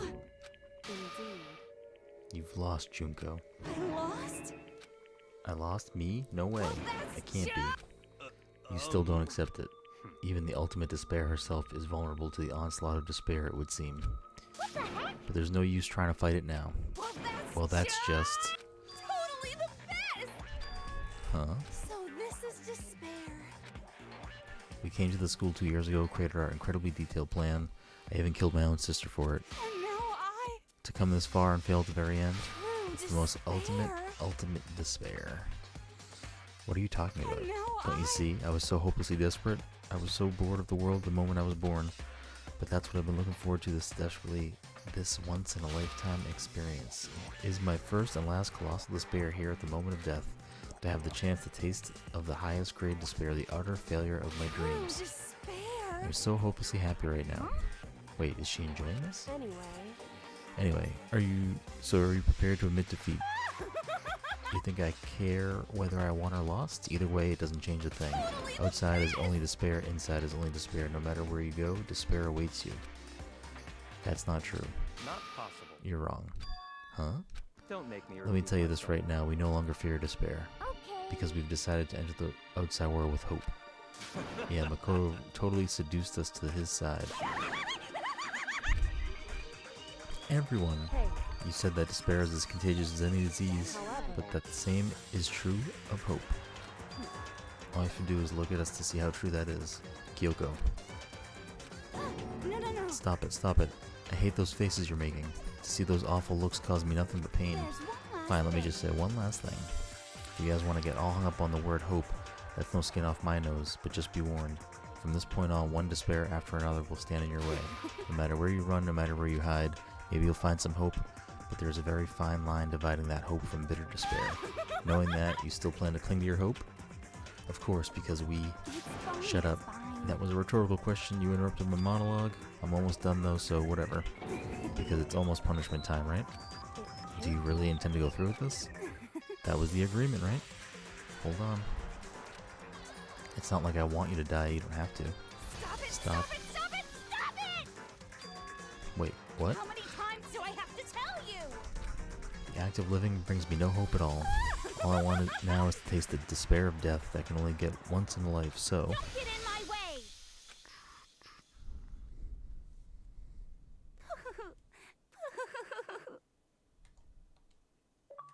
So this is how the despair of death feels. It's so wonderful. Even a tenth of this despair, even 100th. I want every last soul on this planet to taste such despair. I want the entire world to die with that despair in its mouth. Okay, let's do this. I've reserved an extra special punishment for last. Let's give it everything we've got. It's punishment time!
And that's how everything came to an end. The final class trial. Junko Inoshima, the ultimate despair, life at Hope's Peak Academy. It was all over. Ultimate pain, blah, blah, blah. That's just the name of the chapter.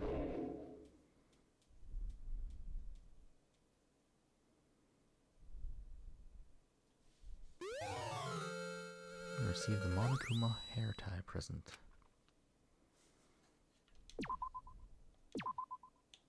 Oops. But even after saying it was all over, it's not like the building exploded or collapsed in on itself or anything. That wasn't the kind of ending waiting for us. Nothing changed. Well, with one exception. The air purifiers turned off, just like Junko said. They shut off immediately. That was the only difference.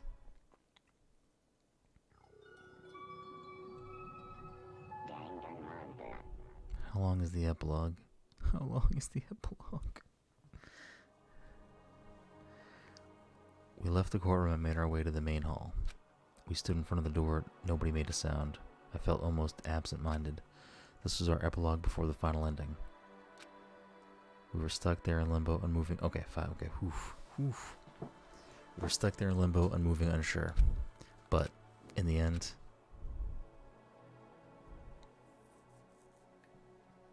Hey. We can't just stand around like this forever. At some point, we need to leave. To nobody's surprise, it was Kyoko who broke the silence. Makoto, would you do the honors? Okay. As if awakened by Kyoko's words, I took out the object we'd gotten. Up until that moment of her death, it had belonged to Junko. And in the end, she dropped it before us. But is that really it? Is that really the key to this door? Indeed. You don't have to read into what she said too much just to find the answer. If, on the other hand, you desire to see us punished, then you must all leave this place. I will force you out, ensuring you all die horrible deaths in the outside world.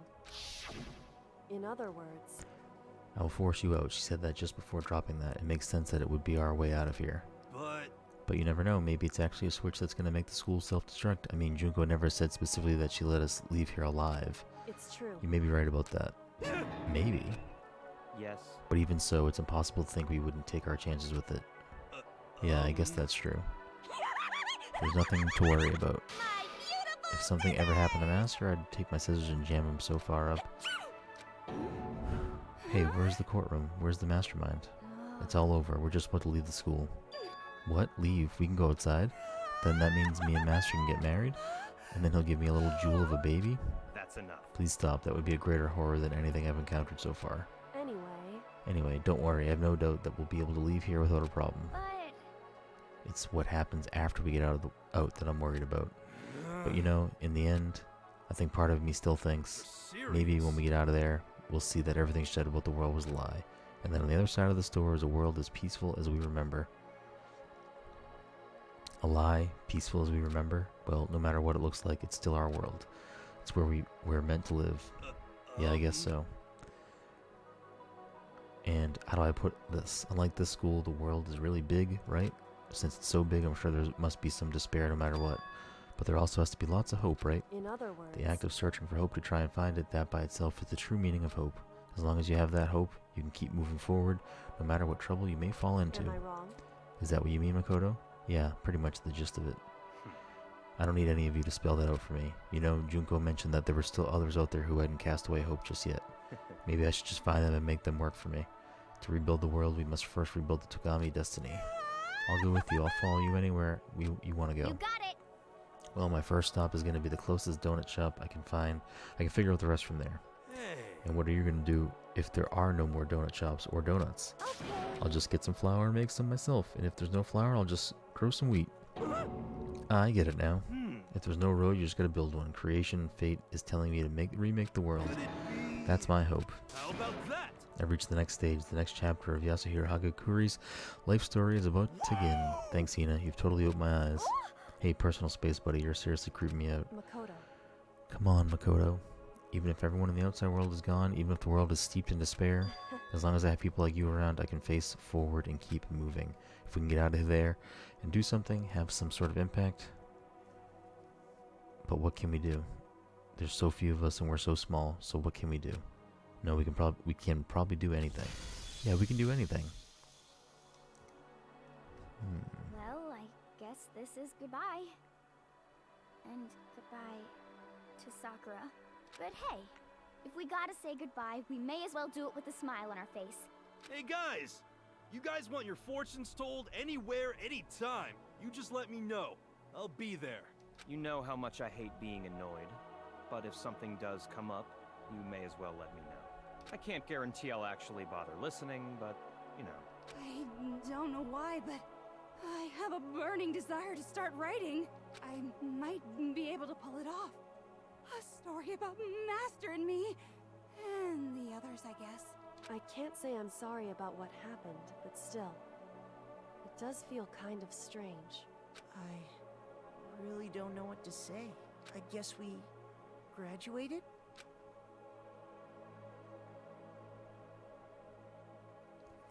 It looks like hope really is spreading, as long as I never give up.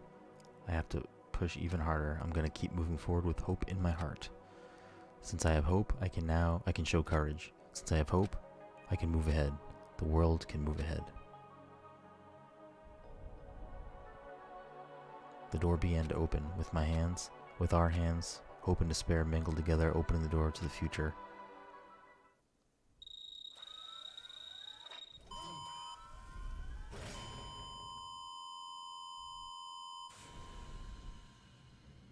I honestly don't know how this is gonna end.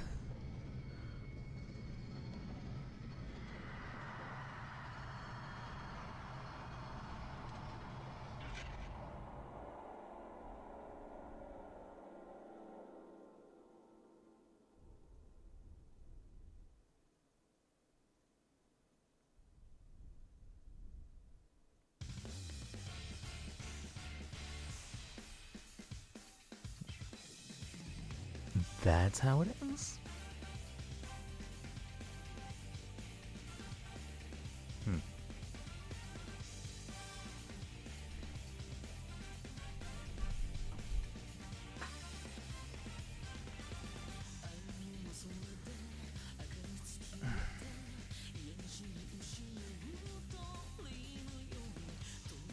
Interesting.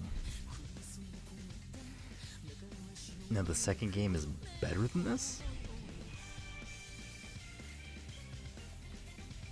Because I did enjoy this overall. This was very good. Long and crammed into a short time span, but otherwise very good.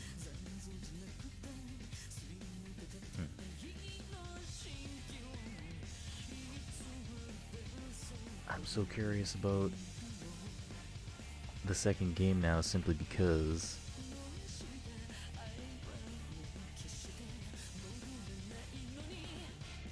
this ends open-endedly, so I'm not sure if the second game is gonna be these same characters in a different situation, or if it's gonna be just a similar type of situation with a new cast of people.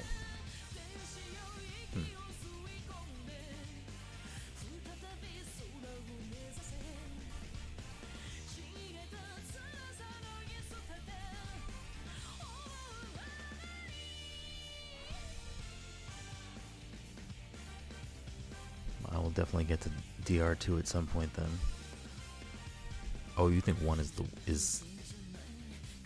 the worst of the three? Interesting.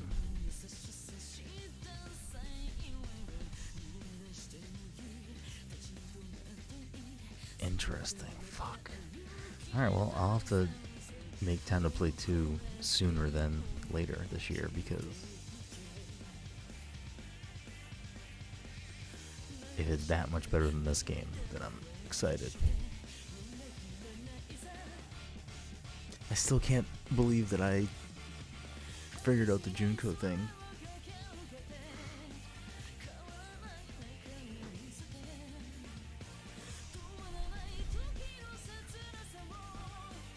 Probably one overall weakest, if only due to the weird trial messiness and not having the benefit of world lore built up like the other two do. Yeah, that makes sense. Yeah, there's definitely a lot of like exposition that obviously you need for this game. So if some of that is just on the player's understanding from playing the previous game in the future games. That's a welcome addition to those scenes, I'm sure.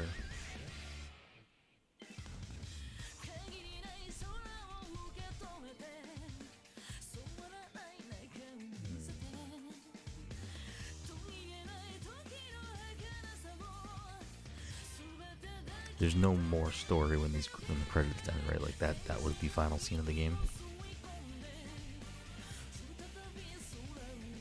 Yeah, I'm also going to bed. Until next time, we'll play Danganronpa 2 in the future. That is for sure. Probably not on stream, but it's definitely okay. Then I will stay going for the stinger then.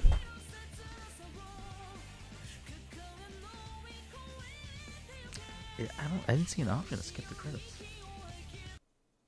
Could have just pressed start the whole time.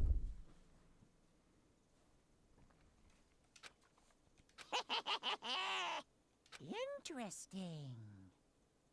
Things are getting very interesting indeed. Like I said at the beginning, I'm not a teddy bear.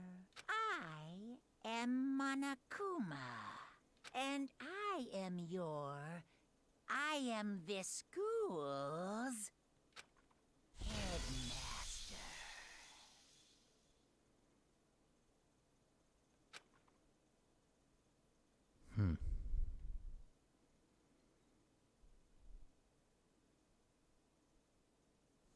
So is Kyoko's dad still alive?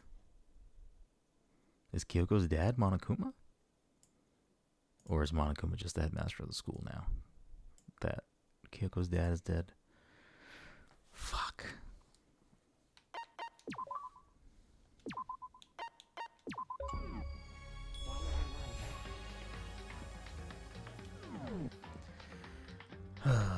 Well, I'll tell you now, let's just set up for the extra stuff you can do. Oh, you can do more in this game?